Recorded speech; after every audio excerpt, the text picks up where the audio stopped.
At Berktar Stadium as Carson-Newman celebrates Senior Day with a matchup against the Anderson Trojans. Adam Cavalier alongside Carson-Newman old heart. I reverted to 2019, and here's why I reverted to 2019. It was more like 2018. I don't know if you remember this, Red Man. We had just shot a Mike Turner show, and upon exiting, you said, "Did you see where Anderson added football?" And I said, "Yes, I do." And you said, "It's 2024. I'm probably not going to have to worry about that."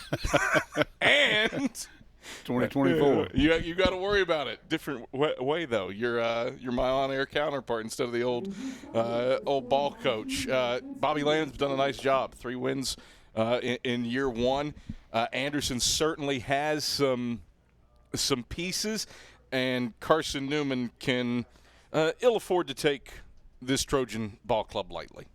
Well, Anderson's, number one, has a great city. Has a great city that's one of the older established cities there in South Carolina. You're in a part of the state of South Carolina has great recruiting areas in the upper state and in the lower part of it. They have great boosters there at Anderson University, and they've got a long history of success in athletics. And I'm sure this is something they're excited about. And I've known Bobby Lamb for a long time, and he's an outstanding football coach and will do a good job there. It's just it's going to be a challenge for the Carson-Newman Eagles today because you don't know a whole lot about them. You don't have anything to reference back to like 2 years ago or 3 years ago or whatever. So it'll be a little bit of a new look for them also. For Carson-Newman, certainly you can't let Emory and Henry beat you twice. Took a tough one on the chin last week with a 4-turnover day. Certainly can't do that again here today against Anderson, but don't want any negative emotions, vibes, juju to run through you 2 weeks in a row. Well, you still got everything in front of you that you wanted when you started the summer camp. You still have the possibilities of a championship, you have the possibilities of a playoff position. What you want to do today is go back and knock the fog off some things that bothered the Eagles last week, and that's taking care of the football. And then when you look in the Adam Cavalier game notes, Anderson University is one of the highly ranked teams as far as not turning it over. So one of the keys today, I think, is can Carson-Newman force some errors, put the Eagles' offense in a good positive plus position where they can go in there and get points out of it. It's Carson-Newman and Anderson today from Berktar Stadium. Eagles celebrating homecoming, celebrating Senior Day. Carson-Newman's 20-person senior class, along with the senior band members and cheerleaders, recognized along the near side hashes just now. We'll break things down with Ashley Ingram. His pregame comments heads your way when we come back after this on the Eagle Sports Network. Insurance, it's about people, not things. It's about security. It's about confidence. It's about relationships. It's about trust. It's about you. As a local independent agent, Bible Insurance Agency can design an insurance program that's just right for you and your family. Give the people you love safe, sound, secure protection from Auto Owners Insurance. Call Bible Insurance Agency, 423-586-4320, or go by 1600 East Andrew Johnson Highway in Morristown. Domino's Pizza in Jefferson City has deals for Carson-Newman students. Bring in your valid student ID when you order for pickup or delivery, and Domino's in Jefferson City will give you a steaming hot large one-topping pizza for $4.99. That's a large one-topping pizza for Carson-Newman students for $4.99 at Domino's in Jeff City. Call 865-471-6700 to order. That's 865-471-6700. Domino's, the official pizza of the Carson-Newman Eagles.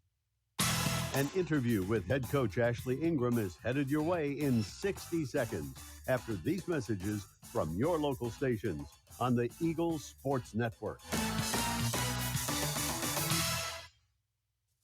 Hi, everyone. Bob Bell for Fleet Tires. For the past 25 years, Mrs. Bell and I have gotten our tires there, especially when it comes to Michelin Defender tires. Michelin is the brand that drivers turn to for tire options that deliver a safe, quiet, and comfortable ride.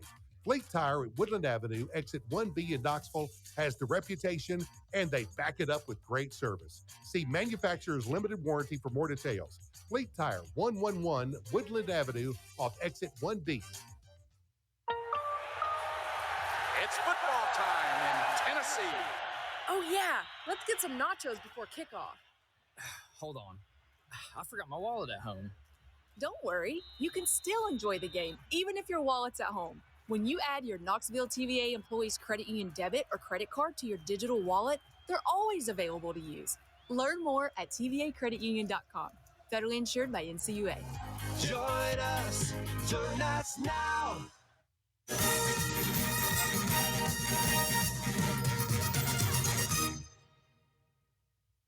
Time to check in with the Eagles head man. Here's Carson-Newman head football coach Ashley Ingram, alongside the voice of the Eagles, Adam Cavalier. All right, back on the AEC countdown to kickoff as Carson-Newman celebrates homecoming against the Anderson Trojans, first ever meeting between these two programs as Anderson starts its football program in 2024. I'm Adam Cavalier alongside Carson-Newman head football coach Ashley Ingram. Ashley, for the first time all season, you have to work through a loss. How do you prevent the loss to Emory and Henry beating you twice? Well, that's not going to happen. We're going to line up and play Anderson today, and we're going to win the game against Anderson, and we're going to lose the game against Anderson. We prepared all week to win this football game. We're prepared well. Obviously, we've got to take care of the football. We've got to play better than we did last week, and if we do that, we'll have a chance to win. You look at the Trojans, young for the most part, as a first-year program, with the exception of the starting quarterback, Tyler Wesley. You faced a lot of at worst, above-average quarterbacks this season, and he's top 3 in the sack in most passing categories. What's it take to slow down what the Trojans do aerially? Well, I think the big thing is if we can control the game on offense and control the tempo of the game and keep him on the sideline would certainly help.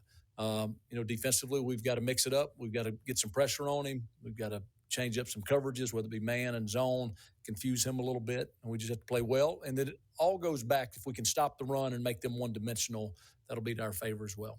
They have used a ton of different backs this year, about 6 guys all rushing for around 200 yards.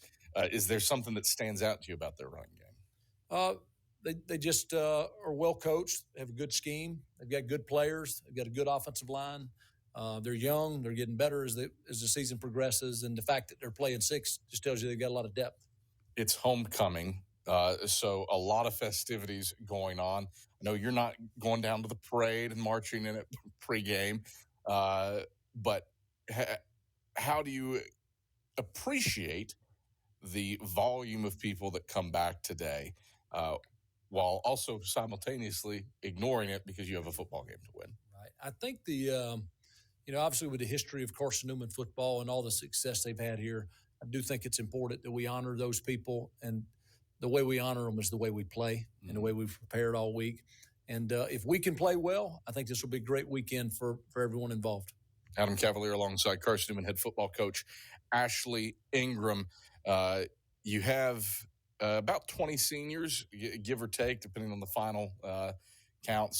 You still have some guys that determining whether or not they're going to use their COVID year.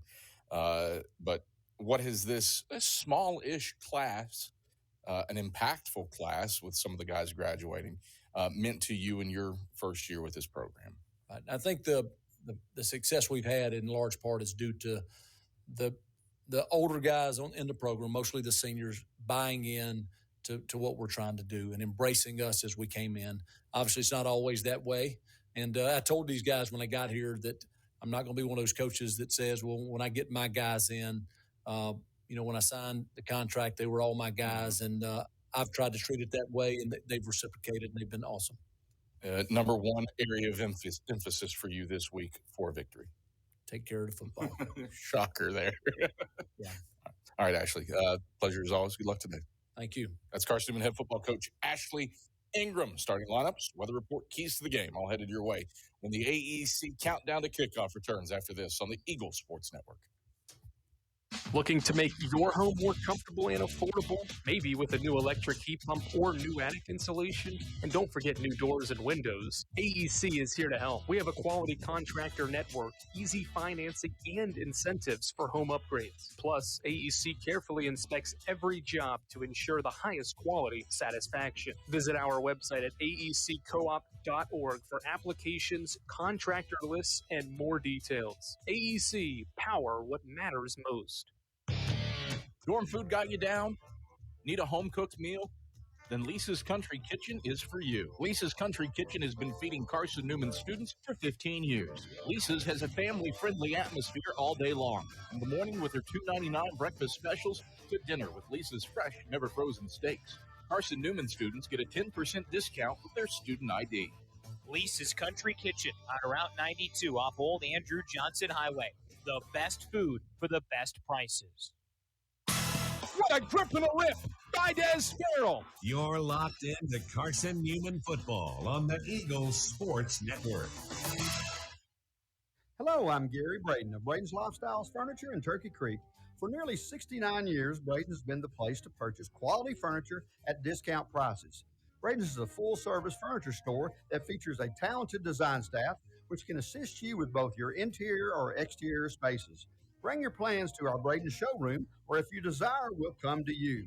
The majority of our products are made in America and can be customized, so with Braden's, your possibilities are vast. And as always, thank you and enjoy the sale.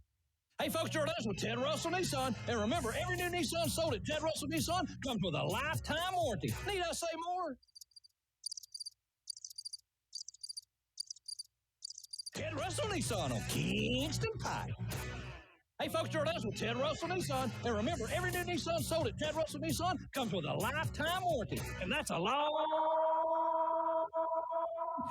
time. Ted Russell Nissan on Kingston Pike. Ted Russell Nissan, we got it going on. You're listening to WRJZ Knoxville, Joy 620, FM 102.5 in Knoxville, FM 99.5 in Sevierville, the home of Carson-Newman Eagles football.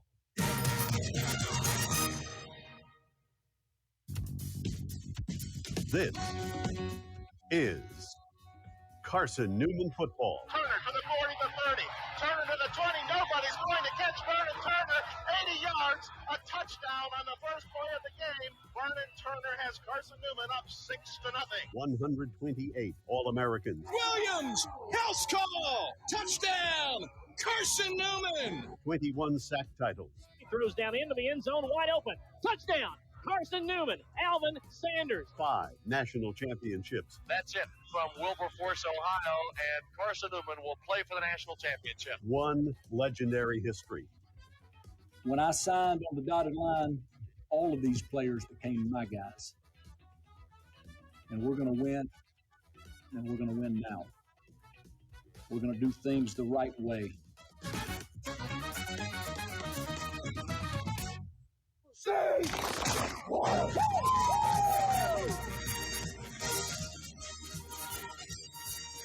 This is Carson-Newman football on the Eagle Sports Network. Today's show is brought to you by Appalachian Electric Cooperative, Domino's, Fresh Ideas, by ShopCNEagles.com, The Eagle Club, the Bible Insurance Agency, by Pepsi, First Bank, by Magaha Electric, InterDigital, by Food City, Tri-Light, by Modern Woodman Financial Planning, by the Mossy Creek Roasting Company, and by Lisa's Country Kitchen. Now, here's the voice of the Eagles, Adam Cavalier. All right, back atop Berktar Stadium for Carson-Newman and Anderson on the Eagles' Senior Day and Homecoming. Michael Madison is out at center field conducting the opening coin toss. Greg German. Today, Caleb Carruthers will be flipping the coin for us. That's sack side. You're the visiting team. You're going to call in there. Okay, Caleb? It's a toss, please. Tails. Call tails. All right, the call is tails. You've won the toss. What is your choice? We want to defer to the second half. Good deal. Which direction? Spin that way.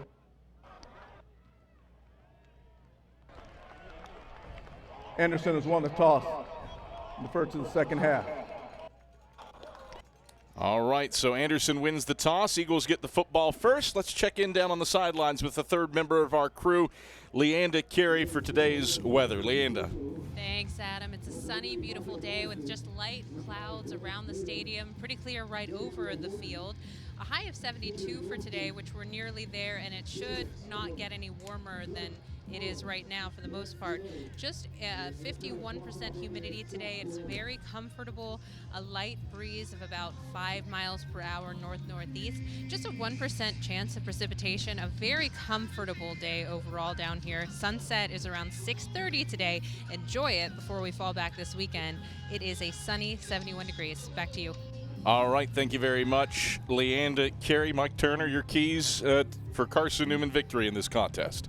Well, I think this is one of those games. Number one, you should be so grateful that you're in November. You're playing a football game in November, and it means something. It means a great deal to Carson-Newman to keep their hopes alive for a championship and a playoff game. On the other hand, you've got Anderson University in their first year really competing. Hey, they can play wide open. They have no reason to hold back anything, so it could be a dangerous situation, but at the same time, Carson-Newman's got to play wide open and play to win. Addison Nichols has it teed up over the left hashes. It is 35 in an all-white jersey. He will boot it from left to right to Cam Ferguson and Jalon Pearson, who are deep to receive. Pearson will grab it in the boundary right side at the 2. This game is underway. Pearson straight ahead. He's across the 25-30 and chopped down at the ankles by Sanders up at the 31-yard line along the right sideline. Good starting field position for the Eagles. Spot him officially.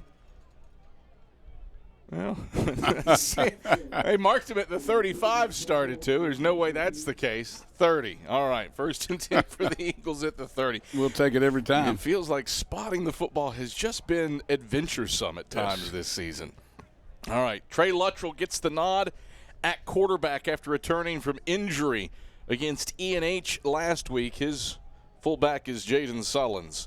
It's a toss to Sullins to the left. Sullins a hop step for positive yardage into the boundary left side, and he's wrapped up by Gerard Woods, 2 yards upfield, up at the 32. 2-yard gain, 2nd and 8. That's a good idea to try to get the ball outside and see if you can take advantage of your speed. However, Anderson University had great flow down the line of scrimmage and from linebackers. 2nd down, 8 to go for the Eagles. Flex bone for Carson-Newman, bunched in tight to the line. Ball on the left hash. It's an end around to Don Bradley, left side. Bradley, good gain across the 35 over the left side numbers, and brought down by Jeffrey up at the 38-yard line toward the sideline. 6-yard tote for Don Bradley. 3rd down, 2 to go. Everybody loves 3rd and 2. Opens up the playbook for this offense. Flexbone again, everybody bunched in tight. Sullins the fullback. Luttrell takes the snap. Design QB lead. He's got the first down. He spins around across the 40 and is brought down at the ankles from the rear by Woods up at the 43-yard line. Needed 2. Trey Luttrell gets 5 on the QB lead, and it's 1st down for the Eagles. So far, Carson-Newman's done a great job of attacking the number side into the short end of the boundary here, and they do have the numbers advantage, and especially when you want to run the option this way. No score, 90 seconds in. 1st and 10, Eagles left hashes at their own 43. Luttrell takes the snap, fakes the dive, pitches right side for Ferguson. Ferguson picks up a block and then gets chopped down over the numbers right side by Darian Perry up at the 47-yard line. Decent little 4-yard gain. 2nd down, 6 to go. That's a win and established now. They've established the corner, and probably be alert for the A-gap here. Spot him back at the 46 officially, so it's 2nd down and 7 to go. Sullins behind Luttrell. Fake the dive. Luttrell will pitch it to Jalon Pearson. Pearson noses his way to the left sideline and gets brought down by Carter Witt up at the 49-yard line. A 3-yard gain. 3rd down, 4 to go for Carson-Newman with no score. 12:42 to play in the first quarter. It's a great play by the safety from Anderson to come up. He took on the lead block, kept outside leverage, and was able to make the tackle. Need the Anderson 47 in the first meeting between these two programs for a 1st down. Luttrell, everybody bunches in tight. Pearson in motion. Luttrell will give to Sullins straight ahead, and Anderson stacks that one up and turns around Jaden Sullins. It was Darian Perry and Gerard Woods leading the way, just a yard for Jaden Sullins, and Carson-Newman will punt after 6 plays. Got the ball to midfield, moved it, but a yard short on 3rd and 4. Well, there's got to be a good feeling on the Anderson side there, that defense being able to hold just 1 first down. But this is about field position. From the 50-yard line, you would think you can pin them back. Grayson Campbell is back to punt it away to Brown. Gets a sidewinding kickoff that's fielded at the 15, straight ahead up to the 20, and brought down by Don Bradley after a return of 5 yards. Anderson starts out 1st and 10 at its own 20-yard line. InterDigital strives to be a leading provider of cutting-edge digital and marketing solutions. Visit interdigital.com for IT support, web development, virtual tours, graphic design, and film production services. InterDigital, they are laser-focused on your success. No score with 11:39 to play in the first quarter, and Anderson gets the football with Tyler Wesley in the shotgun and Bryson James to his right. Wesley will give to James, plying his trade left side of the line. A couple yards, maybe 3, up to the 23-yard line before Dedrick McClain wraps him up. Give him a 3-yard gain, 2nd down, 7 to go. I think that was just to feel it out. They traded the tight end over to an unbalanced look, went back to the weak side. Carson-Newman didn't over-adjust to it and was sitting there ready to make a play. 2nd down, 7 to go for the Trojans. Left hashes at their own 23. Wesley out of the gun, James to his right, takes the snap. Zone read, Wesley goes to the right, runs around a defender, but then Christian Hicks is able to trip him up from behind, and Wesley dives forward over the right hashes up to the 25-yard line for a 2-yard gain. Nearly a nice move by Tyler Wesley. Hicks over pursued a touch, but was able to get him by his shoe tops. Yeah, they were looking for the RPO there, and Carson-Newman defended it well.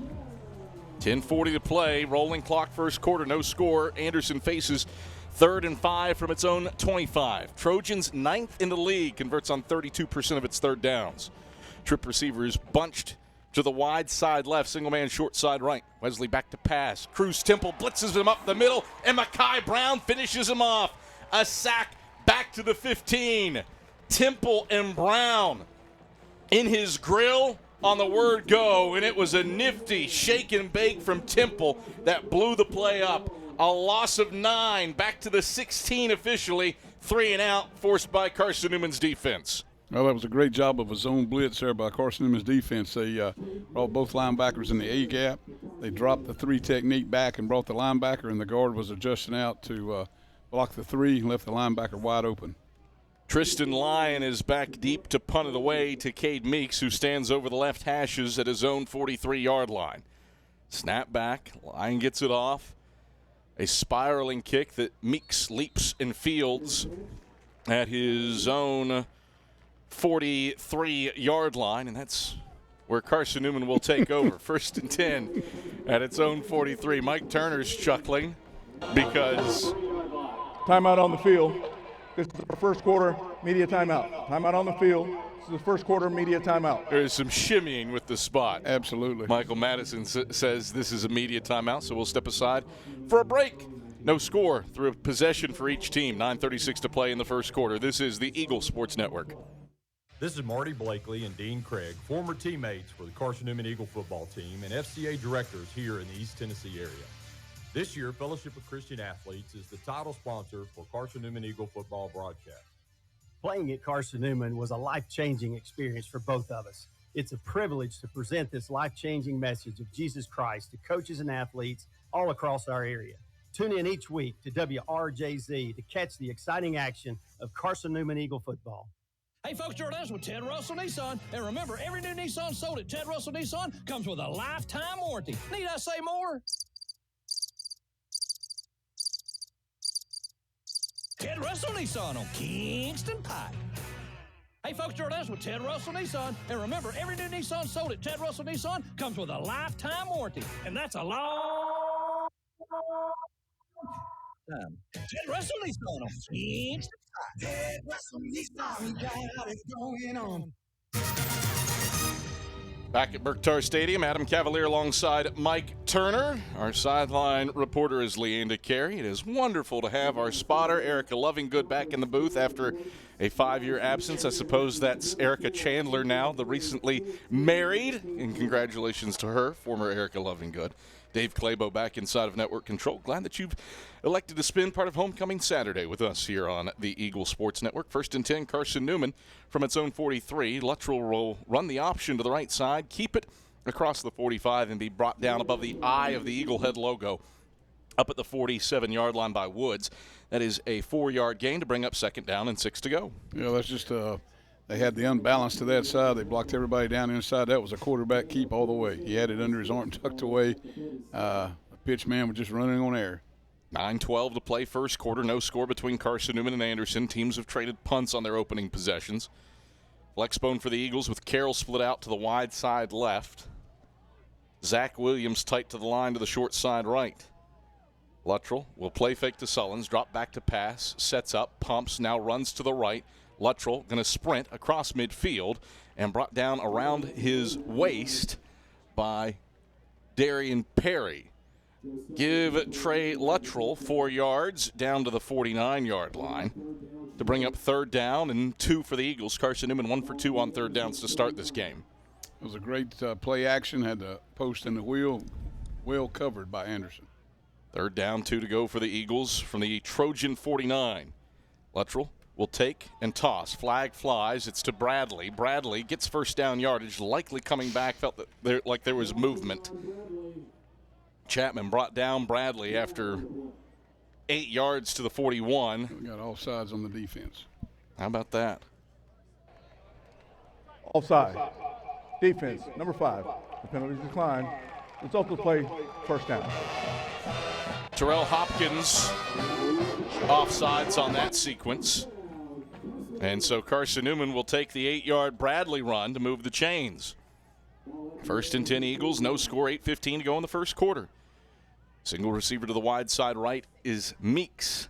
Curtis into the game as the fullback. He'll take the handoff from Luttrell and dive forward between the hashes down to the AU 37-yard line. 4-yard gain. Sexton knocked him down, and Mike Turner, the Eagles, 4 yards, 4 yards, 4 yards. That dog will hunt. That 4 yards is a coach's best friend every time the ball snapped. Anderson's having a little bit of trouble getting lined up and adjusting to the different formations. 2 receivers each way this time for the Eagles. Parker to the left, Meeks to the right. Luttrell will give on an end around to the left side for Pearson. He's jitterbugging around. He's caught at the 35 and spun around by Cade Evenson and Chase Brytharp. Jalon Pearson good for 3 yards down to the 34, though. And it's 3rd down, 3 to go yet again for the Eagles. 7:20 rolling clock, first quarter, no score. Eagles running 2 plays. They face 3rd down. They've gotten it 2 out of 3 times, looking to go 3 for 4 here. Might be 4-down territory as well. Bunched in tight for the flex bone. Ball on the left hash at the AU 34. Luttrell takes the snap. It's a toss to the left for Pearson. Pearson close to 1st down yardage along the left sideline. He's forced out of bounds by Woods down at the 31. That is right at the marker. And the officials move the chains. Jalon Pearson on his senior day gets 3 yards. Keeps the drive going. Play 7 coming up. 6:50 to go, rolling clock, first quarter. No score between Carson-Newman and Anderson. Anderson's got great flow by their linebackers. I've been impressed by their ability to run down the line of scrimmage and keep leverage. Sullins back into the game at fullback. Bradley slot right, Pearson slot left. Williams out to the wide side right. Jalen Washington to the short side left. Luttrell takes, fakes the dive, keeps it himself left side, dives forward in the boundary left side, down to the 28-yard line. Josh Matusik with the stop. Again, 3 yards. 2nd down, 7 to go. Cloud of dust right now, but that cloud of dust is about to run its 8th play. No, that looks like a well-oiled machine. There's no dust in that one, baby. A lot of grease right now. That's for right. Carson-Newman. 2nd down, 7 to go. Left hashes at the AU 28. Luttrell under center. Takes the snap, fake the dive, pitch right to Pearson. Pearson caught in the backfield. Running the alleyway is Christian Sexton, and he chops down Pearson in the boundary right side, back at the 31 for a loss of 3. Third down, 10 to go for Carson-Newman. It was a great flow again by the Anderson defense. They are a well-coached football team. I don't know physically keep a drive alive, but they are well-coached in what they're doing. 5:26 to play, rolling clock, first quarter. Eagles face 3rd and 10 from the right hashes at the Anderson 31. Half wing for the Eagles. Luttrell, straight drop, going to throw. Sets and has time with a 3-man rush. Pressured off to the right. Luttrell going to run. Shifty move to the 25. Stays on his feet. Lurches forward and is tackled by Woods near first down yardage around the 21-yard line. Woods and Jeffrey make the stop. He is short of the first down. So a 9-yard run for Trey Luttrell down to the 22 brings up 4th and a yard. Offense on the field with 4:50 to go in the first quarter and no score. I'd say it's fullback time. Carson-Newman, best in the country at converting 4th downs. 4th and inches, right hashes at the AU 22. Luttrell brings Ferguson in motion, gives to Sullins right side, hops right, hops left. He's got the first down across the 20 in the boundary right side, down to the 18-yard line. Needed 1. Got 4 before Hughes brought him down. 1st and 10 Eagles on the 11th play of the drive coming up. Anderson helped them out a little bit right there. They jumped into an odd front, had some 4 to 5 yard deep linebackers, and they went right at that A-gap. 1st and 10 for the Eagles. Right hashes at the Anderson 19, looking to score first. Luttrell under center will take and give to Sullins straight ahead. Sullins pushing over the right hashes, a couple yards down to the 17-yard line before he's stacked up and stood up by Hezzy Kennard and Darian Perry. Give him just a yard down to the 8. Second down, or the 18, pardon me. Second down and 9 to go. Drive started with 9:55 to go in the first. Eagles have chewed up 6 minutes and 20 seconds. 2nd and 9, right hashes at the AU 18. Luttrell will give straight ahead on the dive to Sullins. He is fighting through 3 men, but he's finally dragged down around his shoulders down at the 16-yard line by Robinson. 2 very tough yards for Jaden Sullins. It's 3rd down and 7 to go. Jaden Sullins nearly made that happen, 1 man on 4. Yes, he about broke 3 tackles. Yes, he did. 3 minutes to go first quarter, no score. Drive started back at the Eagle 43. They've moved it down to the Anderson 16, looking for 6 instead of 3. 3rd down and 7. Luttrell will toss it to the left side for Bradley. Bradley caught at the 15 and chopped down over the left side numbers by Carter Witt. Witt, the only guy that could make the tackle, and he did. He stops Bradley well short of the first down. 2 yards for Don down to the 14. Eagles stall out in the red zone and will settle for 3 with 2:33 to play in the first quarter. Bennett Smith on for a 31-yard field goal try from the left hashes with no wind. Bradshaw to snap, Campbell to hold. Snap back. Campbell puts it down. Smith puts it up. And Smith missed it off to the left. Pushed it wide to the left. No good. We're still scoreless. After a 14-play drive, Eagles come up empty. 2:09 to play in the first quarter. No score between Carson-Newman and Anderson. We're back after this on the Eagle Sports Network. How do you know you're in a community, not just a town? Well, strangers smile as they walk by. They refill your coffee without you asking. And when you ask directions, people offer to walk you there. Communities give more.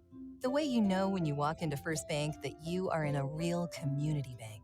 Great products, direct access to your local bankers, and relationships that can last a lifetime. Don't just have an account. Have a community with First Bank. Member FDIC. At InterDigital, we strive to be a leading provider of cutting-edge digital and marketing solutions. At InterDigital, we want to help our clients find success. Our team of technology gurus work together to ensure InterDigital continues to progress forward as technology advances. At InterDigital, we make technology work for you. Visit interdigital.com for IT support, web development, virtual tours, graphic design, internet marketing, mobile app, and film production services. InterDigital, laser focused on your success. All right, back at Burke Tar Stadium, a penalty on the first play from scrimmage for Anderson. moves the football up to the 36-yard line. Our first down for the Trojans. Wesley out of the pistol. Bryson James behind him. James will RPO and keep it right side, and he's got running room. Flag flies. Wesley shoved out of bounds by Major Williams in Carson-Newman territory down at the 46-yard line. There's a second flag on the play. One flag back at the 40 flew as Wesley was making his run. A second flag in comes after the fact as he was shoved out of bounds by Major Williams, and we'll let Michael Madison sort all of this out. Anderson is moving backward as if the Trojans were the ones that committed the harm. Could be a backbreaker if it's two separate on. There are two fouls on the play, both on the offense.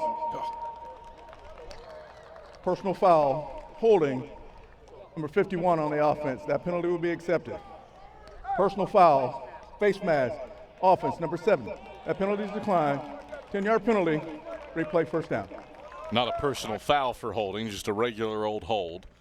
But it'll back it up to the 30-yard line, where the Trojans will have 1st and 16. So Wesley, the one that was called for the face mask on Major Williams Champ Baker as he was shoved out of bounds. 1st and 16 for the Trojans. Right hashes at their own 30. Quad receivers out to the wide side left. James behind Wesley in the pistol. In an all-white jersey moving left to right. Claps his hands, takes the snap waist high. Hands off James left side. Sherman Turner is there to gobble him up and drop him for a loss over the left side hashes back at the 26-yard line. That's a loss of 4. Brings up 2nd down and 20 with 90 seconds left in the first quarter and no score.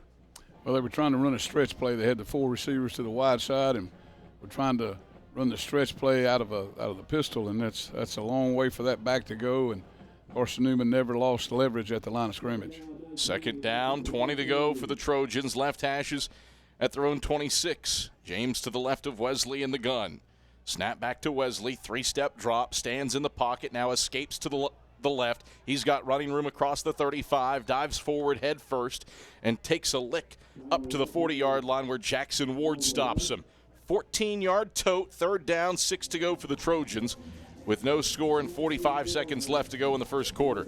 Carson-Newman's had the football a bunch, but nothing to show for it. Eagles have run 20 offensive plays, but punted and have a missed field goal to their name. It's an important 3rd down right here for Anderson. They need to keep that defense off the field and as much as they can right now. They were on a pretty good blow a while ago. 3rd down, 6 to go for Anderson. Man in motion is Jalen Worthen Carr. Snap back to Wesley, ankle height. Steps up in the pocket, throws the crossing, middle of the field, incomplete. Christian Hicks bats it away before it could get to Jalen Worthen Carr on the crossing route up at the 43-yard line. He would have needed to catch and run a little bit, but Christian Hicks left no doubt. No. AU must punt. That had been a great man route, but they were sitting in zone and really nowhere to go for the running back.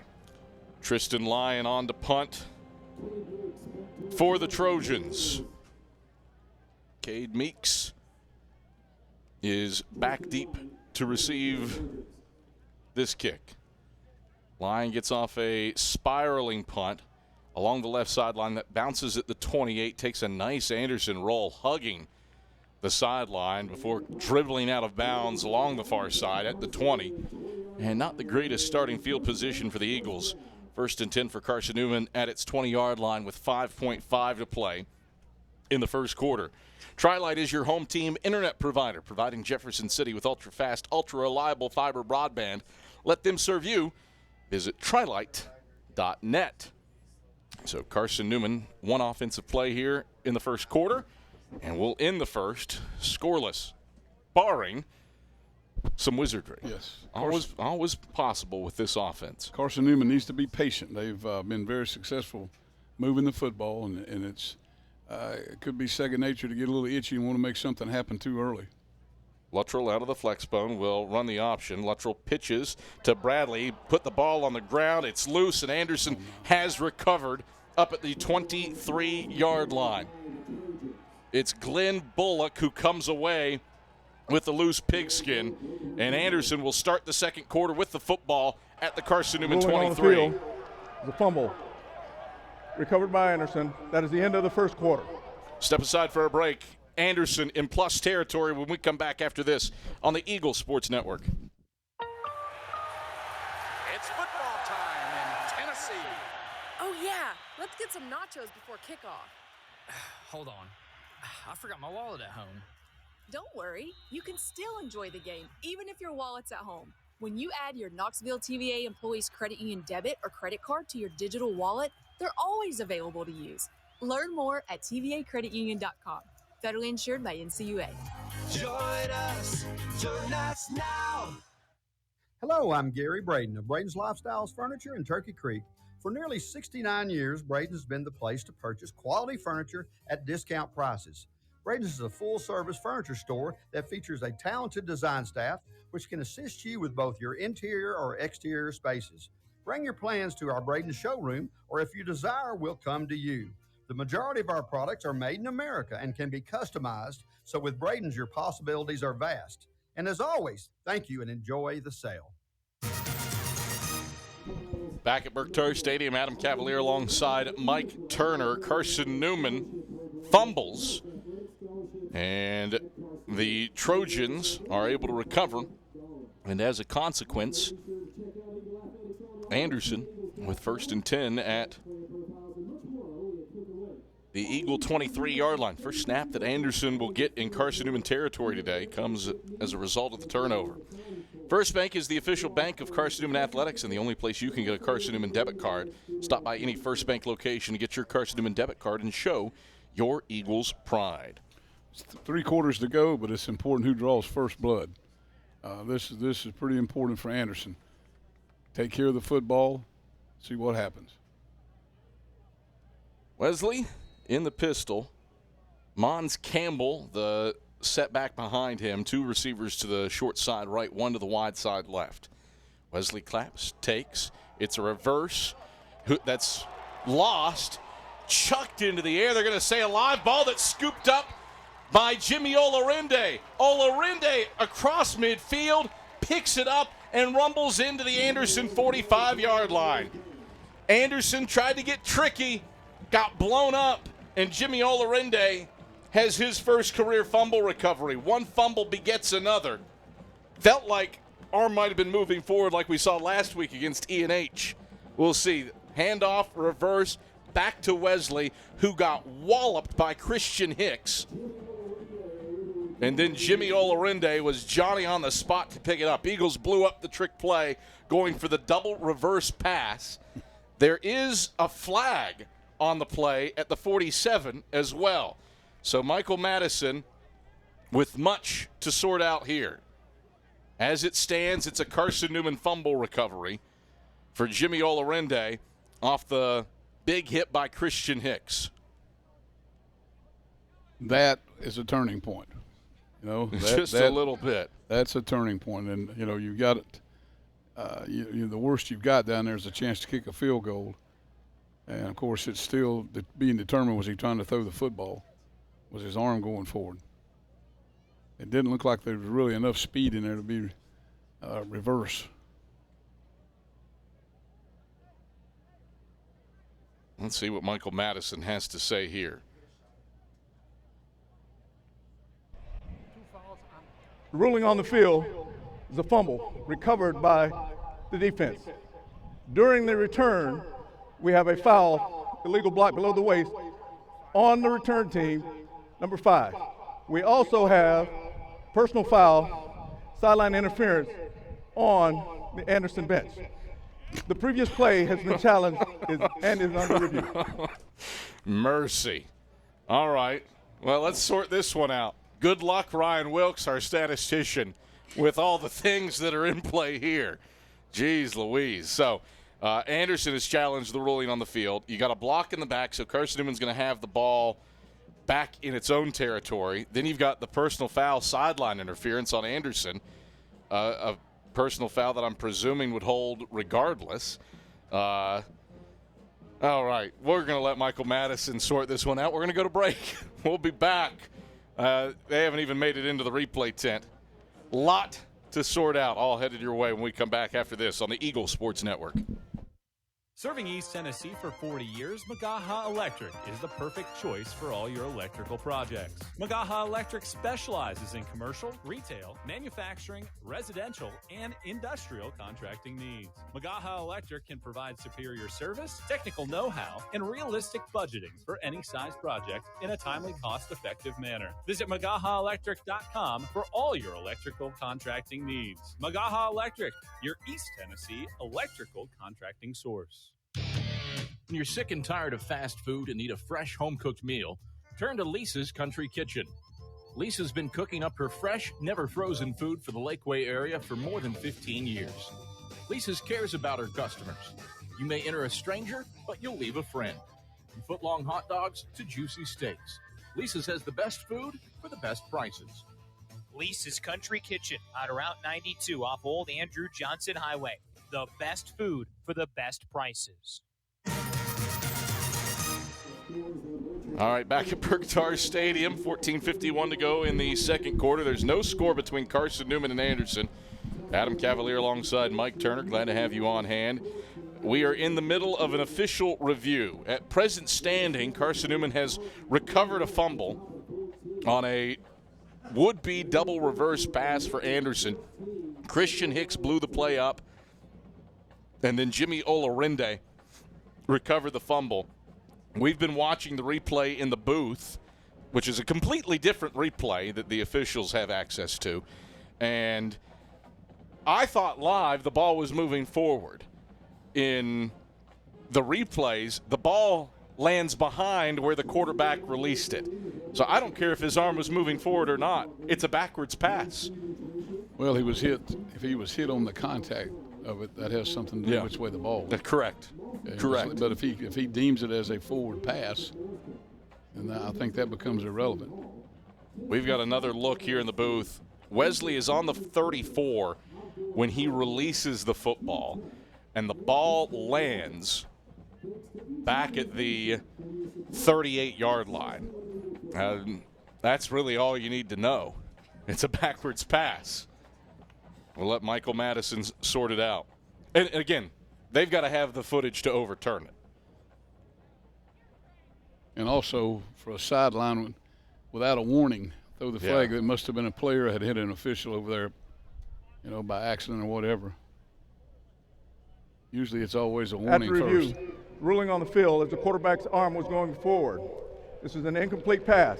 Wow. However, we will enforce the sideline interference, which is a live ball foul treated as a dead ball against the Anderson sideline. Well, that is unbelievable. Arm moving forward, sure. Ball landed 4 yards backfield. There was no low block. So Anderson is going to get hit with the penalty here. Yeah, but that's still dodging a bullet the size of a missile. They've got the football. So second life for Anderson. Ashley Ingram wants to chat things over with Michael Madison.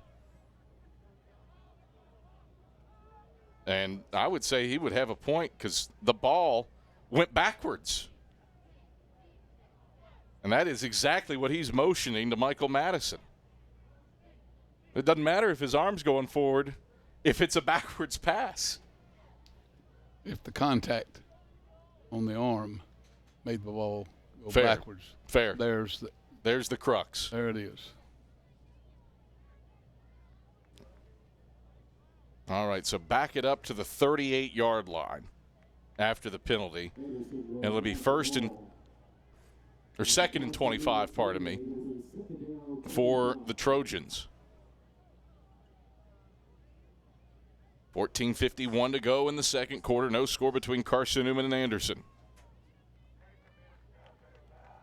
Wesley is in the pistol with Campbell behind him. Trips receivers go to the wide side left. A sidecar is to the short side right, and Dylan Manders. Wesley Claps his hands, takes the snap at the knees. Will give to Campbell straight ahead, and Campbell surges forward before Storm Levacy wraps him up between the hashes down at the 35-yard line. That's a 3-yard gain and brings up third down, and 22 to go. Well, that's one of their first positive yards as far as rushing the football goes. Carson-Newman's keeping 6 in the box against the 1 back in the pistol or offset running back. It's hard to run the football. They outnumber you right off the bat. Carson-Newman out gaining Anderson 65 yards to 7. Trojans have it 3rd down and 22 to go from toward the right hashes at the Eagle 35. Wesley back to pass, going to throw long along the right sideline into single coverage. It's incomplete. A flag comes in from the back judge who was away from the play. Jackson Ward trying to cover up Brown. And the back judge says he didn't get his head turned.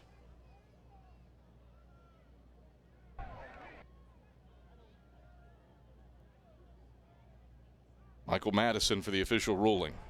Pass interference. Defense, number 3. 15-yard penalty, automatic first down. Oh, Anderson gets bailed out there. They've found the shamrock the last 2 or 3 snaps, buddy. 14:05 to play in the second quarter. Trojans trying to take advantage of a Carson-Newman fumble. They fumbled. Play got overturned. Backed up 3rd and 22, and a pass interference extends the drive. 1st and 10 Trojans toward the right hashes at the Eagle 20. Wesley takes the pistol snap. Will hand off Campbell straight ahead. Campbell pushes between the hashes. Forward progress halted by a host of orange jerseys down at the 18-yard line. That's a 2-yard gain to bring up 2nd down and 8 to go. 13:50 rolling clock, second quarter, 0-0 between Carson-Newman and Anderson. Right then they put a little bit of a trips look to that side and ran the inside zone. But if the quarterback comes off of that with a bootleg look, he's wide open. 13:32 to go in the second quarter. Carson-Newman and Anderson scoreless. This is the 3rd time that Anderson has touched the football. 3 and out, punt, and trying to take advantage of a Carson-Newman fumble here. Handoff goes on a stretch play to the right to Campbell. It's chased down by Storm Levacy along the right sideline and stopped a yard in the backfield back at the 19-yard line. 3rd down, 9 to go.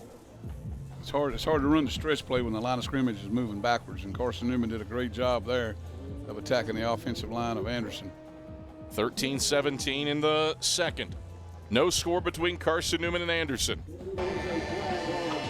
Offside. Defense, number 8. 5-yard penalty. We play 3rd down. Well, the flag was on the near side away from the play, and offsides called Correction, on replay 2nd down. Champ Baker. So no longer 3rd down. Eagles have had some penalties in this one, and for Ashley Ingram, he has preached since day one. Carson-Newman wants to be the least penalized team. This is a sequence for him that will cause that hair to go gray. When you have those non-contact penalties, that's what puts you in a bind. Well, it's 2nd and 3 now. Ball still on the right hashes at the Carson-Newman 13. Wesley in the pistol, James behind him. Wesley claps twice, takes the snap. There's a bootleg. Blown up. Bootleg to the left. Wesley going to try to run, but he won't get away from Major Williams. Eagles read it well. They were in the backfield on the snap. Blew up the mesh point. Wesley tried to pull it off to the left, but Major Williams with the speed to chase him down. 3rd down, 5 to go after the loss of 2. He never got a chance to take it downhill. He was running parallel, and Carson-Newman's speed's a little bit too much for that. 2nd down, 5 to go for the Trojans. Left hashes at the Eagle 15. Wesley from the gun takes the snap, steps up. He's hit as he throws. Back shoulder fade, back right corner of the end zone. Incomplete. Was intended for Jalen Worthen-Carr. Wow. But Champ Baker was in coverage. Tried to run it down, then nearly got his foot stuck in the fence as he stumbled, trying to slow up running toward the scoreboard. 4th down, 5 to go. Anderson will come on for a 32-yard Field goal try from Ross Burnett. He's hit from 44 this season, 8 of 17 on field goals. I'll strike that. It's not going to be Burnett. And there's no 61 on the roster. Burnett is the holder here. Snap back, hold down. The kick is on the way, and the kick is pushed wide to the left. No good. So we've seen 2 missed field goals, and we're no different from where we started 18 minutes and 51 seconds ago. No score between Carson-Newman and Anderson. Eagles get the football back, trying to light the lamp when we come back after this on the Eagle Sports Network. Hi, everyone. Bob Bell for Fleet Tires. For the past 25 years, Mrs. Bell and I have gotten our tires there, especially when it comes to Michelin Defender tires. Michelin is the brand that drivers turn to for tire options that deliver a safe, quiet, and comfortable ride. Fleet Tire at Woodland Avenue, exit 1B in Knoxville, has the reputation, and they back it up with great service. See manufacturer's limited warranty for more details. Fleet Tire, 111 Woodland Avenue off exit 1B. This is Marty Blakely and Dean Craig, former teammates for the Carson-Newman Eagle football team and FCA directors here in the East Tennessee area. This year, Fellowship of Christian Athletes is the title sponsor for Carson-Newman Eagle football broadcast. Playing at Carson-Newman was a life-changing experience for both of us. It's a privilege to present this life-changing message of Jesus Christ to coaches and athletes all across our area. Tune in each week to WRJZ to catch the exciting action of Carson-Newman Eagle football. Trey Luttrell is sacked on 1st and 15. On 2nd and 15, the Eagles will give to Jaden Sullins, and he'll get a yard in the boundary left side up to the 16 before Bullock wraps him up. 3rd down and 14 to go for the Eagles with 11:20 to play in the second quarter and no score between Carson-Newman and Anderson. Both teams have missed a field goal. Carson-Newman missed theirs from 31. Trojans missed theirs from 32. And this one, a rock fight early, Mike Turner. Yeah, and there's some mudslinging. 2nd and 14 for the, or 3rd and 14, pardon me. Luttrell out of the flex bone, takes the snap, rolls right. He's hit as he throws. It's incomplete.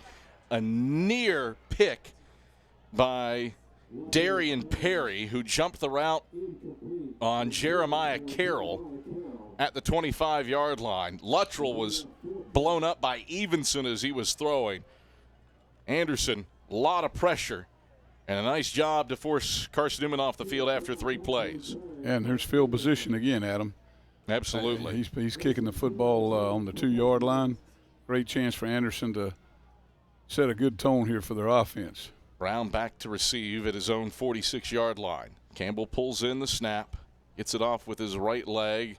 A sidewinding kick bounces at the 45. Brown fields it back at his 40 and is immediately chopped down by the long snapper, Andrew Bradshaw, at the 40-yard line. 10:38 to go in the second quarter. Carson-Newman and Anderson are scoreless. Timeout on the field. This is our second quarter media timeout. Timeout on the field. This is our second quarter media timeout. We'll step aside for a break as well. Carson-Newman and Anderson scoreless with 10:38 to play in the second on the Eagle Sports Network.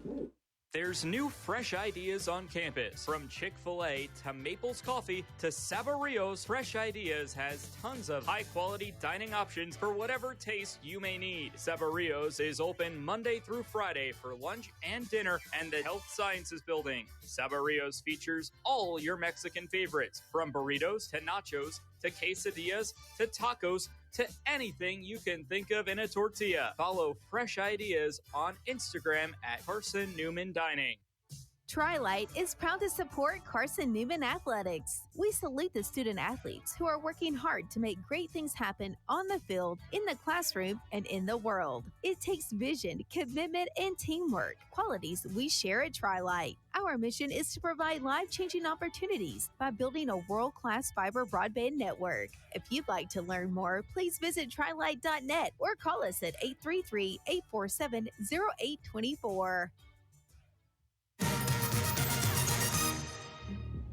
No score between Carson-Newman and Anderson with 10:38 to play in the second quarter. Over at Mears Stadium in Mars Hill, North Carolina, Mars Hill leads Emory and Henry 31-23 with 3:03 to play in the fourth quarter. Lions are facing 3rd and 10 from their own 40-yard line and elect to run the ball and will not pick up the first down. So Mars Hill punting the ball back to Emory and Henry.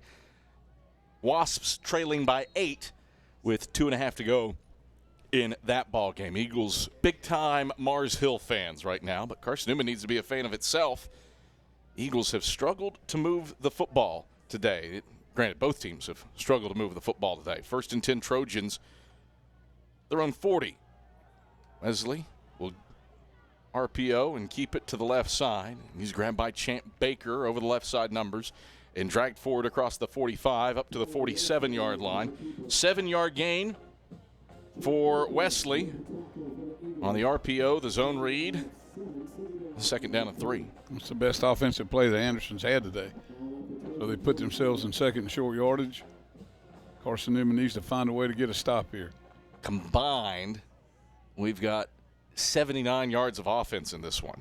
Give is to C right side. C is met in the backfield, spun around by Sherman Turner Jr., and that's a loss of 1 back to the 46. Well done by the freshman transfer out of Anderson. That's Anderson, the Ravens in Indiana, in AIA school. Turner makes the play in the backfield. 3rd down and 5 to go for the Trojans. And Anderson, so far today, 0 for 3 on 3rd downs. 9:34 rolling clock, 3rd quarter, no score. See what kind of pressure Carson-Newman brings this time. Wesley in the gun. C to his left, trips to the right, 1 to the left. No wide side. Snap back to Wesley. Throws quickly, middle of the field. That is complete on the slant to Jalen Worthen-Carr, who grabs it in Carson-Newman territory and is wrapped up immediately by Major Williams over the right side hashes down at the 45-yard line. Needed 5, got 10, and the Trojans move the chains. That's a good throw by the quarterback. That's he had a tight slot to fit it into, and he made it happen. That ball had a little humming on it. 21 minutes, how long it takes for us to see our first completed pass in this game. 1st and 10 Trojans, right hashes at the Carson-Newman 45. Wesley in the gun, C to his right, takes the snap. Will hand off C left side, stretch play. Nowhere to run, nowhere to hide from Ja'Cory Long, who brings him down on the scruff of the Eagle Head logo back at the 49-yard line. A loss of 4 on the play at 2nd and 14. Anderson can't afford to go negative. They're struggling to make some positive plays against the Eagle defense, and they've got to keep the ball moving, and they've got to get themselves out of some this is a bad down for them right here. Anderson, 16 rushing yards, 0.9 yards a rush. 2nd and 14 with trips to the right. Wesley in the pistol, C behind him. Snap back. The give is to C right side. Ja'Cory Long closed on him from the rear. Cruz Temple and Mekhi Brown got him from the front, and those 3 sandwich him down for no gain at the 49. 3rd down, 14 to go. No score, 7:50 to go in the second. For that play, there's got to be able to get offensive linemen up on the next level on linebackers, and the defensive front for the Eagles is holding firm at the line of scrimmage.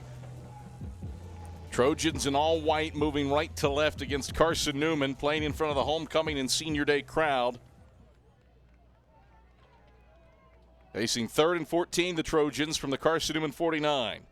Wesley claps his hands twice, pulls in a low snap from the knees, steps back to pass, throws a screen to the left side. That's complete. Good gain for Campbell, and he is stopped shy of 1st down yardage. Down at the 38-yard line, pardon me, that was Brown, not Campbell. Regardless, it's good enough for a 12-yard gain, and it's 4th and 2. And now 4-down territory as a consequence for the Trojans. 4th and 2 for Anderson. Left hashes at the Carson-Newman 37. Wesley claps his hands and movement. Official signal false start. And Carson-Newman catches a break there. I thought the Eagles were in the neutral zone first. Absolutely. Prior to the snap, we'll start. Number 11, offense. 5-yard penalty. I do think our sideline helped that call. they helped that official make the call. I thought absolutely it was the right side of Carson-Newman's line that came into the neutral zone, causing the movement from Bray Simons. At least that's what it looked live. Well, on to punt is Tristan Lyon. He'll send it to Meeks. Line will get it off with his right leg. An end-over-end kick. Meeks signals for fair catch and pulls it in the boundary right side back at the 10-yard line. Not the greatest starting field position for the Eagles with 6:39 to play in the second quarter. No score between Carson-Newman and Anderson in a game bereft of offense. A combined 95 yards of total offense in this one. And the Eagles a 2-1 advantage on the Trojans, but both teams have struggled to move the football. Got another flag down. Let's see what this is. During the kick, holding for 25 of the kicking team. 10-yard penalty, first down, Carson-Newman. So Carson-Newman out from the shadow of his own goalpost a touch. It'll be 1st and 10 Eagles from the 20, a virtual touchback instead. Well, the old adage, you can't let them hang around too long. And Carson-Newman has certainly let them hang around. They need to go on one of those extended, take what you can get drives, take care of the football, get some points on the board. Let's not forget Anderson does get the football to start the second half. Justin Johnson is into the game at quarterback. He will take the snap, run option to the left, keep it, and Anderson blew that play up. Illegal procedure. Sexton was in the backfield, and Mike Turner. He said it. He said offsides. Offside. Defense number 12. 5-yard penalty. Still first down. You had it from the jump. You said procedure penalty. Offsides on Anderson. And Carson-Newman catches a break there. 1st and 5 for the Eagles. 6:30 to play in the second. We got a replay in the booth. 12 was away from the play. 1st and 5. Here's another hanky. Jeez Louise. This is illegal procedure.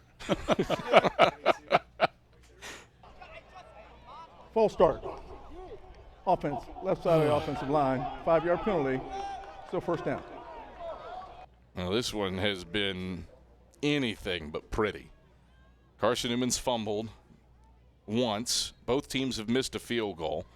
Eagles put together a couple of nice drives, but came up empty for it. Anderson failed to take advantage of the one possession that started in Carson-Newman territory. Johnson will just straight up lose the snap. He will run back to his 10, throw on the run, incomplete up to the 20-yard line. That is the line of scrimmage. He got it back there. He was outside the tackle box. And let's see if he avoids intentional grounding. No receiver was in the area, but I do think he got it across the line of scrimmage.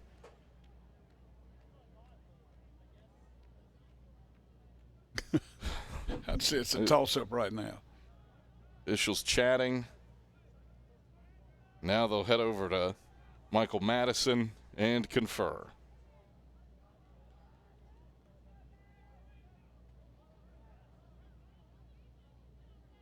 Gives us a chance to remind you. There's no foul on the play. The quarterback was outside the pocket and the ball made it past the line of scrimmage. Second down. Gives us a chance to remind you that Modern Woodman Financial Planning is touching lives and securing futures. Let Modern Woodman protect your family's financial security through life insurance, retirement planning, and financial services. Go to seeandeagles.com/modernwoodman to learn more. On 2nd and 10, Eagles will toss it to the right side for Cam Ferguson, and nothing there for Ferguson. Cade Evenson meets him in the backfield and drops him for a loss of 3 back to the 17-yard line. You can see right now on the field, the Anderson defense is becoming more and more confident, more fired up. You see more kids jumping around. Carson-Newman needs that consistent. Wear him back down again. 3rd down, 13 to go.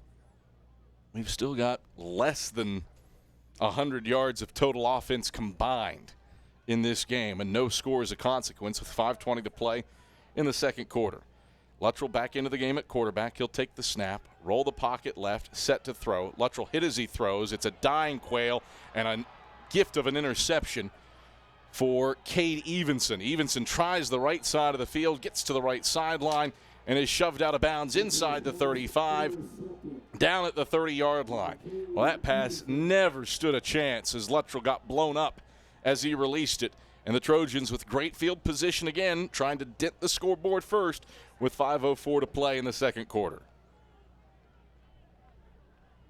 Well, when you talk about a game of opportunities, both sides have had opportunities, and they've found a way to squander them. And it needs to be some consistent play, offense, defense, on both sides of the field. So 1st and 10 Anderson from the Carson-Newman 32. No score with 5:04 to play in the second. Wesley takes the pistol snap, 3-step drop, steps up in the pocket. He will not escape. He's sacked back at the 39-yard line by Jimmy Olorinde.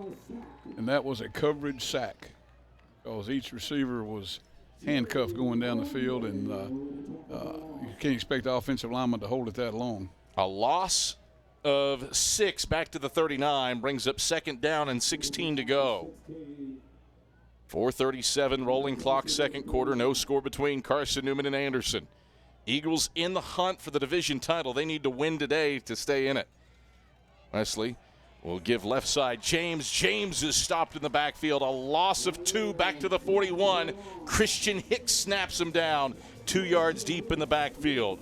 3rd down and 18 to go for the Trojans with 4:12 to play in the second quarter. Carson-Newman's too strong and too quick up front to let that stretch play try to get outside on them.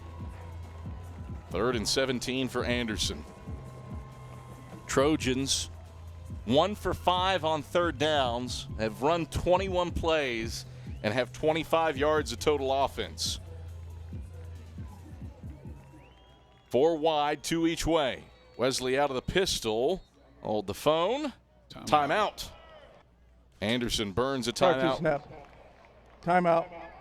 Anderson. 3:40. First charge timeout of the half. 3:44 to play in the second quarter. No score. We're back after this on the Eagle Sports Network. This is Marty Blakely and Dean Craig, former teammates for the Carson-Newman Eagle football team and FCA directors here in the East Tennessee area. This year, Fellowship of Christian Athletes is the title sponsor for Carson-Newman Eagle football broadcast. Playing at Carson-Newman was a life-changing experience for both of us. It's a privilege to present this life-changing message of Jesus Christ to coaches and athletes all across our area. Tune in each week to WRJZ to catch the exciting action of Carson-Newman Eagle football. Hi, everyone. Bob Bell for Fleet Tires. For the past 25 years, Mrs. Bell and I have gotten our tires there, especially when it comes to Michelin Defender tires. Michelin is the brand that drivers turn to for tire options that deliver a safe, quiet, and comfortable ride. Fleet Tire at Woodland Avenue, exit 1B in Knoxville, has the reputation, and they back it up with great service. See manufacturer's limited warranty for more details. Fleet Tire, 111 Woodland Avenue off exit 1B. No score between Carson-Newman and Anderson. However, the good news out of Mears Stadium is Mars Hill has beaten Emory and Henry 31-23. So that result goes Carson-Newman's way. Eagles can get back in the driver's seat with a win today against Anderson. On 3rd and 16, it's a handoff to James left side. James steps through an arm tackle. He's across the 35, steps past another man to the 30, and is shoved out of bounds down at the 27-yard line by Kendall Williams. A 14-yard gain on 3rd and 20 leaves Anderson short of first down yardage, and that play puts Anderson into field goal range. So on comes Ross Burnett, who did not try the initial 33-yard field goal. This one is a 44-yarder, which would match his season long from the left hashes with no wind. Snap back, hold down. Burnett's kick is on the way. It's whirly-gigging to the right, and it is no good. Carson-Newman's defense holds in spite of the poor field position after the pick.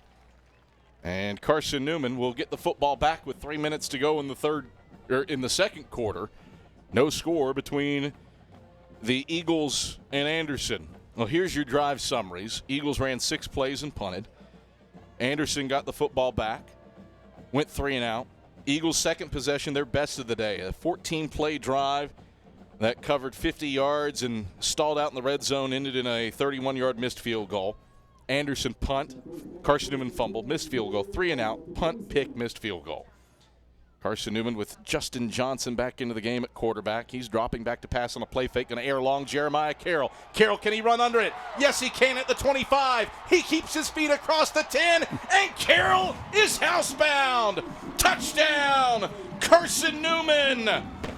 Justin Johnson, his first career pass is a 77-yard dime to Jeremiah Carroll.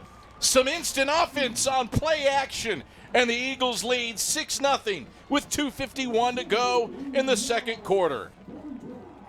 Safety got caught looking inside and committing to the line of scrimmage, and that was a great route by the receiver. Smith on for the PAT. Snap back, hold down, kick is on the way, and it is good. 7-0. Carson-Newman leads it with some explosion. Justin Johnson dials it up for the 73-yard pitch and catch to Jeremiah Carroll, and Carson-Newman leads it 7-0. We're back to Burke Tar after this on the Eagles Sports Network. Don't know what to wear on game day? Head over to shopseeandeagles.com for all of your Carson-Newman athletics gear. You can find clothing from Adidas, Columbia, Nike, and Under Armour to cover you from head to toe. ShopSeeAndEagles.com also has duffel bags, backpacks, jewelry, pet supplies, and gifts. Don't waste any more time. Prove you are the ultimate Carson-Newman fan with the official gear of the Eagles at ShopSeeAndEagles.com. Visit today. Domino's Pizza in Jefferson City and Morristown wants to help feed your business. When you're hungry at lunch, show your business card at Domino's in Jefferson City and Morristown when you make your purchase for pickup or delivery to get 25% off the entire order. That's 25% off your order at Domino's in Jeff City and Morristown when you show your business card. Call 865-471-6700 to get a pizza.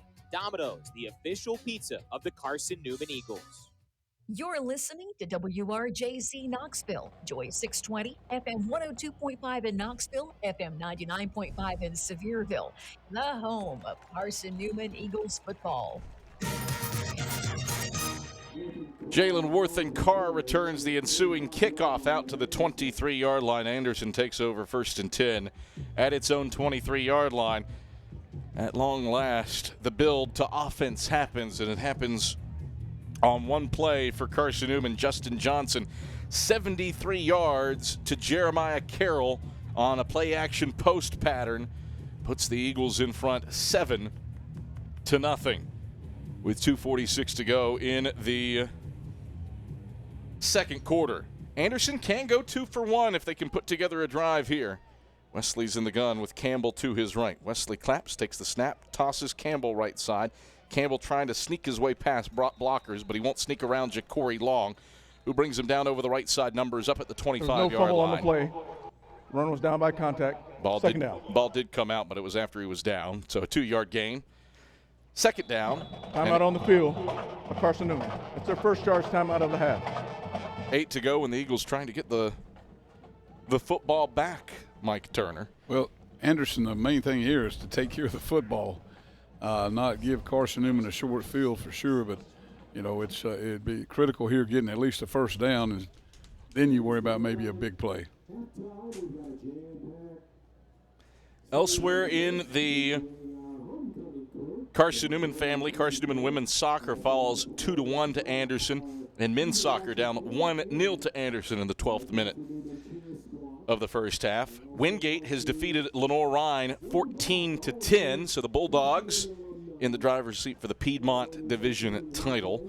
Not quite sure if mathematically they have clinched it, but a big step there for the Bulldogs picking up the win at Moritz Field.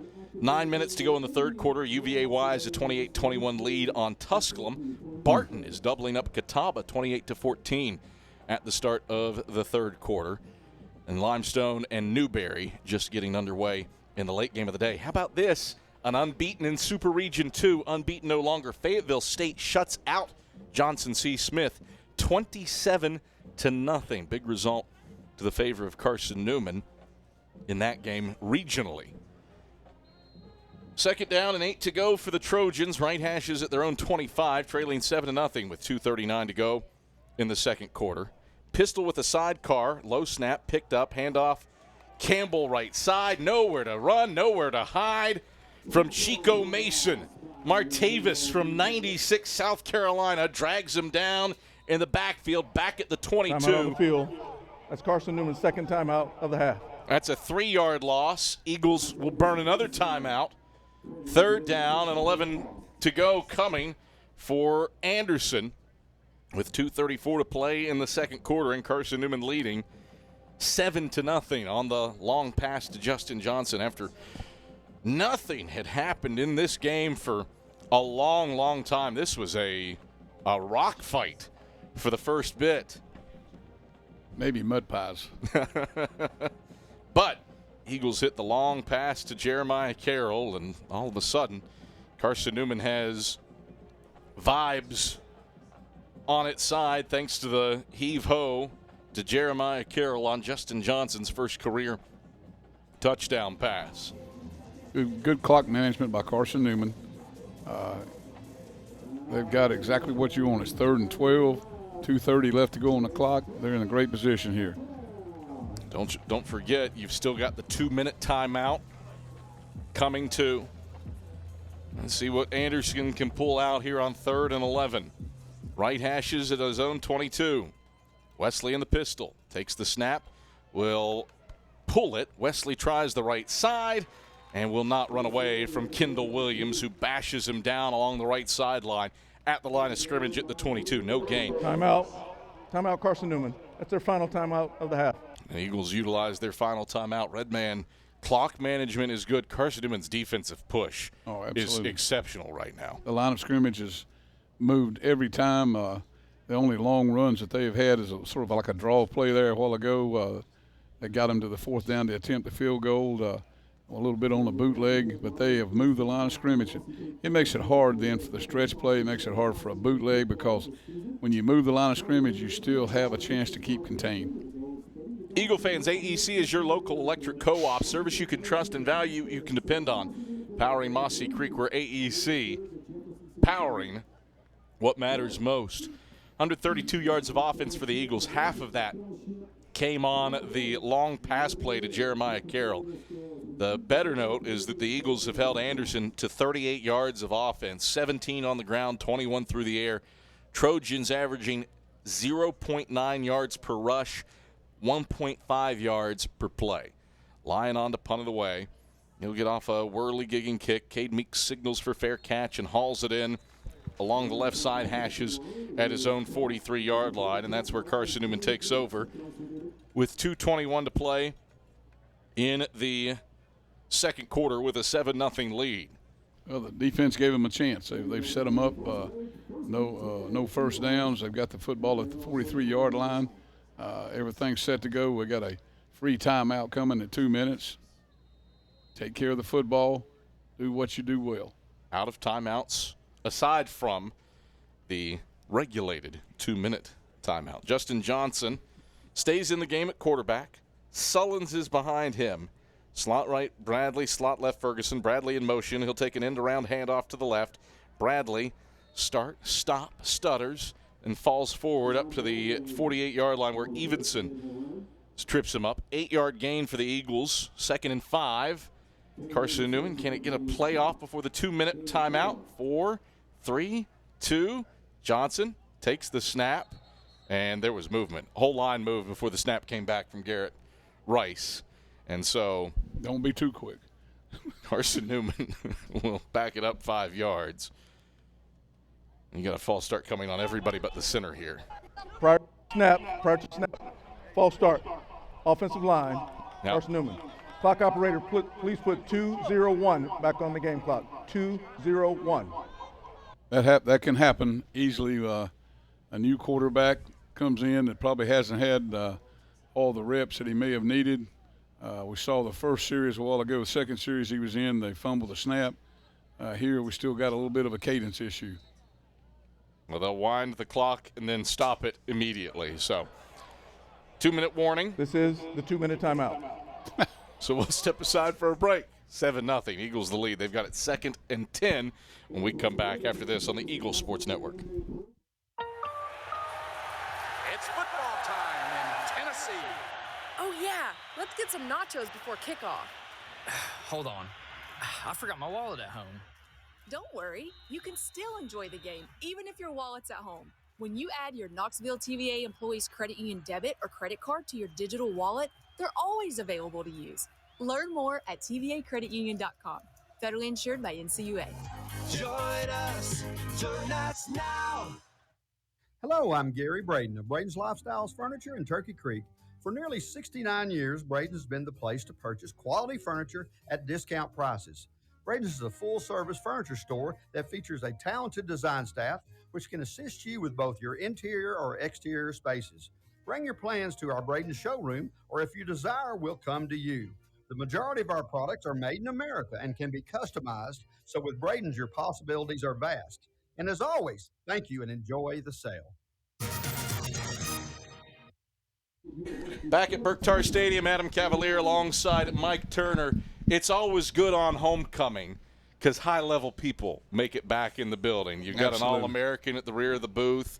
The 2012 Offensive Player of the Year is here. The 2014 Sack Scholar Athlete of the Year here. That's Caleb Crothers, Brandon Haywood, and William Alderman in succession. Whole host of others.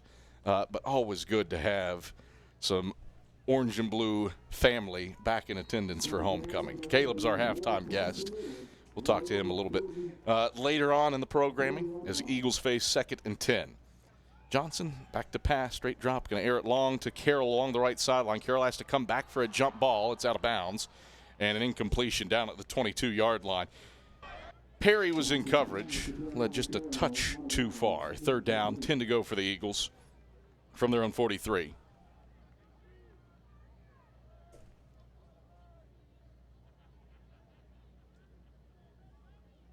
He probably needs to, if you're going to throw the up route, you need to get rid of it just a little bit sooner and let the receiver run open. 3rd down, 10 to go. Johnson will take and turn, handoff on the counter, and Anderson read it well. No gain for Cam Ferguson. He'll actually lose a yard. Back to the 42-yard line. Kennard was in his grill. And now Anderson. Timeout, Anderson. That's their second charge timeout of the half. Will burn a timeout. So the Eagles were aggressive, got the football back, couldn't move the football, and now we'll punt after a 3-and-out. While we have a moment, let's send it down to the third member of our crew, Leanda Carey, standing by with a report on the sidelines. Leanda. Thanks, Adam. Just before that false start for Carson-Newman a few minutes ago, O-line coach Tanner Fleming had just had them on the sideline lined up saying, we got to go, we're going to signal, we're going to go fast, we're going to communicate. A few problems there with that throughout this half. Back to you. All right, thank you very much, Leanda Carey. Mike Turner, you've defensively, you've done the job. Dominated defensively. Anderson with 38 yards of offense at present standing. And the Trojans will get the football back off this Campbell punt. Anderson doesn't come off after it. Campbell gets off a nice spiraling kick. Brown signals for fair catch, lets it bounce at the 10, rolls inside the 5, and the Eagles can't get into the end zone. Andrew Bradshaw gave it everything he got. He got to the football as it crossed the goal line. And it's a touchback. Anderson takes over. 1st and 10 at its own 20 with a minute 35 to play in the second quarter. Eagle fans, Domino's is the official pizza of the Carson-Newman Eagles. When you're hungry, reach for Domino's. Get a large one-topping pie for $6.99 with your Carson-Newman ID. Domino's, the official pizza of the Carson-Newman Eagles. Mike Turner, this first half of football has only taken 72 minutes to play. It does not feel that way because of how this game has gone. It has been a rapid-moving game, unlike a few weeks ago. We had 72 minutes in one quarter. That is absolutely true. 1st and 10, Trojans, left hashes at their own 20. Wesley out of the gun. 3-step drop, back to pass, pressured, flips it, left sideline, incomplete. It whirls out of bounds.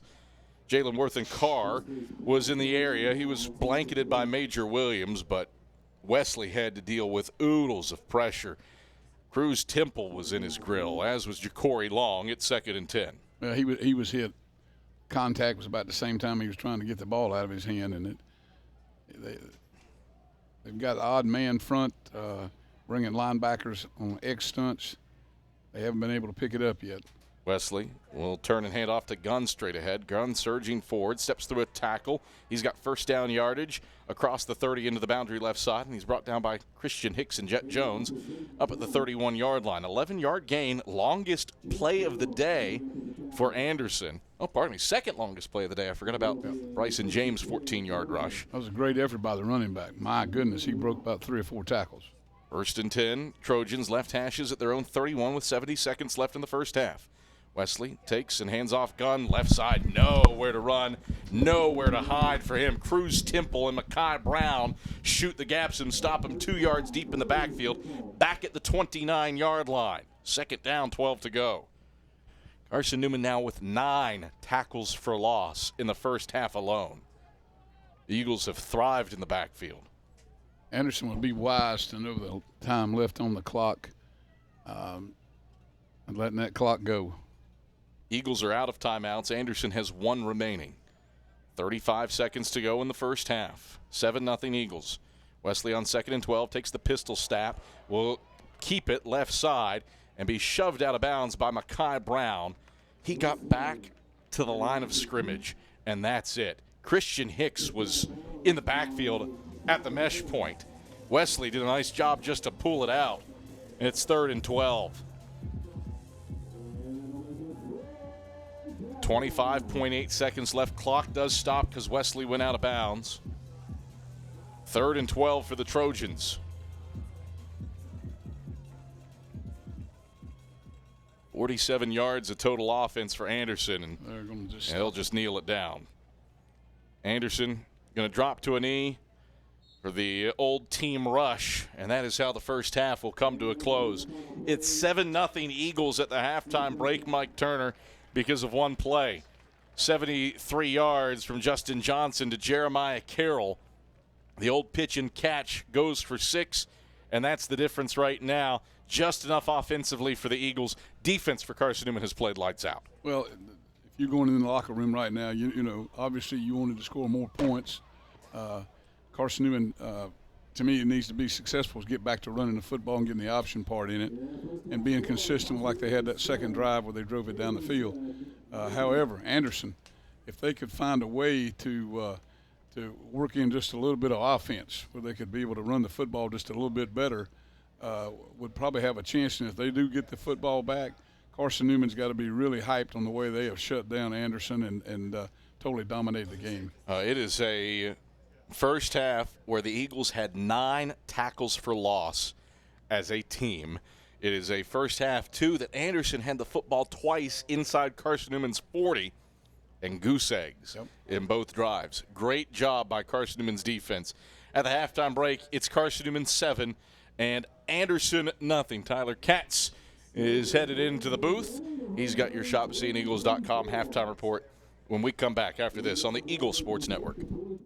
There's new fresh ideas on campus. From Chick-fil-A to Maples Coffee to Sabario's, Fresh Ideas has tons of high-quality dining options for whatever taste you may need. Sabario's is open Monday through Friday for lunch and dinner and the Health Sciences Building. Sabario's features all your Mexican favorites, from burritos to nachos to quesadillas to tacos to anything you can think of in a tortilla. Follow Fresh Ideas on Instagram at Carson-Newman Dining.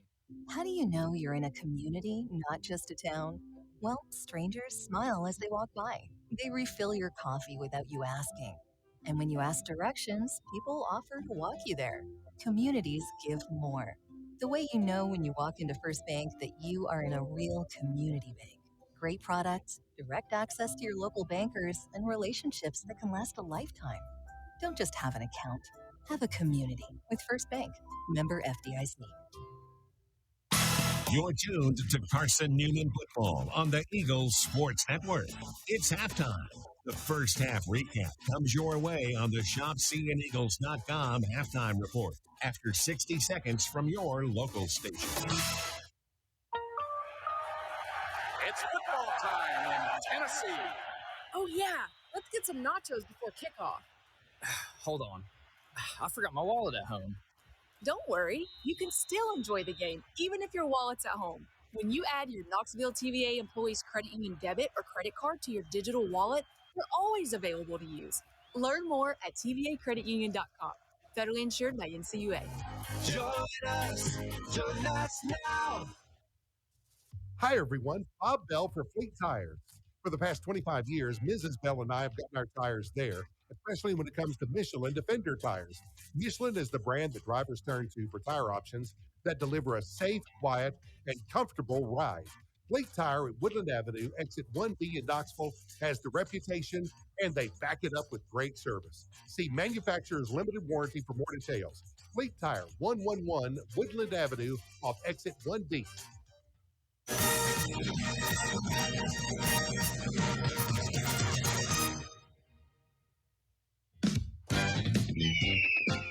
It's halftime on the Eagles Sports Network. Highlights, a check of the ShopCNEagles.com scoreboard, and stats are headed your way. Touchdown! Carson-Newman! Eagles go for the throat! Now let's head back to the field. Here's the voice of the Eagles, Adam Cavalier. All right, back at Berktar Stadium where Carson-Newman has a 7-0 halftime lead on the Anderson Trojans. Really extensive drive summaries that Tyler Katz gets to work with today. It was chaotic, but not a lot of scoring. Tyler, tell us how we got here. Well, yeah, Cav, you talk about what was going on in the game, and one touchdown to talk about, but 3 missed field goals, 1 from the Eagles and 2 from the Trojans as well, as it was not a very fun day to be a kicker on either side today.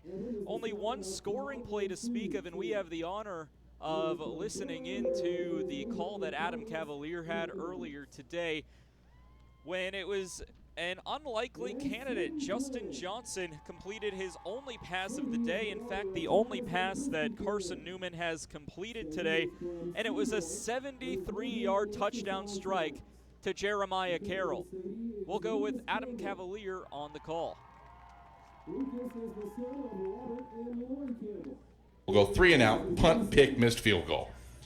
Carson-Newman with Justin Johnson back into the game at quarterback. He's dropping back to pass on a play fake. Going to air long Jeremiah Carroll. Carroll, can he run under it? Yes, he can at the 25. He keeps his feet across the 10, and Carroll is housebound.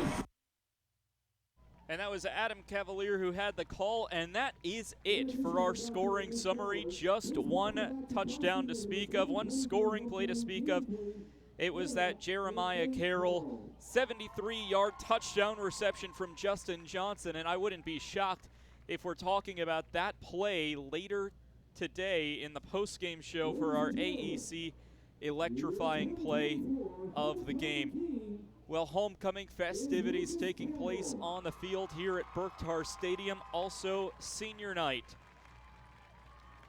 As we go through the Shop CN Eagles halftime show, I'm sure Cav's been keeping you up to date on what's been going on across the SAC, especially what's been happening in Mars Hill, North Carolina. As of right now, the Eagles control their own destiny. A win today over Anderson and a road win next week in Greenville against arch rivals in Tusculum would see Carson-Newman reach the SAC championship. But we have more. The SAC scoreboard is next on the ShopCNEagles.com halftime show on the Eagles Sports Network. AEC is a distributor of Marathon energy-efficient water heaters. We offer 30-gallon to 105-gallon tanks. Marathon water heaters are durable, lightweight, and under warranty to not leak as long as you own your home. Foam insulation allows these thermal storage units to provide long-term temperature control. Marathon's lightweight tank is easier to maneuver and position, and the bowl-shaped tank bottom allows complete sediment drain. AEC, empowering efficiency. When you're sick and tired of fast food and need a fresh home-cooked meal, turn to Lisa's Country Kitchen. Lisa's been cooking up her fresh, never-frozen food for the Lakeway area for more than 15 years. Lisa's cares about her customers. You may enter a stranger, but you'll leave a friend. From foot-long hot dogs to juicy steaks, Lisa's has the best food for the best prices. Lisa's Country Kitchen on Route 92 off Old Andrew Johnson Highway. The best food for the best prices. A check of the ShopCNEagles.com sack scoreboard is next. This is the Eagles Sports Network. Hello, I'm Gary Braden of Braden's Lifestyles Furniture in Turkey Creek. For nearly 69 years, Braden's been the place to purchase quality furniture at discount prices. Braden's is a full-service furniture store that features a talented design staff which can assist you with both your interior or exterior spaces. Bring your plans to our Braden showroom, or if you desire, we'll come to you. The majority of our products are made in America and can be customized, so with Braden's, your possibilities are vast. And as always, thank you and enjoy the sale. Hey, folks, Jordan with Ted Russell Nissan. And remember, every new Nissan sold at Ted Russell Nissan comes with a lifetime warranty. Need I say more? Ted Russell Nissan on Kingston High. Hey, folks, Jordan with Ted Russell Nissan. And remember, every new Nissan sold at Ted Russell Nissan comes with a lifetime warranty. And that's a long time. Ted Russell Nissan, Kingston High. Ted Russell Nissan, we got it going on.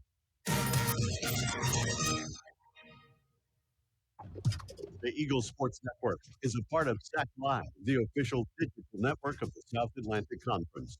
SAC Live is the home of all your South Atlantic Conference sports action, including 20 SAC championships. Time to get caught up with some SACtion. Here are the happenings around the South Atlantic Conference and the nation. Let's go around the league with a ShopCNEagles.com scoreboard update. Now back to the field.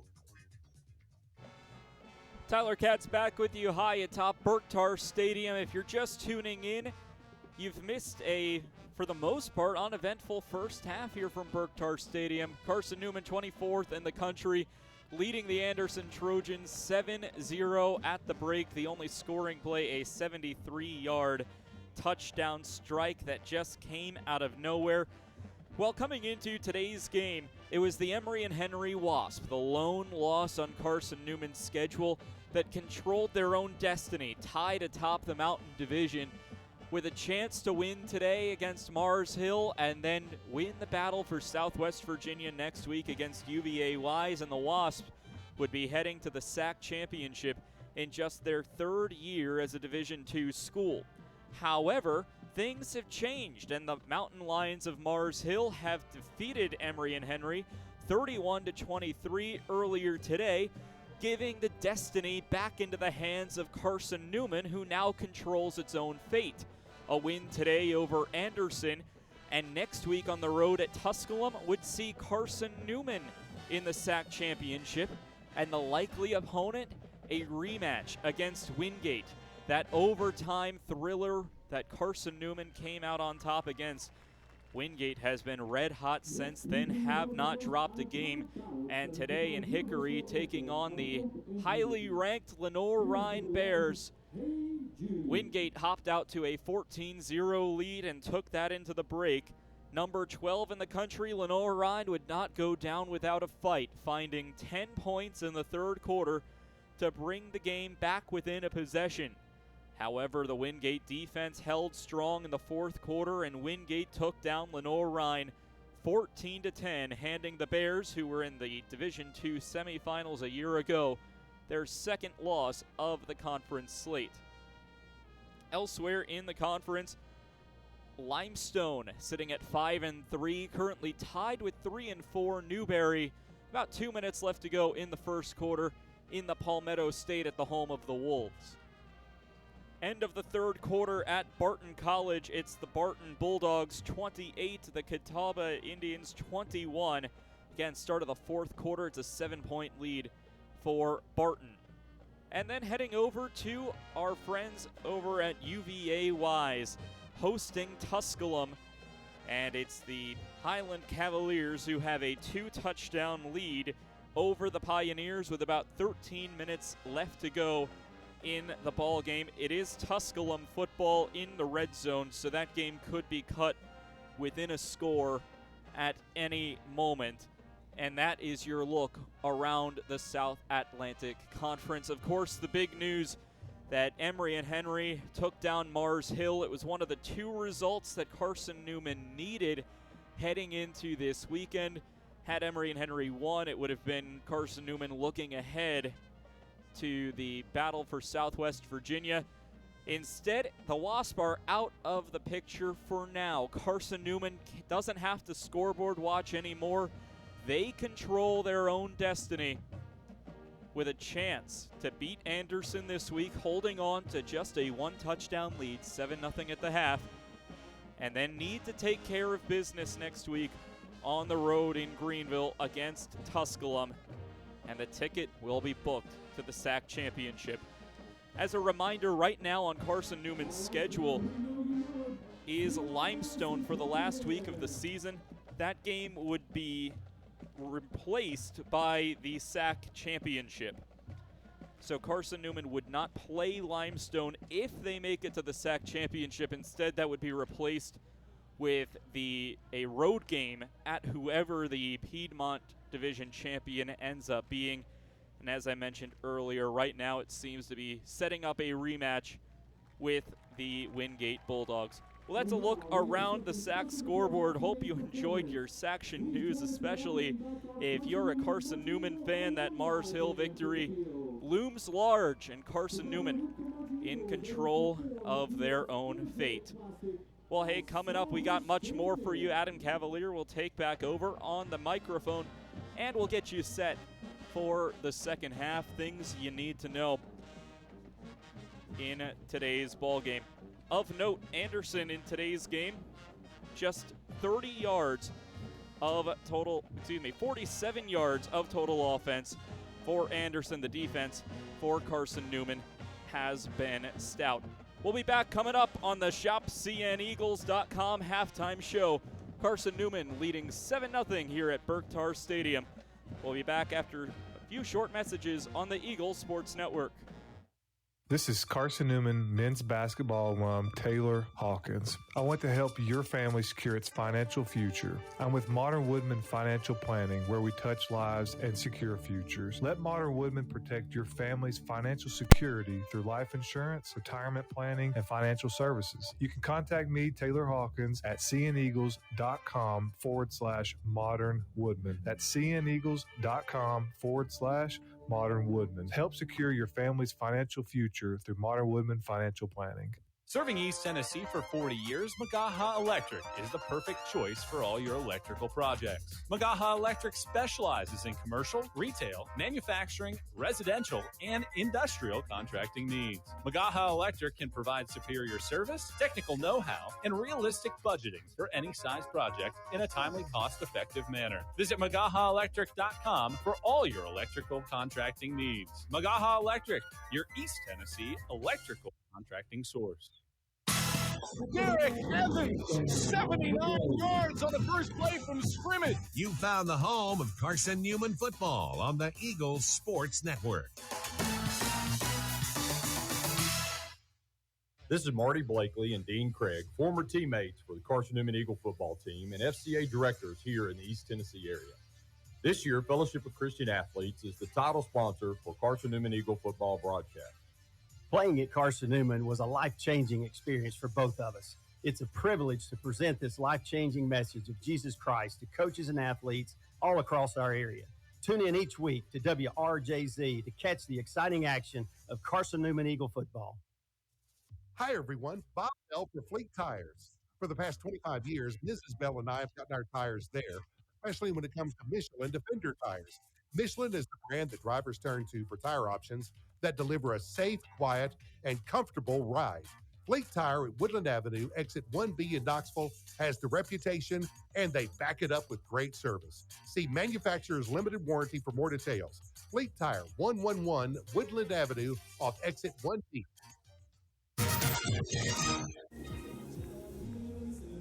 All right, back at Berktar Stadium. It is homecoming. It is senior day, and Carson-Newman leads Anderson 7-0 at the halftime break. Eagles, with a win here today against the Trojans, would be back in the driver's seat for a Mountain Division championship thanks to Emory and Henry's loss to Mars Hill earlier today. I'm Adam Cavalier, and we're proud to welcome into the booth and welcome back to campus 2004 All-America offensive lineman Caleb Crothers. Caleb, welcome back to the banks of Mossy Creek. Thanks for stopping in. Yeah, it's nice. It's changed a little bit. Just a all for the better from when you played. An offensive lineman at Carson-Newman from 1980 to 2019. You got to talk Mike Turner. Give me your best Mike Turner story since he has stepped out of the room and is outside of striking distance. I think I'll always respect the best of the stories. We'll keep them in-house. That's right. And that's right. I think that's what makes him the best is I think he can trust me to take those to the grave, and I'll gladly do that for him. Give me what he meant to you in your development as a human being. Yeah, I think it's a combination. You've got Coach Sparks and Coach Turner, who very strangely worked so well together, and both kind of complemented the other. But Coach Turner was every day position coach, offensive coordinator. He played it, right? Yeah. And he had a feeling of it, and he could recognize folks and bring more out of you than you thought you had. And I think that's what lasts, is that he made you better than you were. I would certainly agree with that. I would also say that who you played with probably impacted things as well. Those early 2000s offensive lines, Reggie Perkins is a multi-year All-American. Pat Egan comes in after you. How did you guys make one another better with some pretty talented offenses in that era? I think we were all friends, and we didn't necessarily spend every minute off the field together, but there was no hate between any of us. I haven't seen some of those guys, we're talking 20 years now, yeah, or at least 18 anyway, and some of them, if they walked in here today, I think we'd pick right up where we left off, where, our minds are still 22 and 23, but our bodies are disagreeing at the moment. I still feel young and dumb, but man, when the alarm goes off in the morning, it's not the same rolling out of bed. But no, I think we worked well together. I think I remember when we had to make decisions on the fly, we could see it in the defense, and I remember we would not have to communicate it. We knew what the other one was going to do, and I think those were great groups. You had NFL guys mixed in there, yeah, and you had great athletes in terms of offensive line. I think I remember the only gripe, at least from the fan base, was I think they need to be bigger. But I don't know that we gave up 4 sacks the entire year. I'm pretty sure we led the country in rushing and total offense, and you'd have to pull those numbers, but we're right there. So I mean, I feel confident throwing the dart at the board and saying, yeah, Carson was probably top 3 in the nation in most rushing yards from anywhere from, I'll go 1980 to 2019, and we'll start back in 2024, that being true as well. What did this place mean to you? How did it help form who you are today? Well, met my wife here, and we've got 3 kids now, and that pretty much shapes your life every day.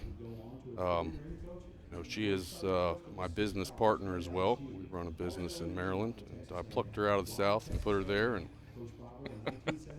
I think maybe Coach Turner taught me well. He taught me to find somebody that's smarter than me and better looking, and go into business and let her handle it. Well, Redman has walked in here with a Chick-fil-A sandwich.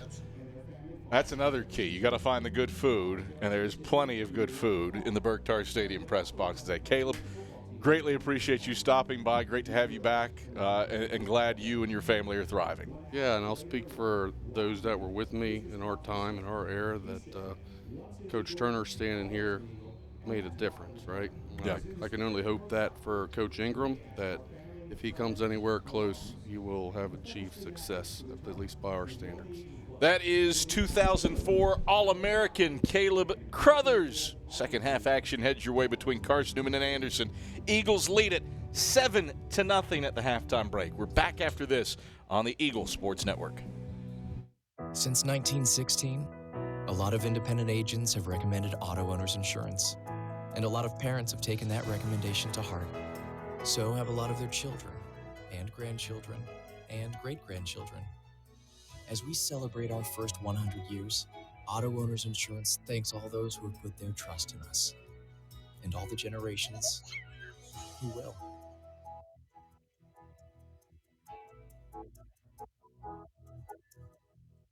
Domino's Pizza in Jefferson City has deals for Carson-Newman students. Bring in your valid student ID when you order, pickup, or delivery, and Domino's in Jefferson City will give you a steaming hot large one-topping pizza for $4.99. That's a large one-topping pizza for Carson-Newman students for $4.99 at Domino's in Jeff City. Call 865-471-6700 to order. That's 865-471-6700. Domino's, the official pizza of the Carson-Newman Eagles.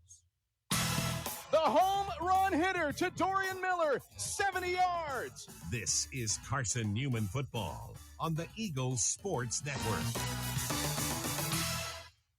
Hey, folks, Jordan's with Ted Russell Nissan. And remember, every new Nissan sold at Ted Russell Nissan comes with a lifetime warranty. Need I say more? Ted Russell Nissan on Kingston Pike. Hey, folks, Jordan's with Ted Russell Nissan. And remember, every new Nissan sold at Ted Russell Nissan comes with a lifetime warranty. And that's a long time. Ted Russell Nissan, Kingston Pike. Ted Russell Nissan, we got it going on. It's football time in Tennessee. Oh, yeah. Let's get some nachos before kickoff. Hold on. I forgot my wallet at home. Don't worry. You can still enjoy the game, even if your wallet's at home. When you add your Knoxville TVA Employees Credit Union debit or credit card to your digital wallet, they're always available to use. Learn more at tvacreditunion.com. Federally insured by NCUA. Join us now.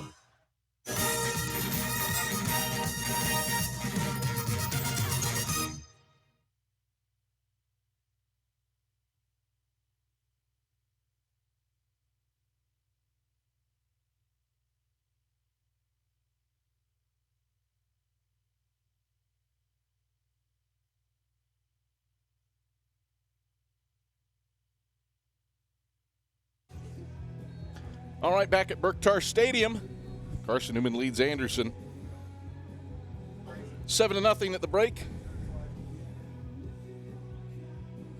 Eagles trying to lock up better positioning in the Mountain Division with a win today. And halfway home, a result breaks Carson-Newman's way with Emory and Henry losing to Mars Hill. While we have a moment, let's send it down to the sidelines to Leanda Carey, who has Ashley Ingram's halftime thoughts. Leanda. Thanks, Adam. At halftime, Coach Ingram told me the defense is playing great. He said offensively, we just can't function right now. He said we're struggling at quarterback, struggling to get snaps. We're just not very good right now, he said. In the locker room, he said he's going to tell the team, he's going to tell the defense that he's proud of the way they're playing, and they've got to keep playing that way because as it stands, this is a one-play game. And he said that they've absolutely got to play better on offense. Back to you. All right, thank you very much. Leanda Carey, Adam Cavalier alongside Mike Turner. Glad you're with us here on the Eagle Sports Network. Redman, I'd say fair assessment. Defensively, lights out. Eagles have moved the football in fits and starts, but have had some big-time miscues that the defense bailed them out. Yeah, and something that could turn this game around altogether is if the defense gets a takeaway. All right, gets a takeaway and gets it in good field position for the offense to punch one in there and get it on the board, and that could be opening up a waterfall for them. Does feel like Carson-Newman snatched momentum there toward the tail end of the first half with that long touchdown. Can the defense continue what has just been categorically insane play? Anderson just 47 yards of total offense in that first half and 4 first downs. Carson-Newman only 5 first downs to boot. As the Eagles will kick it off, Andrew Seibert has it teed up over the left hashes, and he'll send it away to Worthen Carr. Kick is off. And this will be brought by Worthen Carr out from the 2 over the left hashes. Flag flies. He's across the 20. He's across the 25 in the boundary left side. 2 flags are in. Conrad Bryant makes the stop up at the 33. But Michael Madison with some more business to attend to here. You had 2 flags fly in separately, one as the return was developing and then one as it was concluding. See what Michael Madison has to say. Same. During return, holding on the return team. 10-yard penalty, first down. So same flag, or 2 flags for the same occurrence. One was out a lot quicker than the other. And Anderson will start out with the football 1st and 10 at its own 22-yard line. Well, there was no doubt on the replay there. You could see that there's no doubt that was a holding. The kid got his hands out behind the jersey. There was a quick seam. I'm not sure that there was enough quickness on the Anderson group to have taken advantage of that. Wesley in the gun, James to his left. Trips go to the right of the formation. That's the wide side by a Scotch. Handoff is to James straight ahead. Nice cut back. And is snatched at the ankles outside the left hashes by Cruz Temple, who brings him down over the sack logo up at the 26-yard line. It's a 4-yard gain to bring up 2nd down and 6. Carson-Newman has a player shaken up on the play. Looks like it's a left shoulder. You know, there was a straight ahead run by Anderson. It wasn't a cut back. It wasn't a stretch play or whatever.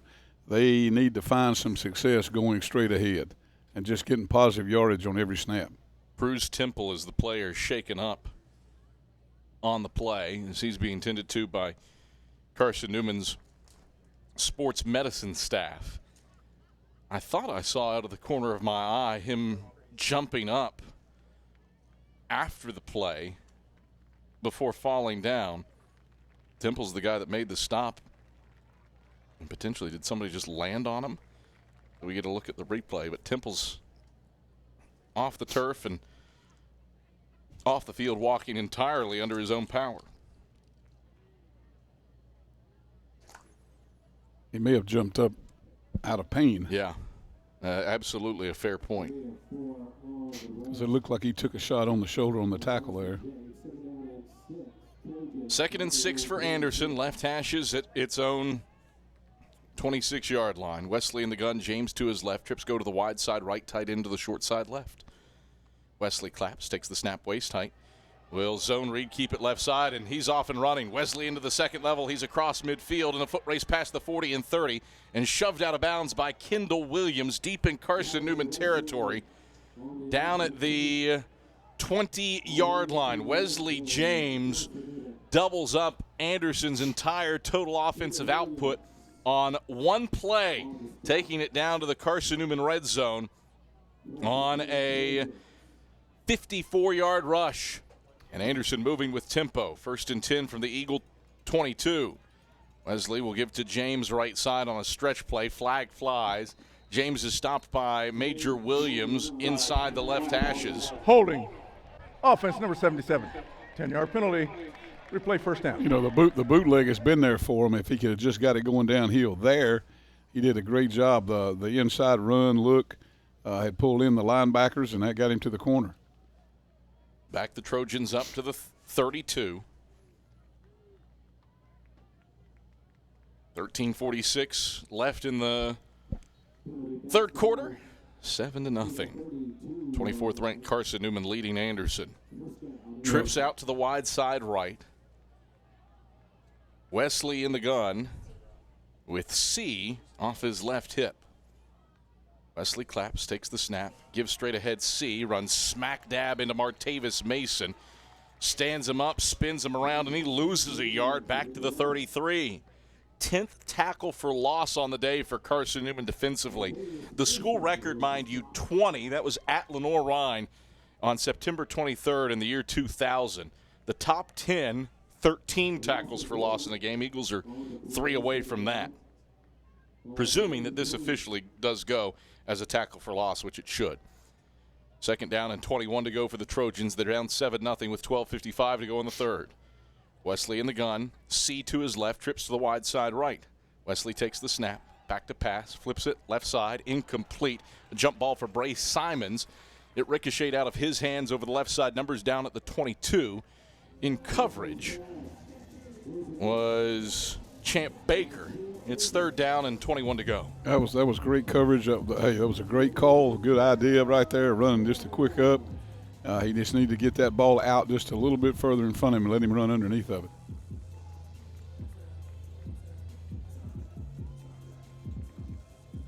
.12:46 to go.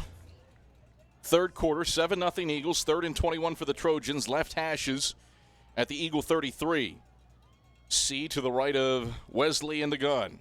Pulls in a low snap, 3-step drop, dumps middle of the field. Complete to Brown, but he stumbles over his own feet and lands over the left side numbers down at the 31-yard line. 2-yard gain, 4th down and 19 to go. Great job by, Anderson cleared it out there with the trips and brought the under route across the field. Quarterback could have led him just a little bit more. He had to reach backwards. I think that's where he crossed his legs up. Legal shift. Offense, 2 backs in motion. That penalty's decline. Brings up 4th down. So 4th and 19 for Anderson. A drive set up by Tyler Wesley's 52-yard zone read keeper. And the Trojans will try for a 48-yard field goal, which, if it's buried, it'll be the longest field. Nope, punt team out. Pardon me. Tristan Lyon is on the punt. So the Trojans will try to pin the Eagles deep. Tristan Lyon has his hands to the sky.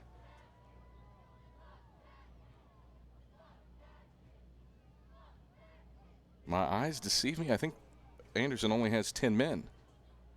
2, 3, 4, 5, 6, 7, 8, 9. Yep, there's the 11th. They're going to take a delay of game here and give Lyon. Delay of game. 46, offense. 5-yard penalty, remains 4th down. We got that penalty without a flag hitting the ground, so no need. No need for that to happen. Eagle fans, Lisa's Country Kitchen serves the best home-cooked meals that the Lakeway region has to offer. Lisa's Country Kitchen, the official restaurant of the Carson-Newman Eagles. A little more real estate for Tristan Lyon to work with. Trying to pin the Eagles inside their 10 as the shadow of the Berktar Stadium press box starts to ink over the field. Snap back. Kick away. A side-winding kick that will bounce at the 2, take a high hop, and be downed at the 1. Wow. Coffin corner. It's actually illegally touched at the 3, they'll say. It kicked off of a Trojan player before it was down at the 1, so Carson-Newman gets some benefit there. Eagles with 1st and 10 at their own 3 with 11:47 to play in the 3rd quarter, leading 7-0. Let's see what Anderson can do with this field position. They've, start the second half. If you got your opponent pinned down on the 2 or 3 yard line, see if they can make a big play or get into their option mode. Justin Johnson stays in the game at quarterback. He's in the flex bone, takes the snap. Quarterback lead to the left. Johnson, decent gain. He's across the 5, splits the hashes, and brought down by Colton Smith near the left hashes up at the 7-yard line. It's a decent little 4-yard tote for Justin Johnson. Actually give him 5 up to the 8, and it's 2nd and 5. That was a lead option. It was run all the way with the quarterback. The other back leading in front of him. 11:23 rolling clock. 3rd quarter. Carson-Newman going to huddle up. Break the huddle, and they'll have 2nd and 5 from the left hashes at their own 8. Johnson under center in the flex bone. Brings Ferguson in motion, takes the snap, gives to Sullins right side. Sullins hops through a tackle. Sullins off and running. Sullins into the 2nd level. He's across the 40 and across midfield. Sullins in a foot race with 2 men to beat. Sullins angling left sideline inside the 20, and he's shoved out of bounds down at the 17-yard line by Carter Witt. A huge gainer for Jaden Sullins. He gobbles up 75 yards on the ground and flips field with 1 play. 1st and 10 Eagles from the 17. That's a big play, a good safe play with a fullback, but that's also a game changer to put him in this position. Eagles looking to go ahead 2 scores with 10:40 to play in the third quarter. Johnson under center in the flex bone. 1st and 10 from the Anderson 17. Johnson takes, quarterback lead to the left. Johnson hop step right. He's across the 10, fighting past the 5, diving forward over the left hashes, and he's down to the 4 with 1st and goal. Johnson was upended by Carter Witt after he gobbled up 13 yards on the ground to move the sticks. 1st down and goal to go for the Eagles. Carson-Newman has a player shaken up on the play.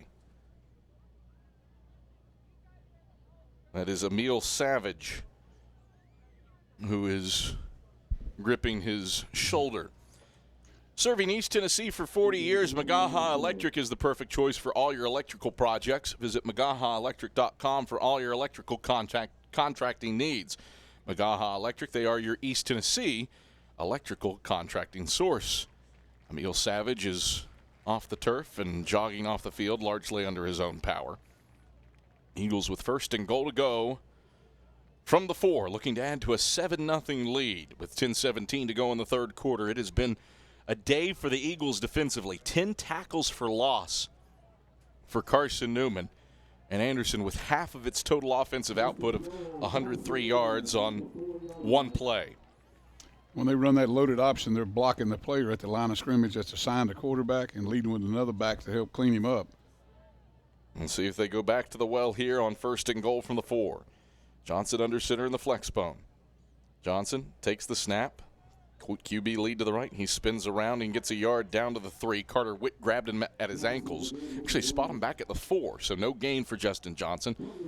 2nd and goal.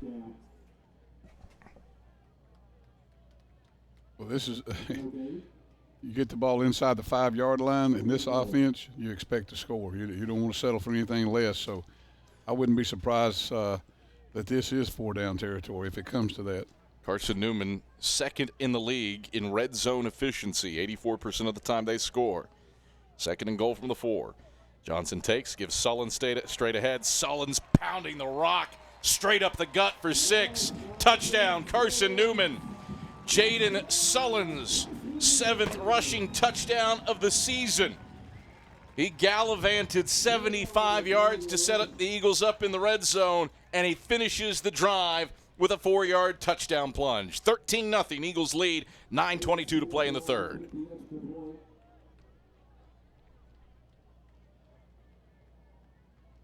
Bennett Smith on for the PAT. Bradshaw snaps it back. Campbell puts it down, and Smith puts it through. 14-0 Eagles lead. 9:22 to play in the fourth quarter. And we're back to Berktar Stadium after this on the Eagle Sports Network. Hey, folks, Jordan's with Ted Russell Nissan. And remember, every new Nissan sold at Ted Russell Nissan comes with a lifetime warranty. Need I say more? Ted Russell Nissan on Kingston Pike.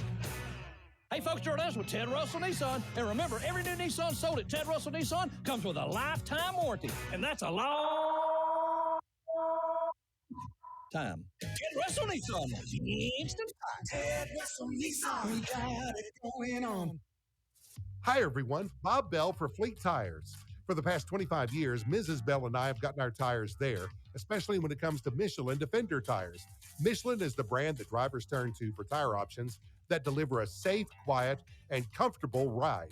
Fleet Tire at Woodland Avenue, exit 1B in Knoxville, has the reputation, and they back it up with great service. See manufacturer's limited warranty for more details. Fleet Tire, 111 Woodland Avenue off exit 1B. You're listening to WRJZ Knoxville, Joy 620, FM 102.5 in Knoxville, FM 99.5 in Sevierville, the home of Carson-Newman Eagles football. 14-0 Carson-Newman leads Anderson with 9:22 to play in the third quarter. I'm Adam Cavalier. To my right is Mike Turner. Down on the field, we've got Leanda Carey. Dave Claybo's running the show back inside of network control. Our spotter is Erica Lovingood. And our fantastic camera crew, Landon Barger, Emerson Osmus, Amin Kashmi, Maddie Pardue, and Kennedy Goins. Our director today is Ian Johnson. Jay West's our replay operator. Our entire cast and crew is so grateful that you've elected to spend part of your Saturday on Homecoming and Senior Day with us here on the Eagle Sports Network, as Carson-Newman has built a 14-0 lead on Anderson.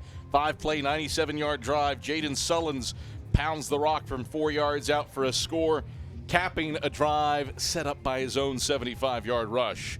And the Eagles with a 2-score lead on what so far has been a defensively dominant day over the Trojans. Andrew Seibert has it teed up, and he will boot a line drive kick that Worthing Carr will field at the 10, cuts at the 20 to the left, and stumbled up to the 21-yard line in the boundary right side. 11-yard return, 1st and 10 for the Trojans from their own 21-yard line with 9:18 to go in the third quarter. Eagle fans, check out Carson-Newman Athletics' official online store at shopseeandeagles.com. It features more than 1,100 products from T-shirts and polos to phone skins and pet collars. Shopseeandeagles.com, the official online store of the Carson-Newman Eagles. On that second touchdown, you could see a nice sigh of relief on that Eagle sideline. And now getting a little bit more excited. The defense continued to dominate. Wesley will toss it to Campbell left side. He got away from Major Williams. He will not get away from Kendall Williams. Kendall finishes him off back at the 18-yard line. That's a loss of 3 to bring up 2nd down and 13 to go on the 11th tackle for loss of the day for Carson-Newman defensively. Eagles have thrived in the backfield. Nice pursuit by Jimmy Olarende to blow the play up initially. Great pursuit and downhill play by the safeties. Very impressive. Wesley out of the gun for 2nd and 13 toward the middle of the field at his own 18. Claps and takes. Will give to Campbell straight ahead. Campbell pushes the pile across the 20 before Christian Hicks collapses on his backside and takes him down up at the 24-yard line. Decent little 6-yard gain. 3rd down and 7 to go for the Trojans. Anderson has struggled to move the football today. 100 yards of offense. 22 through the air, 78 on the ground, 52 of which came on the zone read keeper for Tyler Wesley. 3rd and 6 for the Trojans, middle of the field, trailing 14-0 with 8:08 to play in the third. Wesley out of the gun, claps his hands, takes the snap at the knees, steps up, zips middle of the field, incomplete. Worthing Carr, the intended target, over the right side, hashes up at the 30-yard line. Jet Jones, Kendall Williams, Major Williams, all in a zone around him. Wesley rifled it in there, and Worthing Carr never had a prayer. Trojans go 3 and out. Yeah, that was just a slant that they had some success with a little bit earlier, but I don't know if they cut the route down or he tried to get it out of there too quick. Lyon on to punt. Meeks back deep to receive. High snap. Lyon pulls it in, gets it off with his right foot, a spiraling kick. Meeks will field it at his 33, make the first man miss, reverses back to the left, looking for blockers.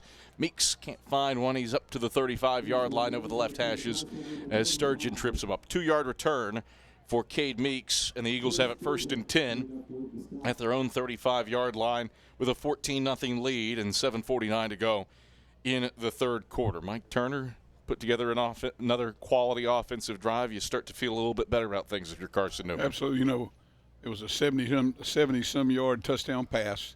It was a 70-plus yard run that put him in a position. You know, and everybody would take a 70-yard play, but I think Carson-Newman right now would like to have a 4-yard, 4-yard, 4-yard, a few of those drives going. 1st and 10 Eagles, left hashes at their own 35. Johnson under center, Sullins behind him. Man in motion, Ferguson, toss his way. Ferguson looking for the edge. He has it. He's across the 40. He's across the 45, and he's wrestled down out of bounds up at midfield into Anderson territory and out of bounds down at the 49-yard line. Give him 16 yards on the ground for Cam Ferguson on the rocket toss to the right. 1st and 10 Eagles. And, you know, that's a play that all day long Anderson's been able to handle well and get it stopped for no gain or short yardage. You know, it comes back to do we believe, you know what I mean? You got your 2 touchdowns down, now you need to make a stand. It was Gerard Woods who ran him down out of bounds on the previous play. 1st and 10 Eagles, right hashes at the Trojan 49. Flexbone for the Eagles, single receiver to the left. Johnson, lead, straight ahead. Johnson pushes between the hashes across the 45, down to the 43-yard line. Jeffries grabs him around his shoulders from behind to knock him down. That is a 6-yard gain to bring up 2nd down and 4 to go. You saw the line of scrimmage there. That moved. it moved back so he could take the lead option and take it downhill and not go parallel with it. He had first down. He had good yardage on it on the first or second step. 6:40 to play, rolling clock, third quarter. 14-0. Carson-Newman leading Anderson. Trying to get back in the driver's seat for the Mountain Division. Flexbone for the Eagles. Johnson under center. Takes the snap. Will fake the dive. Keep it himself. Johnson's into the second level. He's got first down yardage across the 35. And he's upended by Carter Witt over the right hashes down at the 32-yard line. Give Justin Johnson an 11-yard carry. And another first down for the Eagles. That's the first time I think today that we've seen the midline option, which is a base play out of this offense with a double slot. And, you know, he made the read on the 3 technique and turned it right up behind him, and big yardage. First and 10 Eagles, right hashes at the Anderson 32. Flexbone for the Eagles, single receiver each way. Johnson takes, will give on a counter to Bradley. Anderson had it read. Bradley able to get to the edge and get positive yardage down to the 30. Glenn Bullock stayed at home and was right there on Don Bradley, but Bradley able to wiggle loose and pick up 2 down to the 30, 2nd and 8. The kid from Anderson did a good job of avoiding the horse collar call right there. He did have his hand up, and he knows that. He let it go back down around the waist. He gave up a couple yards but avoided the penalty. 5:23, rolling clock, third quarter. Carson-Newman 14 and Anderson nothing. Eagles with 2nd and 8 from the Trojan 30, trying to make this a 3-score game. Johnson under center in the flexbone. Takes the snap. Lead to the right. Johnson into the second level. Close to first down yardage. Has first down yardage over the right hashes. He's across the 25 and 20 and knocked down by Sturgeon inside the right hashes down at the 19. 11 yards for Justin Johnson. He's having a quality second half. 6 carries for 46 yards now. I think you see to get the communications with a younger quarterback, Carson-Newman has gone back to being in a huddle, making sure everybody's on the same page and trying to avoid those illegal procedure, false start penalties. But, hey, they are moving the line of scrimmage. It's moving forward. First and 10 Eagles, middle of the field at the Anderson 19. Johnson fumbled the snap. Ball's on the ground, and there is a pile of bodies. Anderson says it has it. The officials will unpack everybody here and see who comes out of this pile with the pigskin. Officials are on the ground. Rolling on the field. Recovered by the offense. 2nd down. Credit Tyler Curtis lurching into the fray from his fullback spot to get the football. The Eagles lose a yard back to the 20 on the mishandled snap. It looked like the quarterback tried to get out of there just a little bit early that time and didn't quite get the snap up to the hands, up to the knuckle area. 2nd down, 11 to go for the Eagles. Ball equidistant between the hashes at the Trojan 20 for 2nd and 11. Johnson takes and gives straight ahead for Curtis. Curtis powers it down to the 17-yard line between the hashes. Host of white-clad Trojans there to stop him, led by Bullock. It's 3rd down and 8 to go for the Eagles after the 3-yard gain. Just a little veer look right there, a good read by the quarterback. And again, it's been able to get done this time because Carson-Newman is moving the line of scrimmage, which allows the quarterback to get up inside a little bit better. Eagles need the Trojan 9. 3rd and 7 toward the left hashes at Anderson 17. Everybody bunched in tight to the line.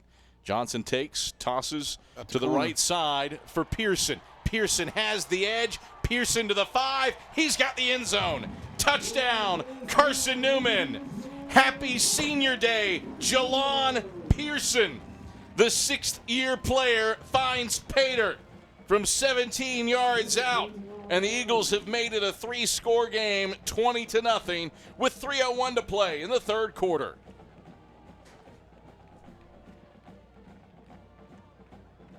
You got to be happy for a kid like Jalon that's stuck it out in this program, has had some hard times to go through, and has overcome them, has a great attitude right now, and a team player. Bradshaw to snap. Campbell puts it down, and Smith puts it through. 3:01 to play in the 3rd, 21-0. Carson-Newman has scored the 2 times it has touched the football. After halftime, Jalon Pearson, 17 yards on the toss, finds the end zone. We're back to Berktar Stadium. Eagles by 3 touchdowns. This is the Eagle Sports Network. How do you know you're in a community, not just a town? Well, strangers smile as they walk by. They refill your coffee without you asking. And when you ask directions, people offer to walk you there. Communities give more. The way you know when you walk into First Bank that you are in a real community bank. Great products, direct access to your local bankers, and relationships that can last a lifetime. Don't just have an account. Have a community with First Bank. Member FDIC. At InterDigital, we strive to be a leading provider of cutting-edge digital and marketing solutions. At InterDigital, we want to help our clients find success. Our team of technology gurus work together to ensure InterDigital continues to progress forward as technology advances. At InterDigital, we make technology work for you. Visit interdigital.com for IT support, web development, virtual tours, graphic design, internet marketing, mobile app, and film production services. InterDigital, laser-focused on your success. Back at Berktar Stadium as Anderson returns the ensuing kickoff. Trojans with a little bit of a seam, but it closes quickly as Worthen Carr brings it across the 20 up to the 23-yard line. And the Trojans start off 1st and 10 with 2:55 to play in the third quarter, trailing 21-0 at their own 24-yard line. Adam Cavalier alongside Mike Turner. And to carry on the sidelines for us, Eagles have put together a quality third quarter, Red Man. Absolutely. It's every time they touch the ball, they got the ball in the end zone. They've made big plays. They've made steady plays. Key thing is they took care of the football. Wesley's in the gun. Campbell's to his left. Trips go to the right. Snap back and the handoff. No, Wesley keeps it left side, and Wesley is cut down in the alleyway by Cruz Temple at the kneecaps in the boundary left side up at the 25-yard line. Just a gain of 1. Second down, 9 to go. The only time he's been able to turn it up is when they've got the last man on the line of scrimmage secured there and then the receiver wasn't able to block the cornerback. We got up inside and small gain. 2:25 in the third, 21-0, Eagles leading. Wesley in the gun, Campbell to his right. Trips go to the wide side right, tight end, short side left. Toss to the right to Campbell. He's pursued in the backfield, and Campbell is caught by Mekhi Brown and slung down for a loss back at the 21. That is -4 on the play. 12th tackle for loss on the day for Carson-Newman defensively. 1 away from the top 10 for a single game in school history. It was impressive how the linebackers and defensive back attacked the wide receivers outside trying to set the corner there on the pitch. They're controlling the line of scrimmage offensively and defensively right now. Third down and 13 to go for the Trojans. Right hashes at their own 21. Wesley from the gun, Campbell to his right. Wesley pulls in a low snap, 3-step drop. He's pressured, escapes to the left, back to the right. Wesley is hit. Wesley is sacked.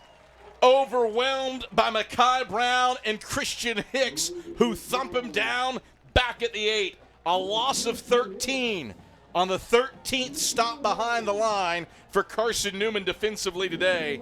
Tied for the 7th most in a single game in school history. 3 and out for the Trojans. Oh, that was great pressure by the Carson-Newman defense, but what was more impressive, if you could look down the field and see the coverage by the DBs and safeties. The line will punt. Meeks is in Anderson territory at the 48 to receive it. Line gets off a whirly gigging kick that will bounce at the 38, roll across the 40, and be downed at the 47-yard line, which is pretty much where Cade Meeks was standing. So Carson-Newman gets the football in plus territory, 1st and 10 Eagles at the Trojan 47-yard line. It's a helpless feeling for that quarterback to be sitting back there in the shotgun, take a snap, and he gets that kind of pressure.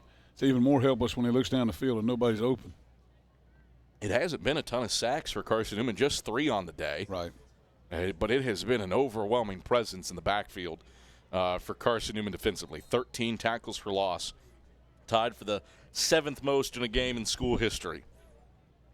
And it is the 7th game with exactly 13 tackles for loss. We'll see if that number increases as the contest goes along. And with another quarter to go, I wouldn't doubt that. Justin Johnson under center in the flex bone. Brings Bradley in motion, takes the snap. Johnson back to pass. Johnson throws out to the flat right side, complete to Jeremiah Carroll at the 30, who ambles out of bounds in front of Cade Evenson down at the 30-yard line. 17-yard pitch and catch between Justin Johnson and Jeremiah Carroll. That's a first down for the Eagles. Good job on the stop route by the wideout right there. The DB giving probably way too much cushion there on the snap of the ball. First and 10 Eagles, right hashes at the Anderson 30 on what will probably be the final play of the third quarter. Eagles will get over the football. 4, 3, 2. See if they snap it here. No. That is the end of the third. 21-0. Eagles leading. That is the end of the third quarter. 15 minutes left when we come back to Burke-Tar Stadium. Carson-Newman, 3 touchdown leaders over the Trojans on the Eagles Sports Network. Hello, I'm Gary Braden of Braden's Lifestyles Furniture in Turkey Creek. For nearly 69 years, Braden's has been the place to purchase quality furniture at discount prices. Braden's is a full-service furniture store that features a talented design staff which can assist you with both your interior or exterior spaces. Bring your plans to our Braden's showroom, or if you desire, we'll come to you. The majority of our products are made in America and can be customized, so with Braden's, your possibilities are vast. And as always, thank you and enjoy the sale. It's football time in Tennessee. Oh, yeah. Let's get some nachos before kickoff. Hold on. I forgot my wallet at home. Don't worry. You can still enjoy the game, even if your wallet's at home. When you add your Knoxville TVA Employees Credit Union debit or credit card to your digital wallet, they're always available to use. Learn more at tvacreditunion.com. Federally insured by NCUA. Join us now. Back at Burke-Tar Stadium, Adam Cavalier alongside Mike Turner. Carson-Newman's opened up a 21-0 lead on Anderson. Trojans with 1 first down after halftime. Redman Eagles, high-level third quarter right there. Yeah, but in a complete third quarter. That's what I'm sure Coach Ingram and all the coaches are going to be excited about, is that was a complete quarter by all 3 parts of the game. First and 10 Eagles, right hashes at the Anderson 30.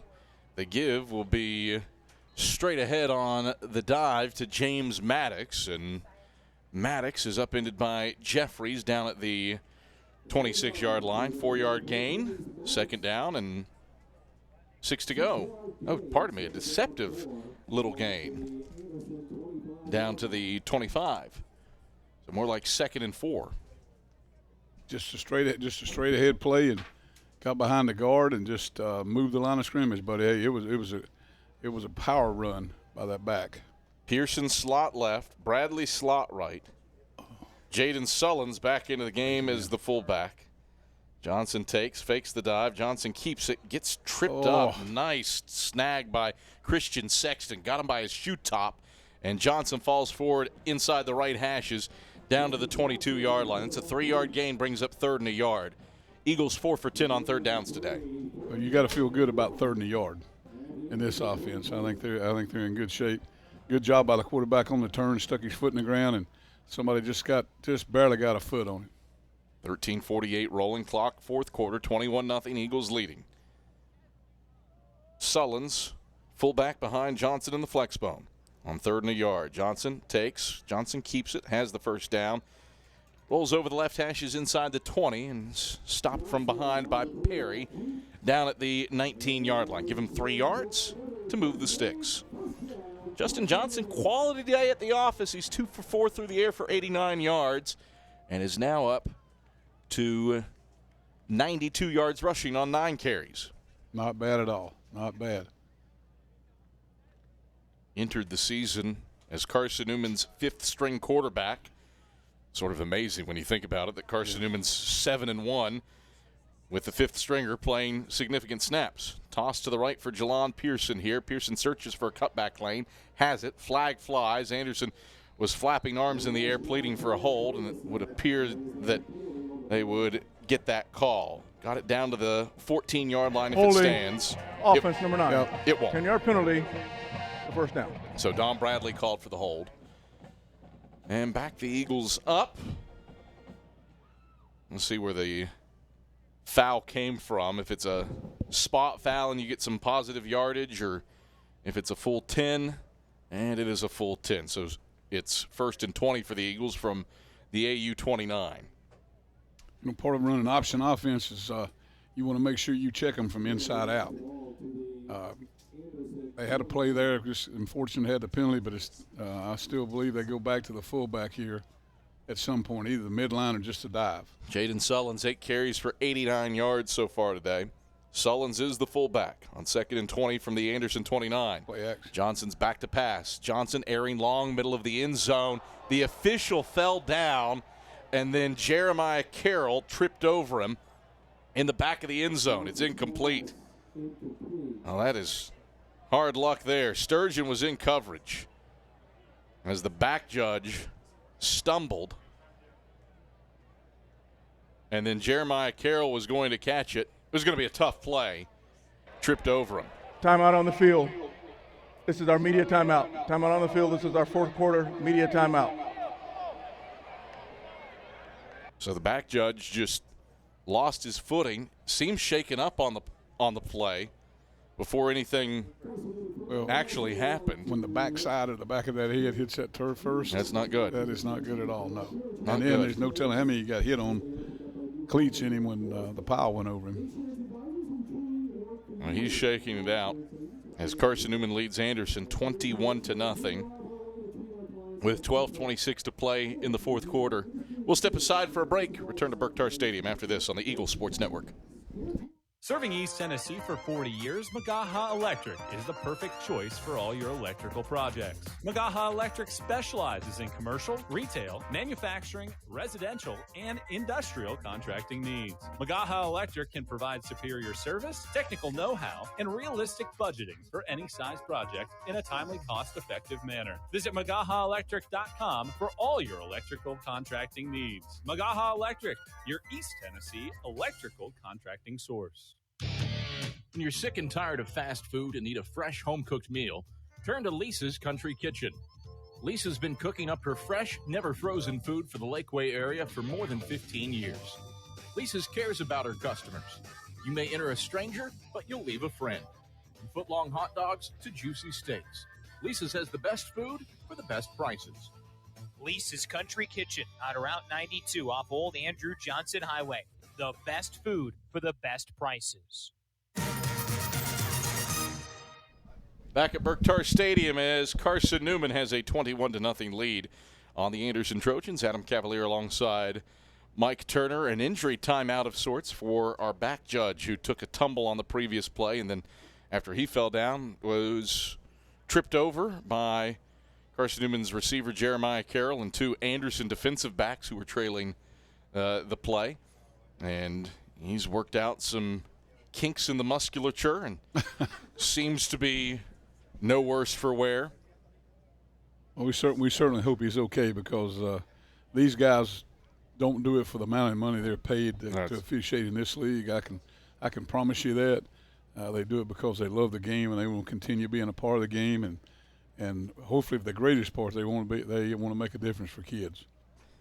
Anderson, a first-year program. Got to give a lot of credit to sports information director there, Michael Sanders. He's done a fine job managing the Trojans. Long-time SID in the league between Limestone, Newberry, and now Anderson. Anderson's got themselves a good one in what Mikey's doing there. 2nd and 20 for the Eagles. Johnson will turn and give to Sullins right side. Hop, step right, hop, step left. Sullins lurches forward between the hashes inside the 25, down to the 23. Holding. Offense, number 50. 10-yard penalty, remains 2nd down. Flag comes on Christian Jones, so that erases the 5-yard gain and backs the Eagles up to the 39-yard line. Eagles had it 1st and 10 down at the 19. Back-to-back penalties, and now it's 2nd and 20. Or 2nd and 30, pardon me. Well, it was a great veer look by the quarterback and the fullback, and gosh, he just made a great jump cut over the linebacker and picked up real good positive yardage, but it's all coming back with a penalty. Eagles need to get it down to the 9.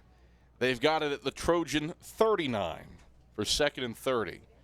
Johnson under center, Ferguson in motion. Johnson drops back to pass. No gives on a delayed handoff to Pearson. Pearson over the left side numbers. is wrestled down by Jeffries down at the 34-yard line. 5-yard gain brings up 3rd down and 25 to go. Just a good counter, misdirection look. Almost got it outside. That was a good effort by the running back. 11:40 rolling clock, 4th quarter. Carson-Newman 21, Anderson nothing. Eagles content to let the clock bleed. Carson-Newman has already gobbled up 5 minutes of game time on this possession and are set to run the 7th play of this drive. It is 3rd and 25, though. They need the 9. Johnson rolling the pocket right. Johnson flips it. It's complete to Cade Meeks over the numbers right side down at the 23-yard line. Carter Witt was there immediately. Good combination with an up pattern and an out pattern on the sprint out. Quick motion on the offense. Oh, my. 2 men in motion at the snap. 5-yard penalty. Replay down.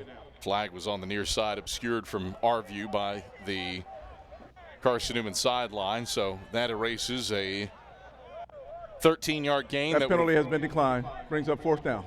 No, pardon me. Anderson's going to decline it. It'll be 4th and 12, but now Carson-Newman's in field goal range.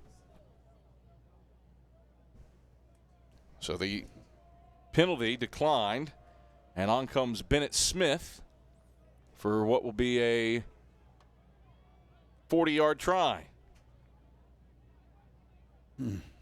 Smith with a chance for a career long. Comes from the right hashes in the shadow of the Berktar Stadium press box. Kicking right to left. Snap back, hold down. Smith's kick way off the mark to the right. No good. So Smith misfires from 40, and it remains a 21-0 lead for the Eagles. More importantly, though, Carson-Newman takes 5 minutes off the clock. They took the time off the clock. Anderson's offense didn't touch the football. And again, they didn't turn it over. You turn it over on the missed field goal, but they've taken real good care of the ball. And again, I go back. They made a great adjustment with that younger quarterback of going back to the huddle, try to calm him down as much as possible, and hopefully to improve the communication process. 1st and 10 for the Trojans. Everybody these days wants to be a hurry up and go, but it's not good if it's not the communications and the timing's not right.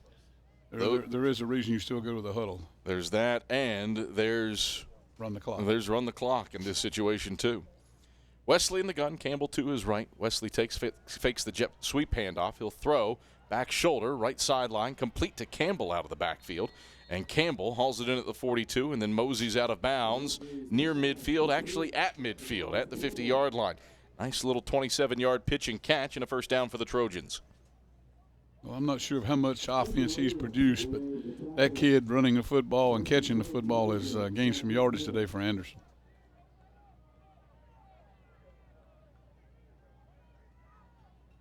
First and 10 for the Trojans from midfield. Wesley back to pass. He's pressured up the middle. Flag flies. Wesley is bound for the turf anyway. He's sacked by Storm Livesey and Cruz Temple back at the 46-yard line. Likely a hold coming too. Eagles lined up on defense and ran a little X stunt. They stacked the linebacker in behind the nose, and when they ran the X stunt, nobody picked up the linebacker coming through. Plus, there was other just great pressure along the whole front. Let's get everything sorted with Michael Madison. We have offsetting fouls on the play. Illegal chop block, offense, number 2 and 51. Personal foul, face mask, number 93, defense. Those penalties offset, replay the down. All right, so do it over. Again, 1st and 10 from midfield. 10:16 to go in the 4th quarter. 21-0. Carson-Newman leads Anderson.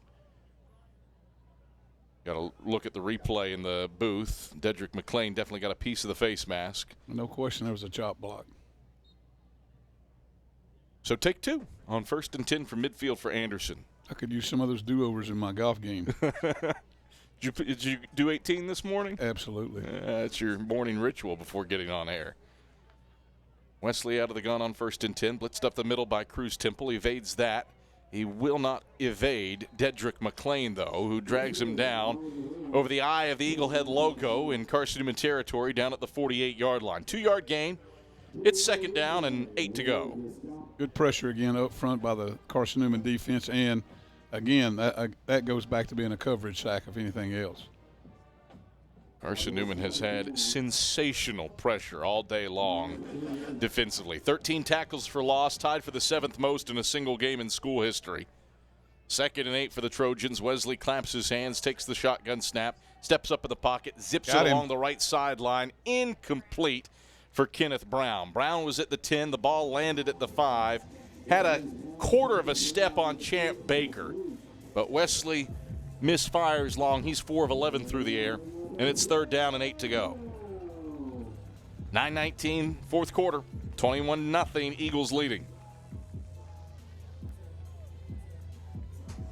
With the way the pressure is coming, might be a good time for them to spread them out and run the draw like they did a while ago, right before the half. Trojans 1 for 11 on 3rd downs, and Anderson just with 2 first downs after halftime. Wesley out of the gun, back to pass on 3rd and 8. He's hit as he throws, and that is incomplete. Ja'Cory Long had a gift. He had a pick in his grasp on the edge of the shadow at the 42, and it falls for an incompletion as Major Williams brought the heat into the backfield. Should have been an INT, could have been a big guy touchdown for Ja'Cory Long. Instead, Anderson will punt. And that will be run back a few times next week in the video. Just a little bit. Yeah. Jamar Neal in attendance today. His brother Javaris had a pick 6. Big guy touchdown against Newberry in 2013. I'm blanking if it was the regular season meeting or the playoff meeting. That's the last big guy pick 6 that Carson-Newman had. This one's just an incompletion, and Lyon will come on to punt.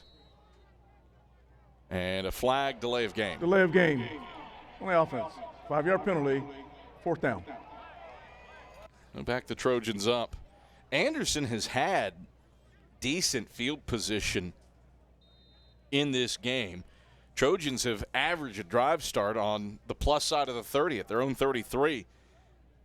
But Carson-Newman has been tall to the task defensively.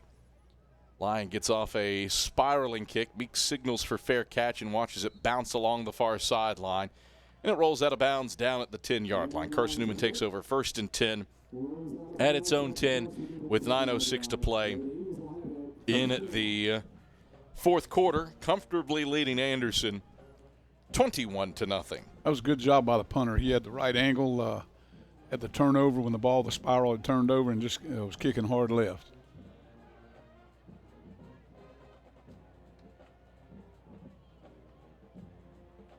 Carson-Newman huddled up, breaks the huddle, and the Eagles will try to continue to chew clock. 342 yards of total offense for Carson-Newman.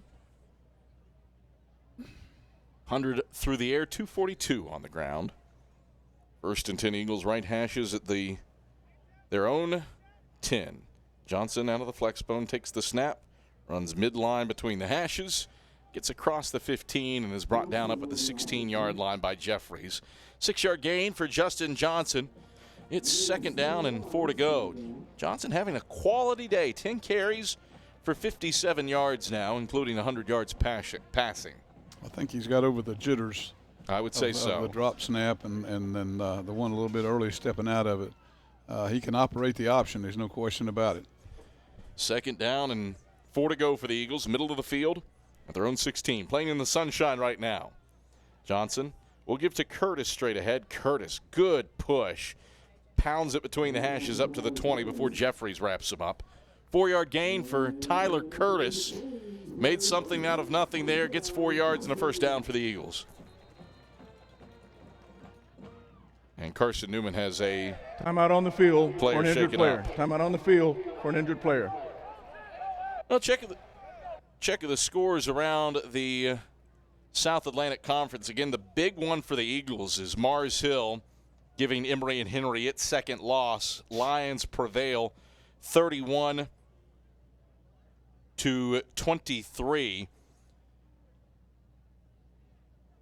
Emory and Henry fumbled a punt away late that prevented a potential comeback attempt. Credit the Wasps. They were down 31-14 at the end of 3 and scored 10 in the 4th to make it interesting, but Mars Hill hangs on.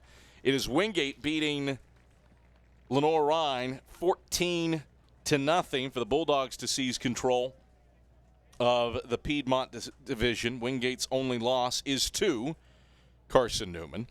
It's Wise prevailing over Tusculum 35-27 behind 369 yards passing for Wise quarterback Carter Wick. And Barton rolls season-high 49 points in a 49-35 win over Catawba. Catawba a little shorthanded. No L.J. Turner today. No Hunter Shepard. And Mason Fortune goes 28-45 through the air for 348 yards passing for the Indians. Not enough, though, as Barton prevails. Eagles up 21-0 on Anderson with 8:09 to play in the fourth quarter. Johnson under center in the flex bone. Tosses to the left side for Nate Adebayo, and Adebayo is hit a yard deep in the backfield by Kennard. Back at the 19-yard line, he loses a yard. It's 2nd and 11. It's all made possible by the safety. That was a great job. If you could track him and draw that line, he came running and made it turn back inside out and kept great leverage. Carson-Newman content to use every ounce of this clock. Eagles looking to win their 10th senior day game, their 10th homecoming game here in the last 12 years. Leading 21-0 here in the fourth quarter. Johnson lead up will take the lead left side. He's across the 20 in the boundary left side and brought down by Stevenson. Inside the left side numbers up at the 24-yard line. 5-yard gain before Evenson brings him down. And it's 3rd down and 6 to go. You want to get a first down here, obviously, but you want to keep the clock running as well. And keep the ball away from Anderson. After that second quarter had 9 possessions, Eagles have been able to play a little more ball control. 2 touchdowns and a missed field goal for Carson-Newman after halftime. 3rd and 6. Johnson straight drop. He's pressured. Johnson is hit. Johnson is sacked. Got him from the blind side. Wow. Richardson sacks him over the left hashes, back at the 17-yard line. A loss of 7, and it's 4th down and 13 to go, and Carson-Newman will punt. Eagles are very, very fortunate right there that he was able to control the football. When you take that blind side shot and you've got your shoulders turned, get ready to throw the football, that football's in danger. Grayson Campbell on to punt it away to Carter Witt. Snap back. Anderson comes after it. Campbell gets it off. Carter Witt fields it at his 49 and is immediately chased down by Major Williams and driven backwards to midfield.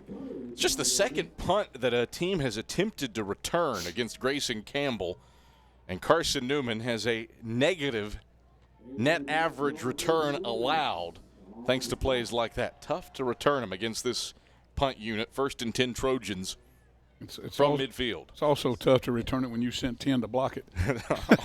Also true. That's true. Also true.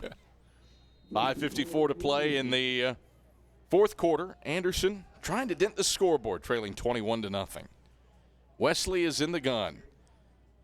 Claps his hands twice, now a 3rd time, takes a low snap, knee height, steps up, zips middle of the field. That is intercepted. Kendall Williams has it. Williams on his horse to the left sideline. Cuts back left inside the 35, inside the 30, and he's wrestled down inside Anderson territory, down at the 29-yard line by Brown. Kendall Williams, big-time senior day moment with a pick, and it sets the Eagles up with 1st and 10 from the Trojans' side of the 50. That bounced off of somebody, didn't it? He got it on the fly, picked it off his helmet. No. How about Kendall Williams? Well, the defense has done what we talked about. They've made a turnover and put them in position to score. 5:54 to play in the fourth quarter. Johnson will give to Curtis right side. Curtis pounds it straight ahead between the hashes. Inside the 25, Bryant knocks him down at the 24-yard line.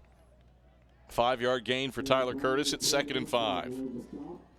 Hugs and hand pounds for Kendall Williams on the sideline celebrating the INT.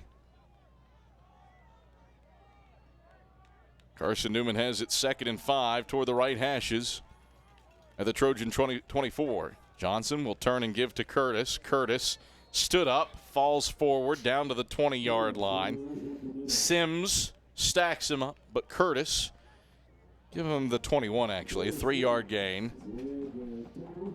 3rd down and 2 yards to go. Good push there by the offensive line and great play by the linebacker there from Anderson to hold him to that level. 4:50 rolling clock, 4th quarter, 21-0, Carson-Newman the lead. Johnson under center in the flex bone, Sullins behind him.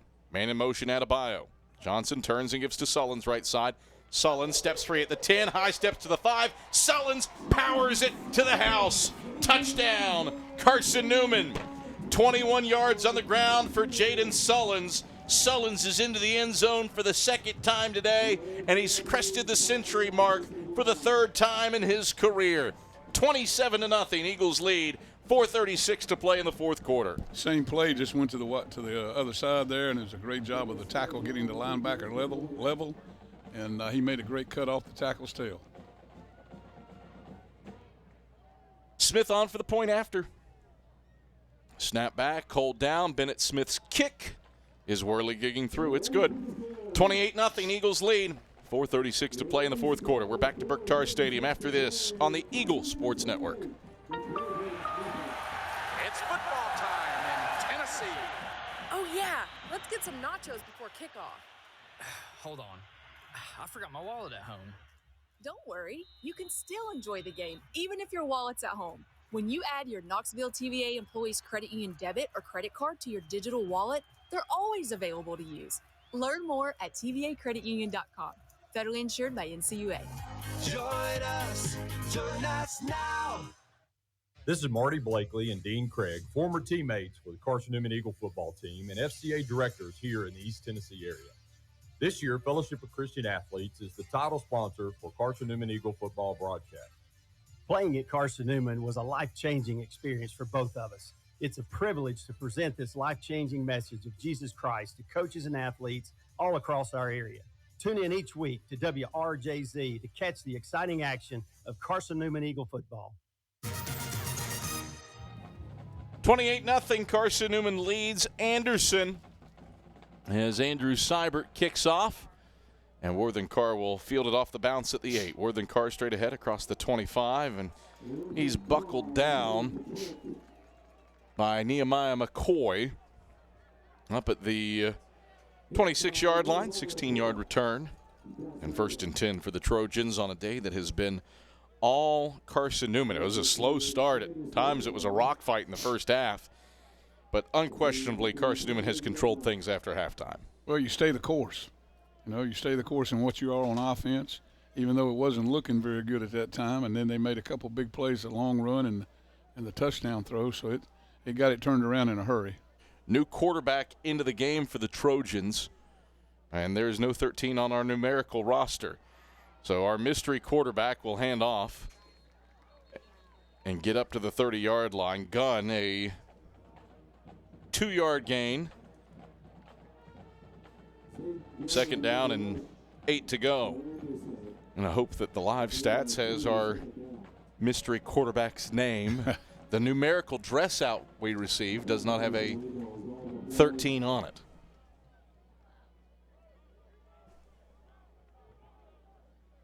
.358 rolling clock, 4th quarter. Anderson trails Carson-Newman 28-0. Eagles trying to pitch their first shutout against a SAC foe since 2022. Handoff is to Gunn, left side. Gunn is chased down by Justin Rouse, and Rouse wrangles him down in the backfield back at the 27-yard line. Loss of 3 on the play. It's great to see a defense be consistent with playing with enthusiasm and excitement, and those kids are playing excited. 14th tackle for loss, tied for the 6th most in a single game all time. Eagles had 14 against Concordia out of Alabama on September 16th, 2010. The Hornets? Is my mascot pool correct for a random NAIA team? Eagles blitz, quarterback sprints to the right, flares it long. Nobody's there, wide open. A catch for Worthen Carr, and then Major Williams spins him around in Carson-Newman territory across the 40 down at the 39-yard line. Nice pitch and catch for the Trojans to pick up first down yardage on 3rd and long. A 34-yard pitch and catch and a first down for the Trojans. Nice job of finding the seam there by the receiver, but also the quarterback being patient. Graybill is the quarterback. Eagles jump off sides. Graybill just lost the football on the snap. Carson-Newman's going to fall on top of it, but it's irrelevant. Eagles were in the neutral zone when the ball was snapped. Surprised it wasn't blown dead, unabated to the quarterback. Offside. Defense. 5-yard penalty. Replay first down. Graybill just had a hit off of his hands. 2:37 left in the fourth. Carson-Newman leads 28-0. The question is, do the Eagles have a shutout in the offing?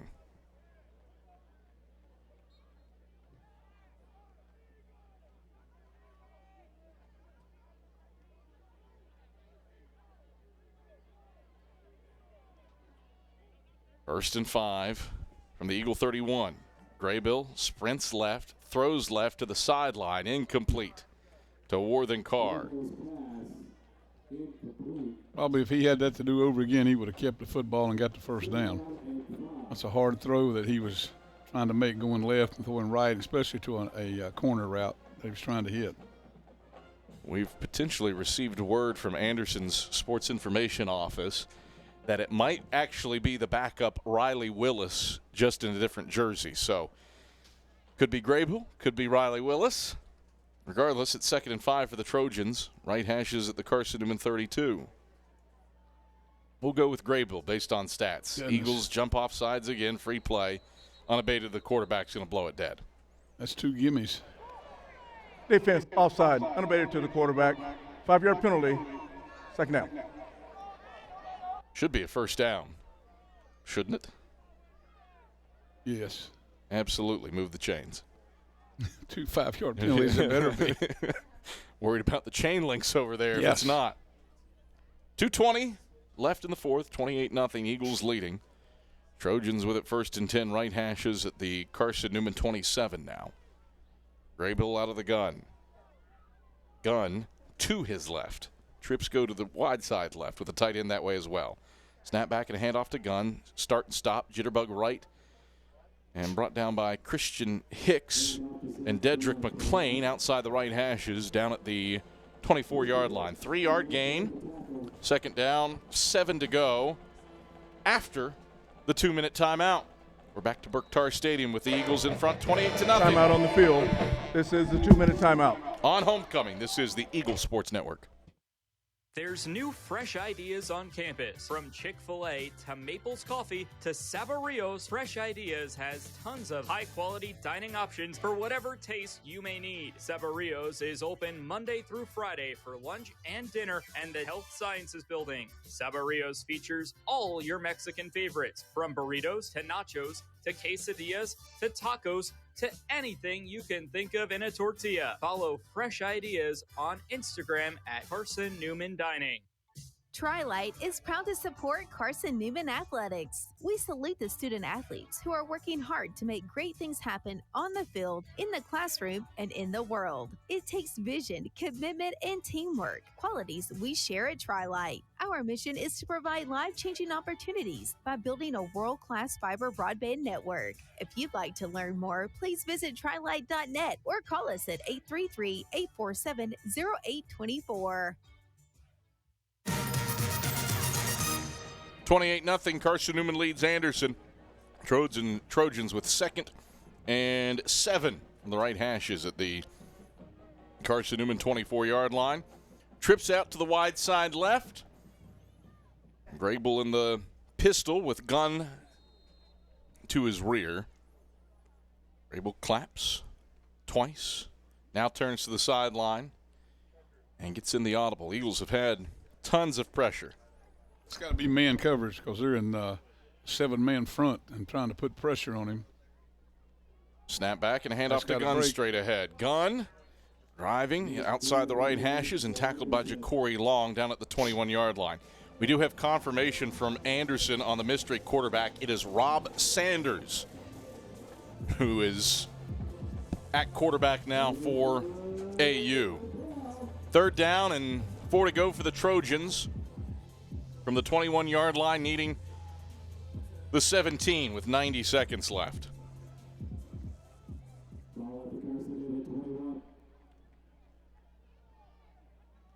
Sanders in the gun to his left. Snap back, play fake. Sanders rolls left, pressured, chucks it off of his back foot, left side of the end zone, coming back for it, and catching it is Worthen Carr. He got his feet in. Yes, touchdown Anderson. That is a ground play, but Worthen Carr, an outrageous snag. Kendall Williams is saying, hey, throw the challenge flag. Didn't think that he hauled that one in. BAT coming up as Worthen Carr pulled it in, and Ashley Ingram has thrown the challenge flag, trying to preserve the shutout.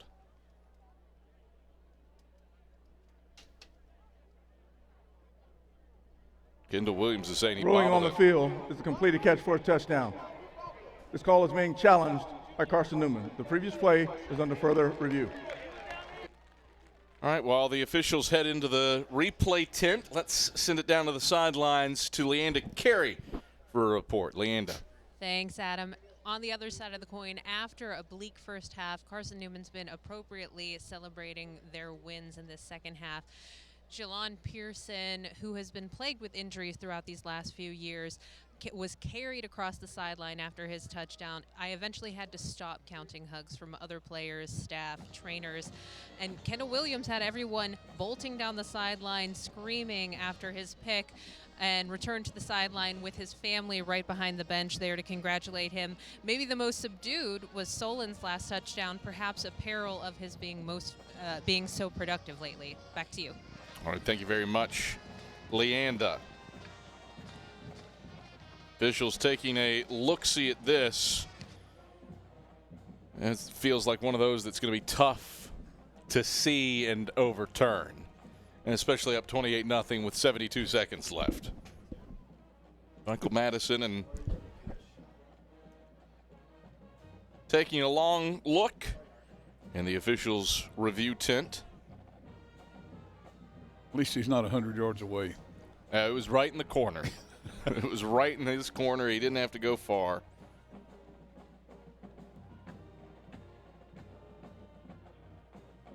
If it stands, it's a 21-yard pitch and catch to Worthen Carr. Review over. We'll hear from Michael Madison.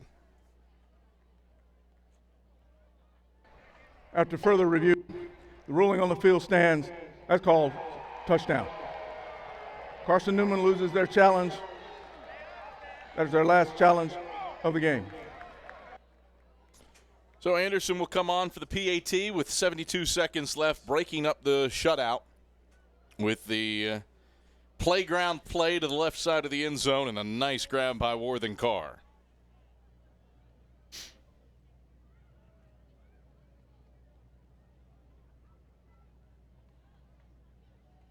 So on for the PAT are the Trojans. Make this a 3-touchdown game.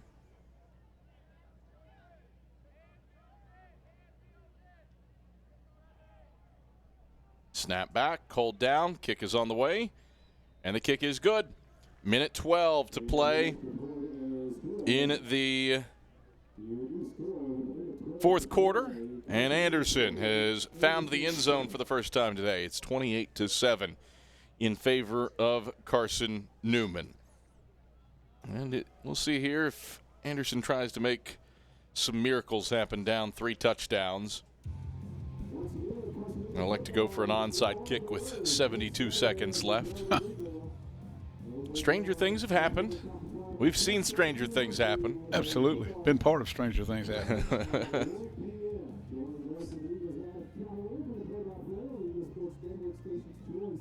Trojans have it teed up on the left hashes, and Carson-Newman, barring a minor miracle for AU, is bound for 8-1 and 6-1 in league play, and back in the driver's seat at the front of the Mountain Division. Ball is teed up.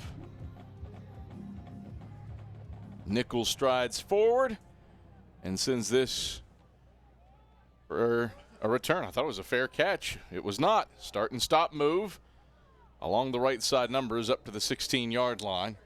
And Sturgeon brings him down. 1st and 10 for the Eagles from their own 16 with 65 seconds left. And well, you don't want to make that mistake in a tight ball game.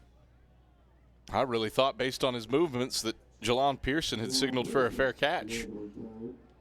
Not that I saw the hand fly up, but that was my initial read, and the Eagles were just going to take it at the 25. I think Jelon Pearson was thinking that as well. Yes. 1st and 10 Eagles from their own 11. Well, I have no idea who this is at quarterback for Carson-Newman. Maybe Dylan Tulla. Number 7. Oh, there's a 7, I can assure you, is not on the dress-out list as a quarterback. The give is to James Maddox straight ahead up to the 19-yard line for a 3-yard gain. Got to be Dylan Tulla. That's my guess.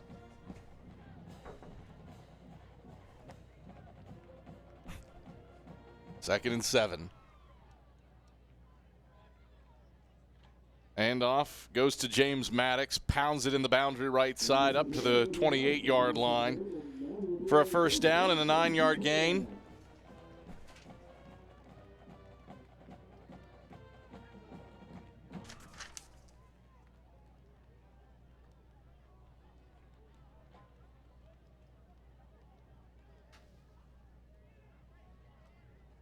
Eagles will snap it, give it straight ahead.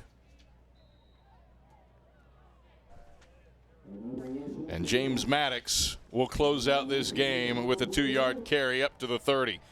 It's a happy senior day. It's a happy homecoming for Carson-Newman as the Eagles use a dominant defensive effort to pick up a 28-7 win over the Anderson Trojans, behind the 6th most tackles for loss in a single game in school history. Great second half, Mike Turner. Defense set up the offense. Offense capitalizes. And the Eagles are 8-1 and back in the driver's seat for the Mountain Division. Quality effort, especially after halftime for Carson-Newman today. Absolutely. And, you know, just like they started today, everything that they wanted to happen to them as a team is right there in front of them. Morris Hill helped them out tremendously. I hope when they heard that score, that might have put a little extra juice in that step a little bit. But it was a dominant deal by the defense. Kicking game was sound, except for maybe one missed field goal. Offense did get it turned around and got drives going. For the most part, took care of the football.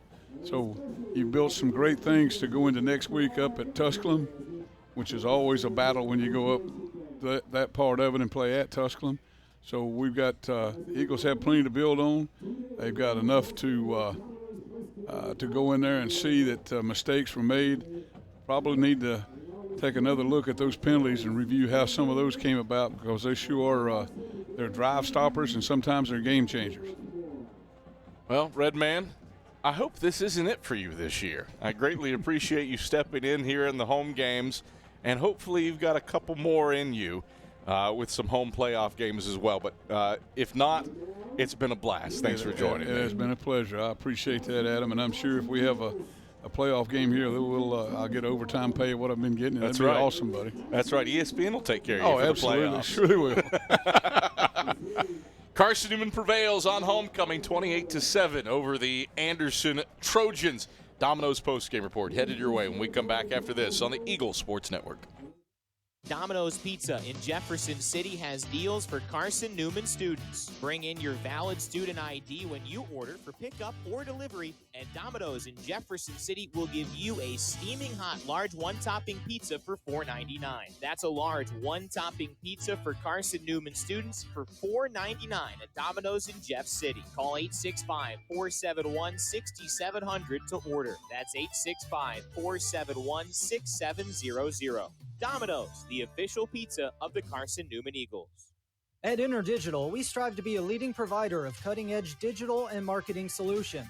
At InterDigital, we want to help our clients find success. Our team of technology gurus work together to ensure InterDigital continues to progress forward as technology advances. At InterDigital, we make technology work for you. Visit interdigital.com for IT support, web The quarterback development, at the end virtual was Dylan tours, Tulloch. graphic design, internet marketing, mobile app, and film production services. InterDigital, laser focused on your success.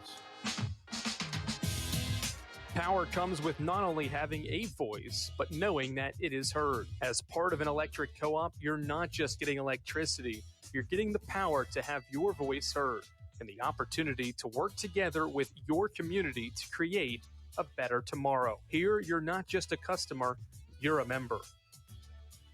AEC, empowering voices just like yours. The game's over, but we're just getting warmed up. The Domino's postgame report hits the air in 60 seconds on the Eagle Sports Network. Hey folks, Jordan's with Ted Russell Nissan. And remember, every new Nissan sold at Ted Russell Nissan comes with a lifetime warranty. Need I say more? Ted Russell Nissan on Kingston Pike. Hey folks, Jordan's with Ted Russell Nissan. And remember, every new Nissan sold at Ted Russell Nissan comes with a lifetime warranty. And that's a long time. Ted Russell Nissan on Kingston Pike. Ted Russell Nissan, we got it going on. Hi, everyone. Bob Bell for Fleet Tires. For the past 25 years, Mrs. Bell and I have gotten our tires there, especially when it comes to Michelin Defender tires. Michelin is the brand that drivers turn to for tire options that deliver a safe, quiet, and comfortable ride. Fleet Tire at Woodland Avenue, exit 1B in Knoxville, has the reputation, and they back it up with great service. See manufacturer's limited warranty for more details. Fleet Tire, 111 Woodland Avenue, off exit 1B.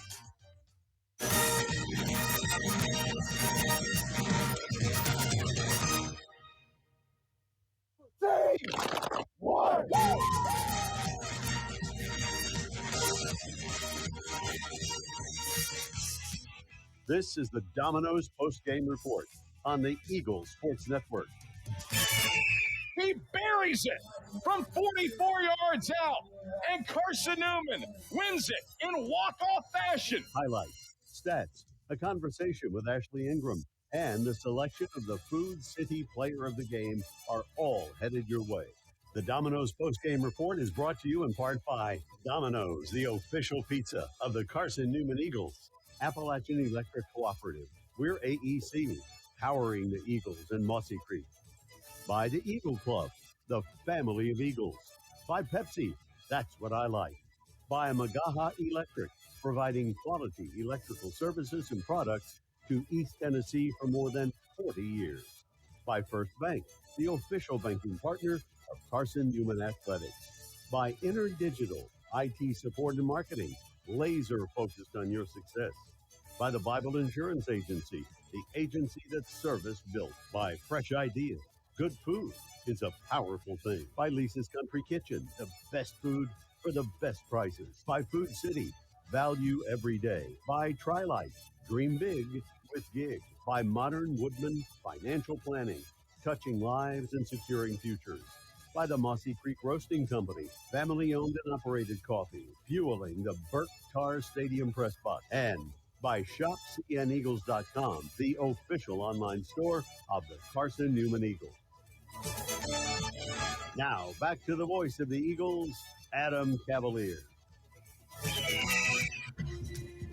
Back at Burke-Tarr Stadium as Carson-Newman collects a 28-7 win over the Anderson Trojans on homecoming. Eagles improve to 8-1 and 6-1 in South Atlantic Conference play, while the Trojans fall to 3-6 and 1-6 in league play.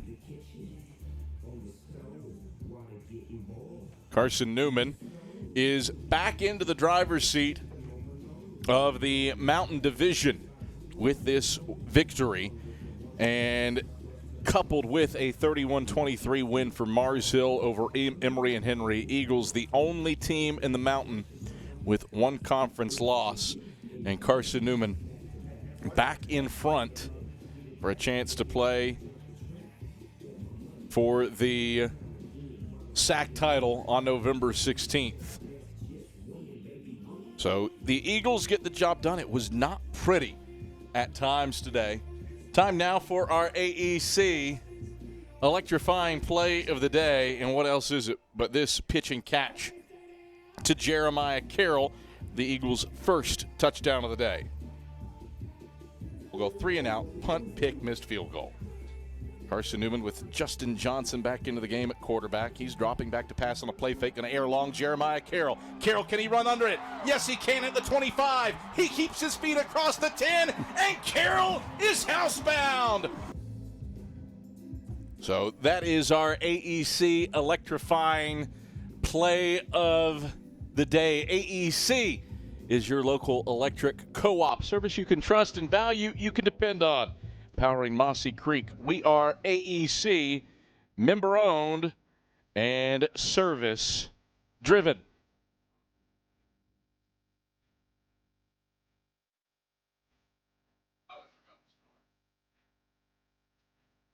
So that's our AEC electrifying play of the day. This one was slow starting. It took us a long time to really get going in terms of football in this one.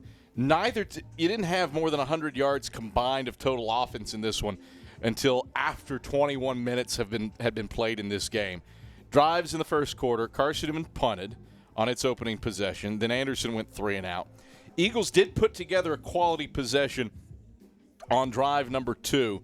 Carson-Newman got the football at its own 43, punched it down the field on a nice 14-play drive, converted on 2 third downs, converted on a 4th down, but stalled out inside the 14. Tried a 31-yard field goal, but missed it after taking 7 minutes off the clock.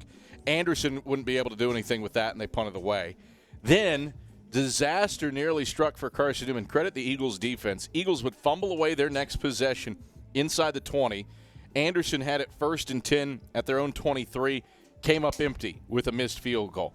Carson-Newman got the football back, went 3 and out. And Anderson felt like the Trojans were starting to make some hay and win the field position battle.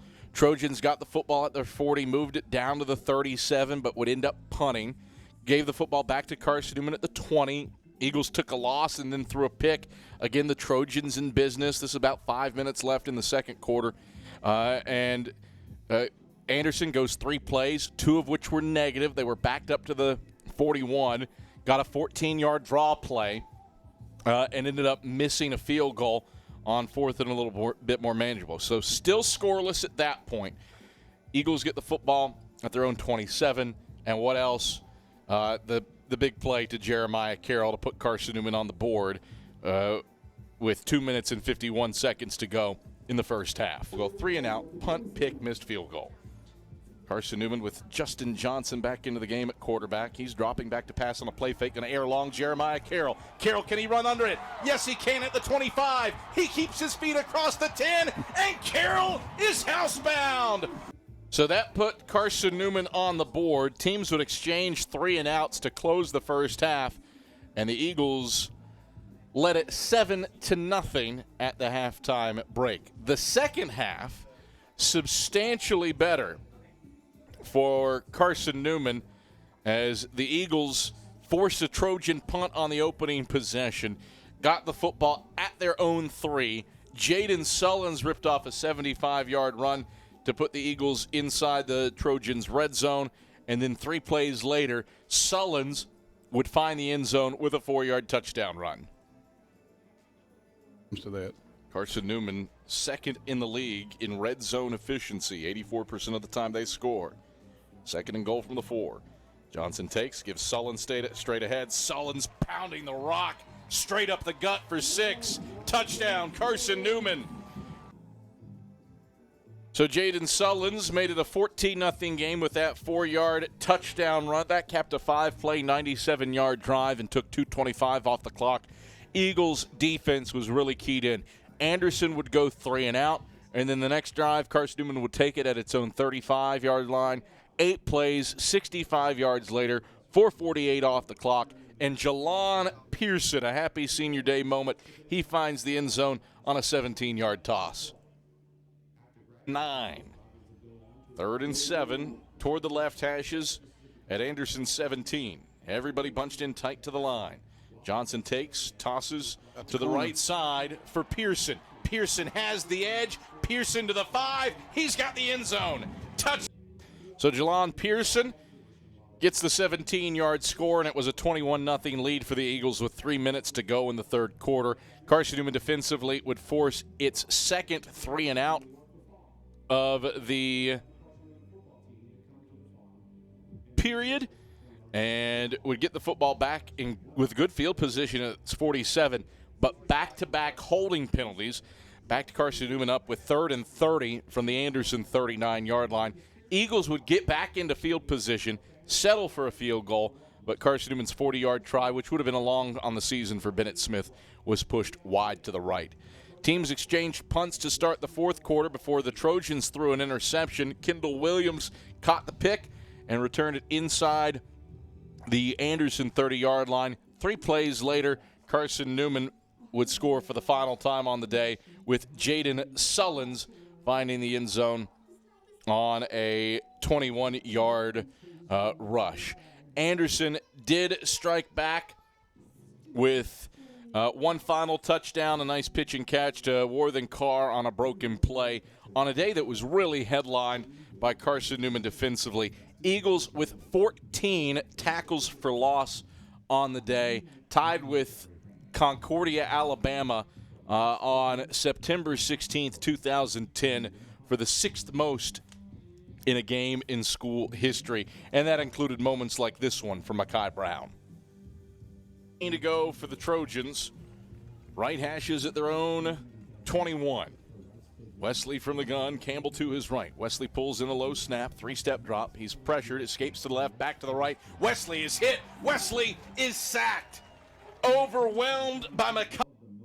Mekhi Brown got the tackle for loss on that play. He was a busy boy in the backfield against Anderson. Mekhi Brown, 5 tackles, 1.5 sacks, and 3 tackles for loss on the day for Carson-Newman, who thrived in Anderson's backfield in this contest. Eagles get the job done and win it 28-7 over the Anderson Trojans in a game that wasn't pretty at times, but the Eagles had enough chutzpah to get the win over AU by a final score of 28-7.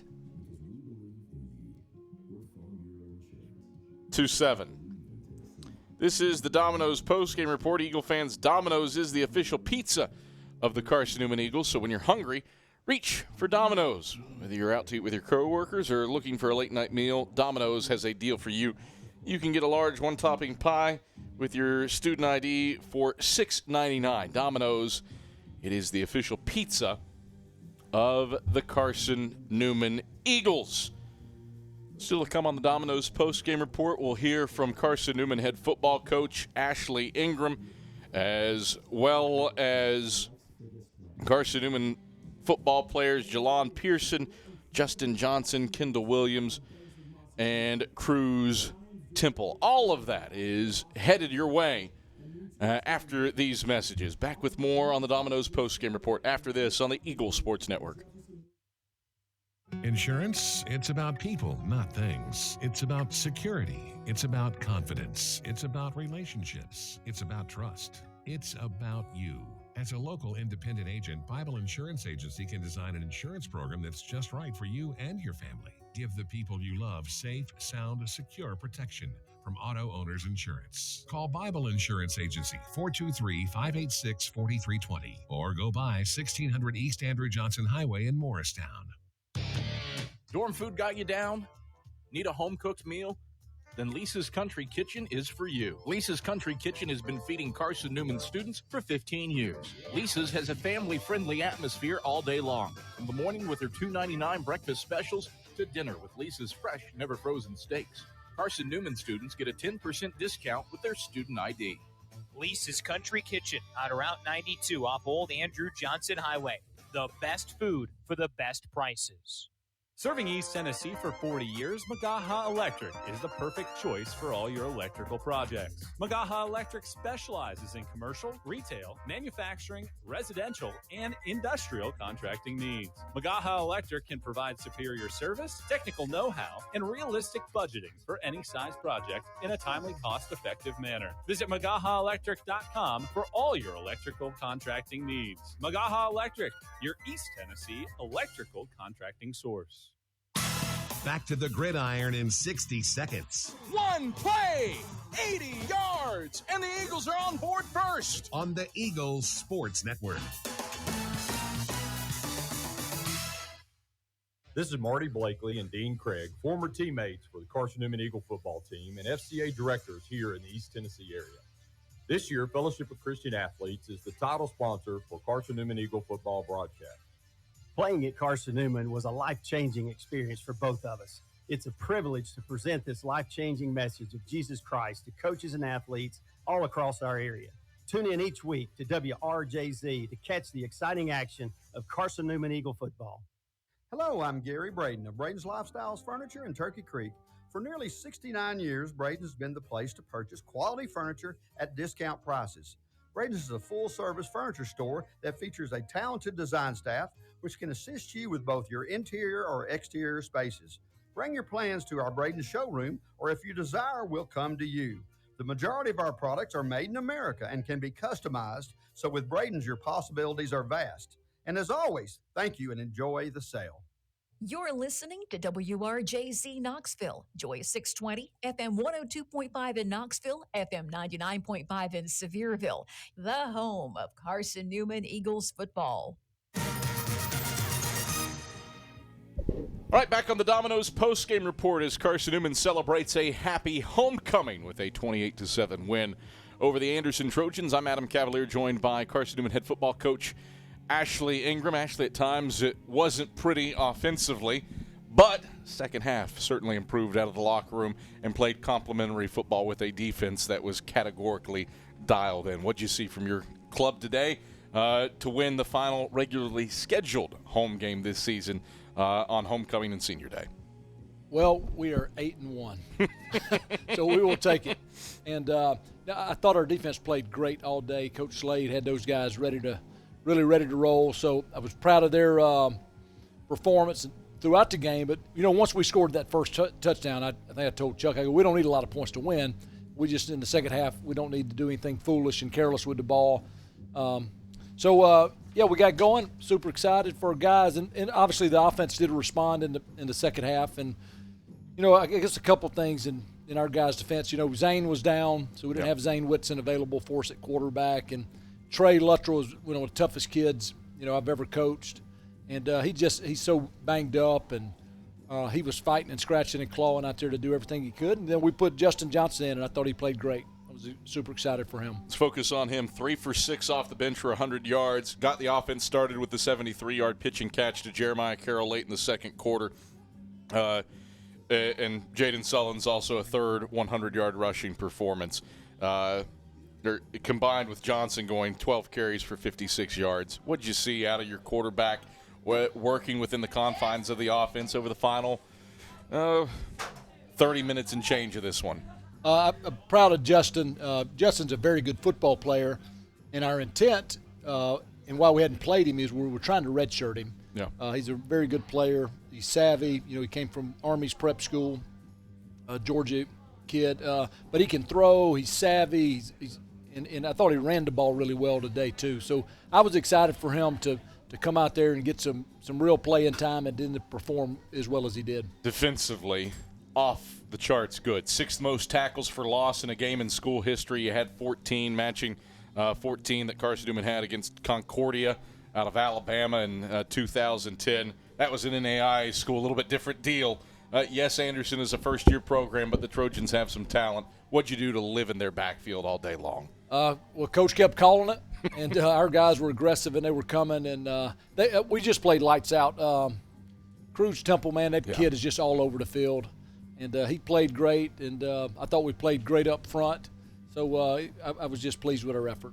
Cruz only gets a tackle and a half for loss, but it felt like he disrupted so much more with some of the pressure that he brought.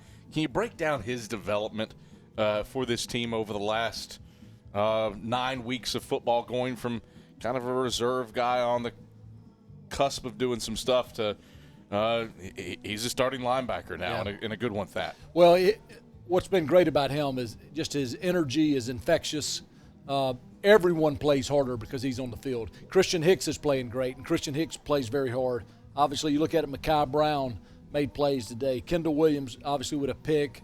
I was just excited. But Cruz kind of sets the tone for us energy-wise. It is senior day. Had some great senior moments today. You alluded to it. Kendall Williams with the interception. Jalon Pearson. There aren't too many guys that Mike Turner, my color analyst, who coach, that are still on the team. Right. But he's one of two. Great to see Jalon Pearson find the end zone on a toss. How heartwarming is it to see guys like that get moments like that in their final home games? Oh, it's great. You know, we got here this spring. Jalon was injured coming off of a surgery, so we didn't have him this spring. And then he decided he wanted to come back. And then he got injured early in the year this year. But he really, over the last couple of weeks, has kind of turned into maybe our most complete slot as far as blocking, running, catching. And for him to be able to score a touchdown at the end was great.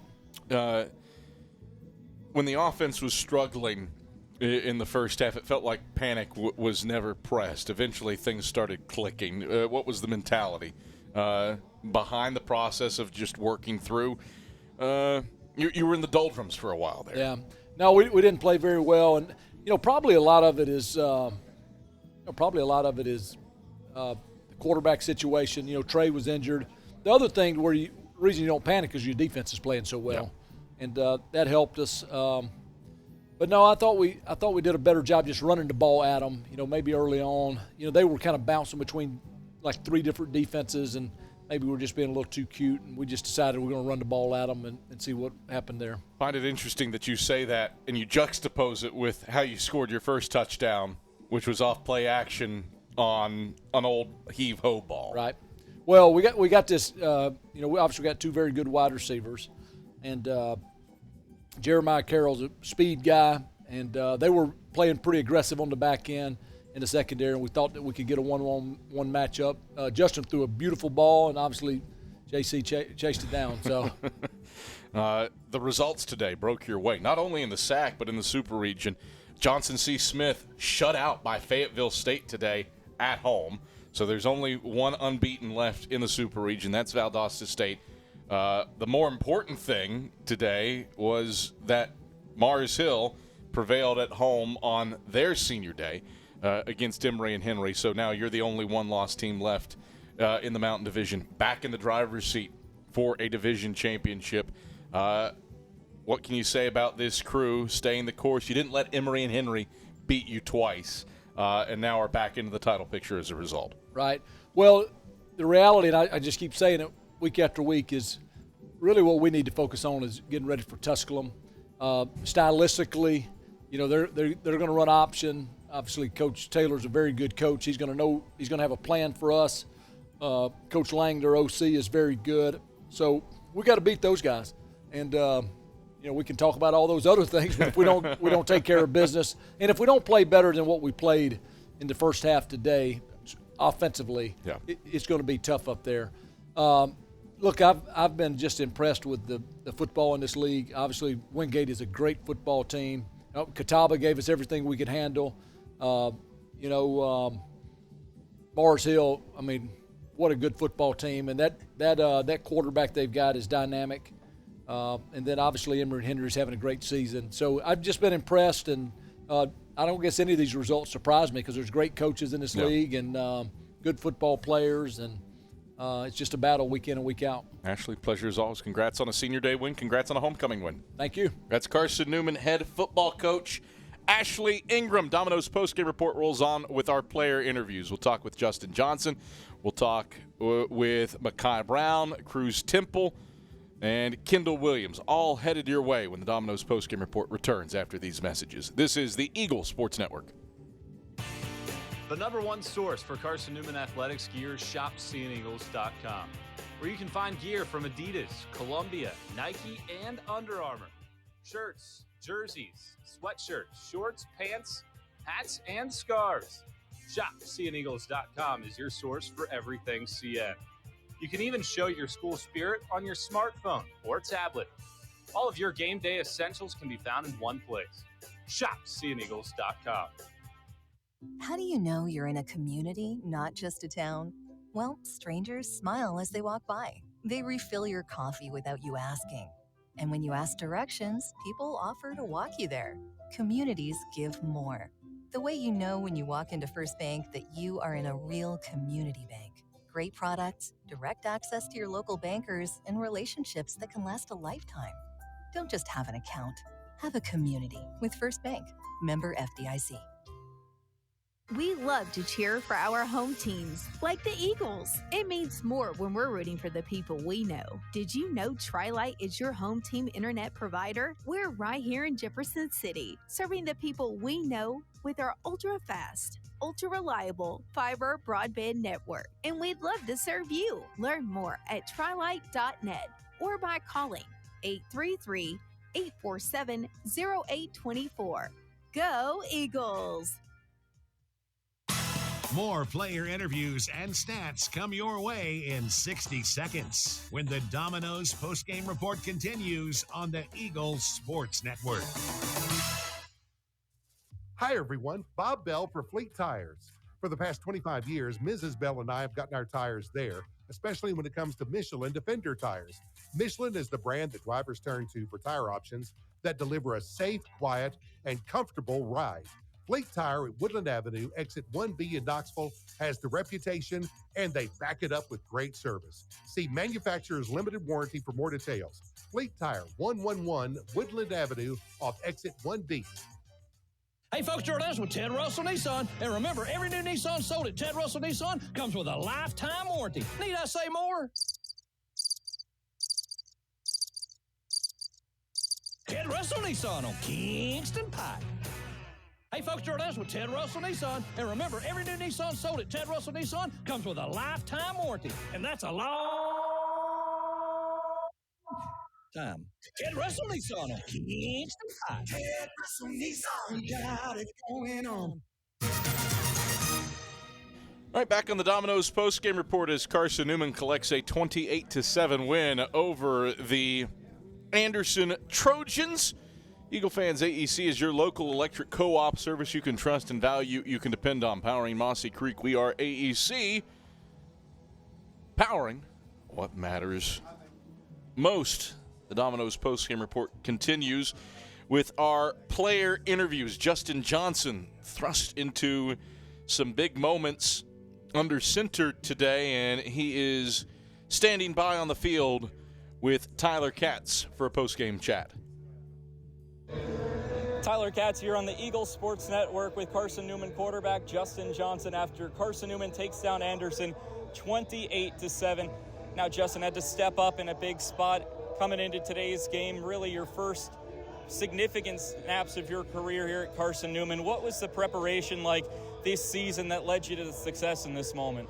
You know, just preparing this spring, the summer, you know, through practice, we get a lot of reps during practice. You know, just my coaches believing in me to put me on the field.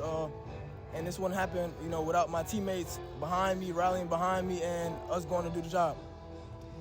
Now, I want to talk to you about that 73-yard touchdown pass in the first half. Found Jeremiah Carroll. Like, what was the what was the look that you had to know where to put that ball, where to find him downfield, and just have that confidence in your receiver? Yes, sir. It's just chemistry, you know. We practice that during practice. We practice that in the off spring. You know, we got a lot of throws during the off spring, and Jeremiah is one of our best receivers. So for me to put the ball up like that, I expect him to come down with it. So it really wasn't nothing to it. It was just a go up and go get it. Now, of course, being a freshman first year at Carson-Newman, but celebrating homecoming and senior day today, what does it mean to have those seniors behind you in the locker room and having those veteran voices to help lead you along?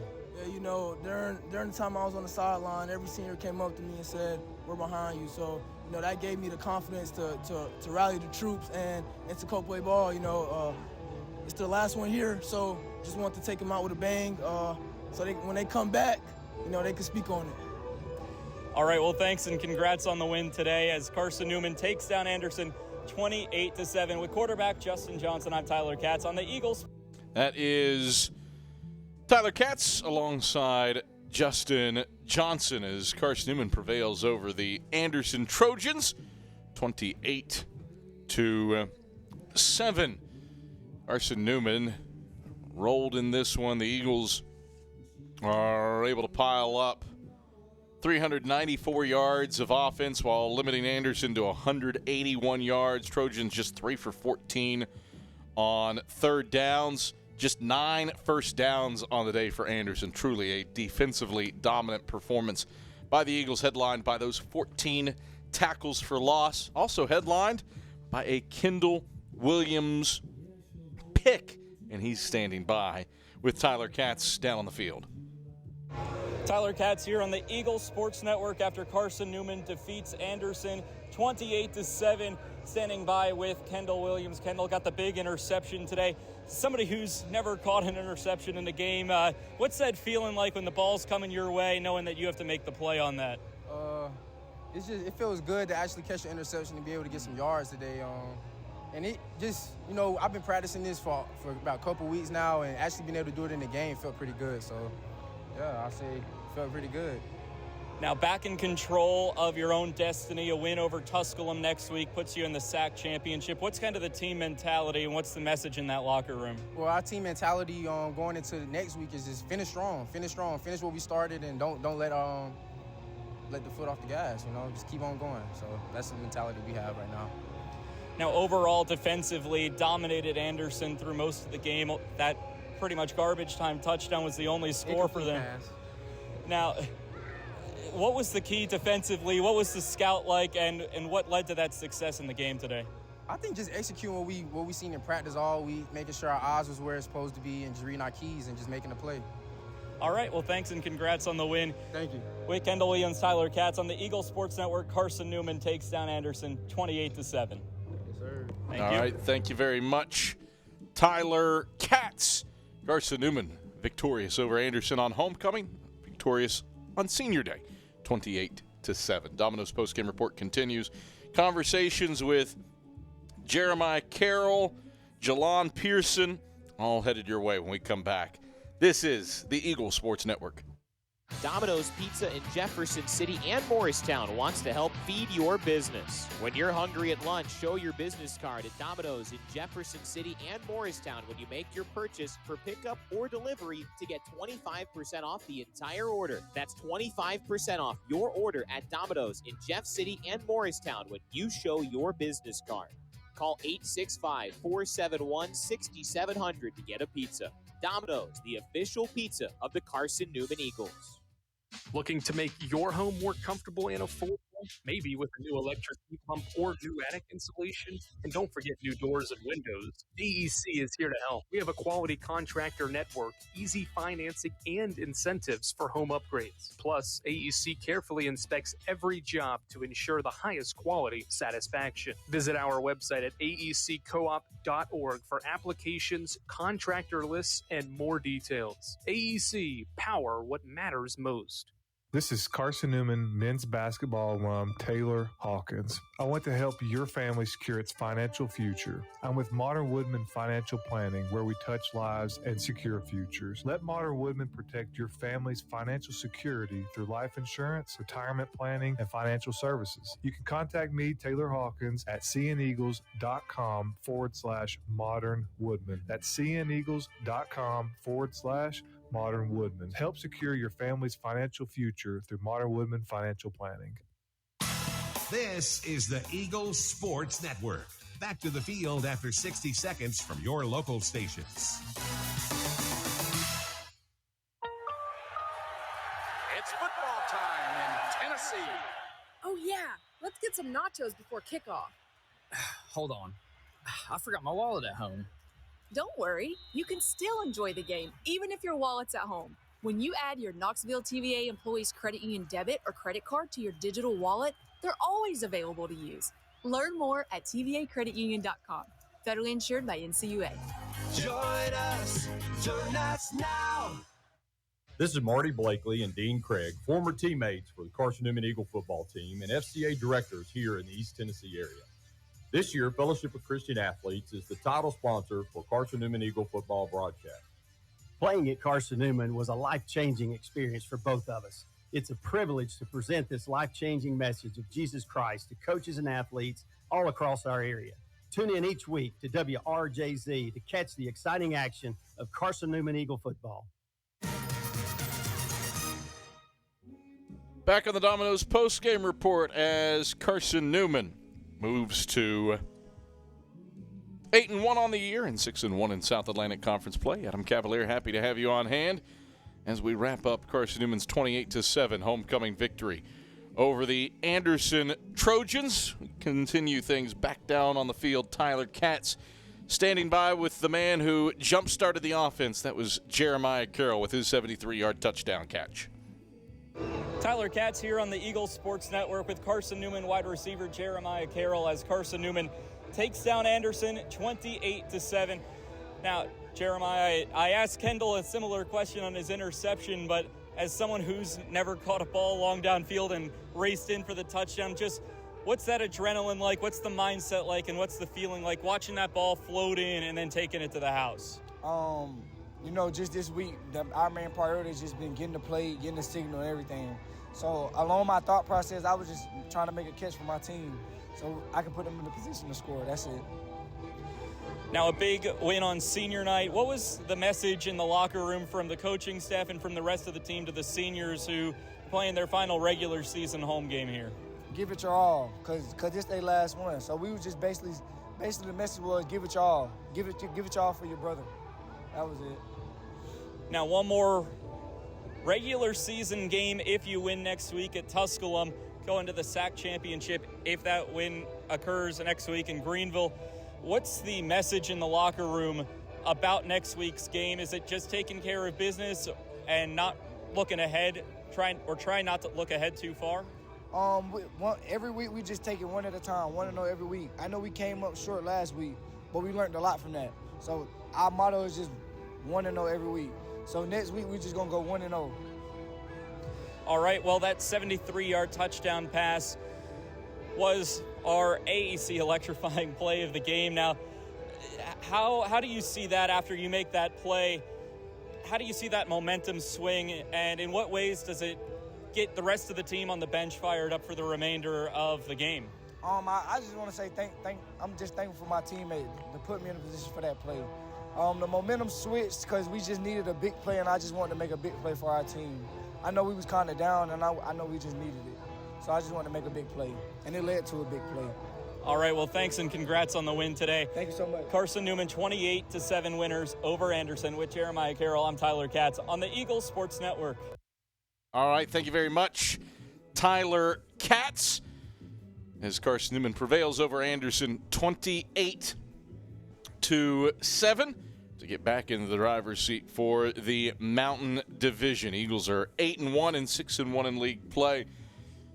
Eagles do this with quality ground game, especially after halftime. Carson-Newman rushes for 294 yards on the day, on 53 carries. Jaden Sullins, his third career 100-yard day.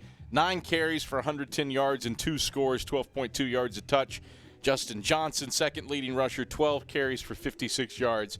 But Jalon Pearson, a happy senior day, heartwarming moments for a player who came to Jefferson City in 2018, 6 carries for 28 yards and a score. That was a 17-yard touchdown run for Jalon Pearson, and he is standing by with Tyler Katz. Back here on the Eagles Sports Network, Tyler Katz with Jalon Pearson, running back for Carson-Newman, as the Eagles take down Anderson 28-7 here on Saturday afternoon. Now, Jalon had 28 yards rushing, but one of them was one of the biggest of the game, a 17-yard touchdown run through before Anderson scored. Well, congrats on the win today as Carson-Newman, as he mentioned, 28-7 winners over Anderson. With Jalon Pearson, I'm Tyler Katz on the Eagles Sports Network. All right, thank you very much, Tyler. Carson-Newman, 28, Anderson 7. Eagles win on homecoming. And Senior Day will wrap things up on the Domino's postgame report when we get back after this on the Eagles Sports Network. Okay, let's see. I'm ready to do this. Carson-Newman. It's been around since 1851. Lots of flexible online programs. Wow. World-class accredited academics. A faith and learning environment with professors who really care about me. A top 10 best value school. Carson-Newman gives $48 million a year in financial aid. This is the perfect place. I'm in. We love to cheer for our home teams, like the Eagles. It means more when we're rooting for the people we know. Did you know Tri-Light is your home team internet provider? We're right here in Jefferson City, serving the people we know with our ultra-fast, ultra-reliable fiber broadband network. And we'd love to serve you. Learn more at trilight.net or by calling 833-847-0824. Go Eagles! There's new fresh ideas on campus. From Chick-fil-A to Maples Coffee to Saboreo's, Fresh Ideas has tons of high-quality dining options for whatever taste you may need. Saboreo's is open Monday through Friday for lunch and dinner and the Health Sciences Building. Saboreo's features all your Mexican favorites, from burritos and nachos to quesadillas to tacos to anything you can think of in a tortilla. Follow Fresh Ideas on Instagram at Carson-Newman Dining. A check of the ShopSeeingEagles.com SAC scoreboard is next. This is the Eagles Sports Network. Hi, everyone. Bob Bell for Fleet Tires. For the past 25 years, Mrs. Bell and I have gotten our tires there, especially when it comes to Michelin Defender tires. Michelin is the brand that drivers turn to for tire options that deliver a safe, quiet, and comfortable ride. Fleet Tire at Woodland Avenue, exit 1B in Knoxville, has the reputation, and they back it up with great service. See Manufacturer's Limited Warranty for more details. Fleet Tire, 111 Woodland Avenue off exit 1B. Hello, I'm Gary Braden of Braden's Lifestyles Furniture in Turkey Creek. For nearly 69 years, Braden's has been the place to purchase quality furniture at discount prices. Braden's is a full-service furniture store that features a talented design staff which can assist you with both your interior or exterior spaces. Bring your plans to our Braden's showroom, or if you desire, we'll come to you. The majority of our products are made in America and can be customized, so with Braden's, your possibilities are vast. And as always, thank you and enjoy the sale.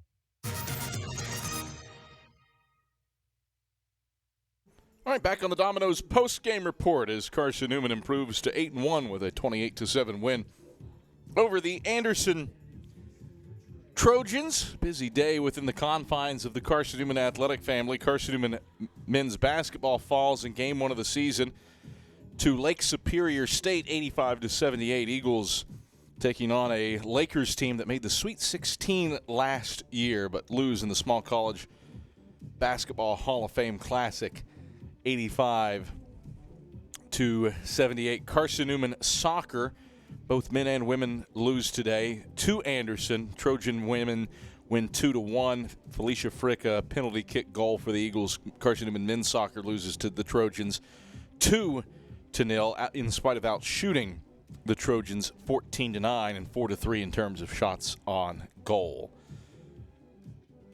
In the South Atlantic Conference for football action, again, the big news of the day was that Mars Hill beat Emory and Henry 31-23. That means the Eagles are in first place in the Mountain Division and in line to compete for a SAC title against the Wingate Bulldogs. And that's because the Bulldogs pick up a 14-10 win at Moritz Stadium over Lenoir-Rhyne.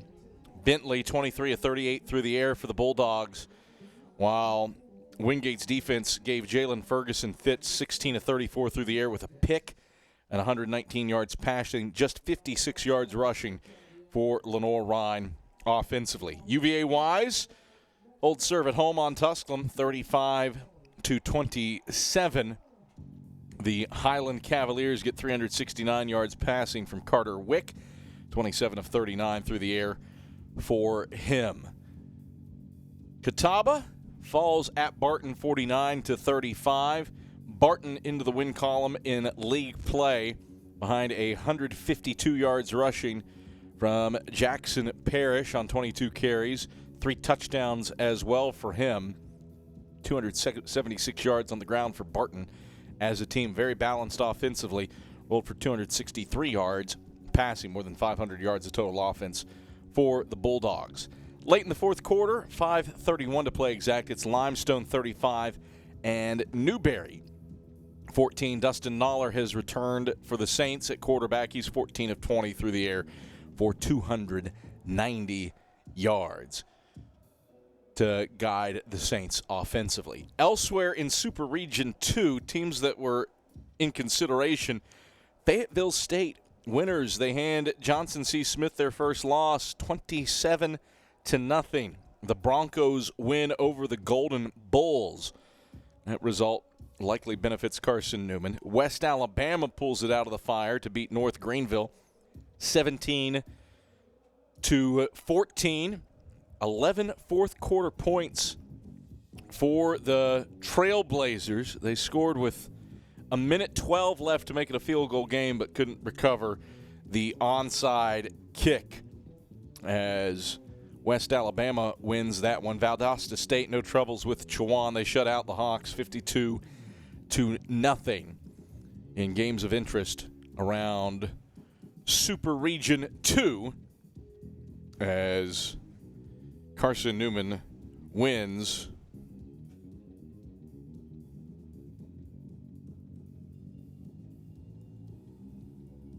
28-7 over the Anderson Trojans. Eagles are 8-1 and 6-1 in league play, while the Trojans slip to 3-6 and 1-6 in South Atlantic Conference play. Our next presentation of Carson-Newman, a Carson-Newman athletic event, it's tomorrow, bright and early at 10:45 a.m. our airtime, when Carson-Newman basketball takes on number 22 Fort Lewis. 10:45 airtime, 11 a.m. tip in the final game of the Small College Basketball Hall of Fame Classic in Lakeland, Florida.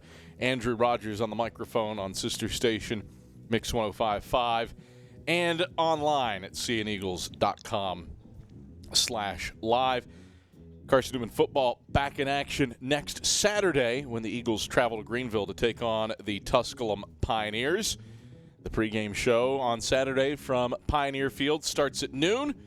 Kickoff at 1 p.m. For our entire cast and crew today, my counterpart Mike Turner to my right, Leanda Carey on sidelines, our spotter Erica Lovingood, Dave Clabo back inside of network control, our director Ian Johnson, our replay operator Jay West, and our fantastic camera crew Landon Barger, Emerson Osmus, Amin Kajmi, Maddie Pardue, and Kennedy Goins. I'm Adam Cavalier. Thanks for joining us.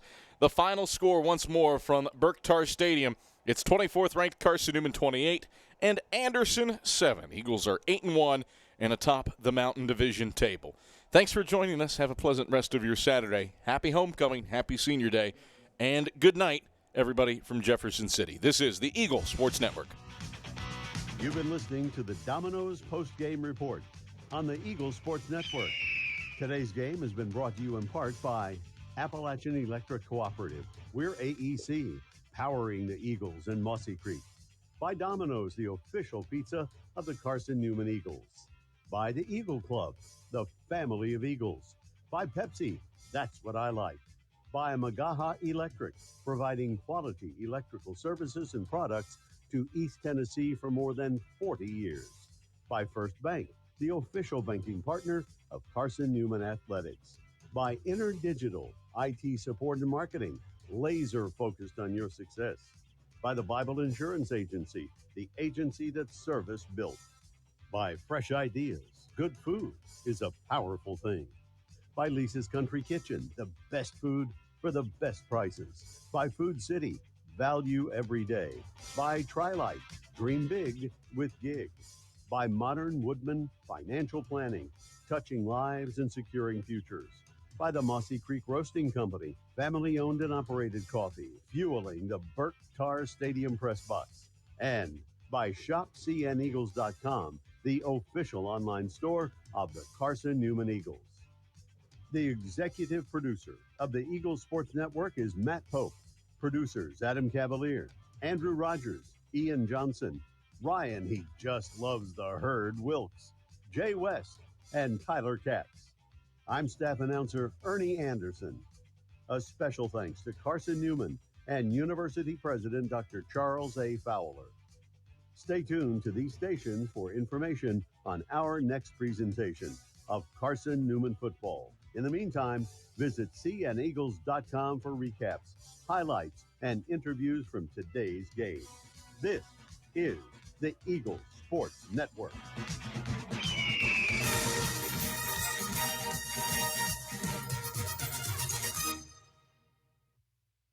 Joy 620. Reminds you that tonight is the end of daylight saving time. Before going to bed, set your clock back 1 hour. Joy 620 weather. Much better weather is on the way. Hi, everybody. Sure hope you had a great week this week. Yeah, it was cloudy, rainy on Friday, but as we get into the weekend, we're talking more sunshine. High pressure builds its way back in, and we're talking about above average weather once again. Highs over the weekend, mid to upper 70s, with overnight lows in the 50s and the 60s. Well above average for this time of the year. Check in with your daily forecast.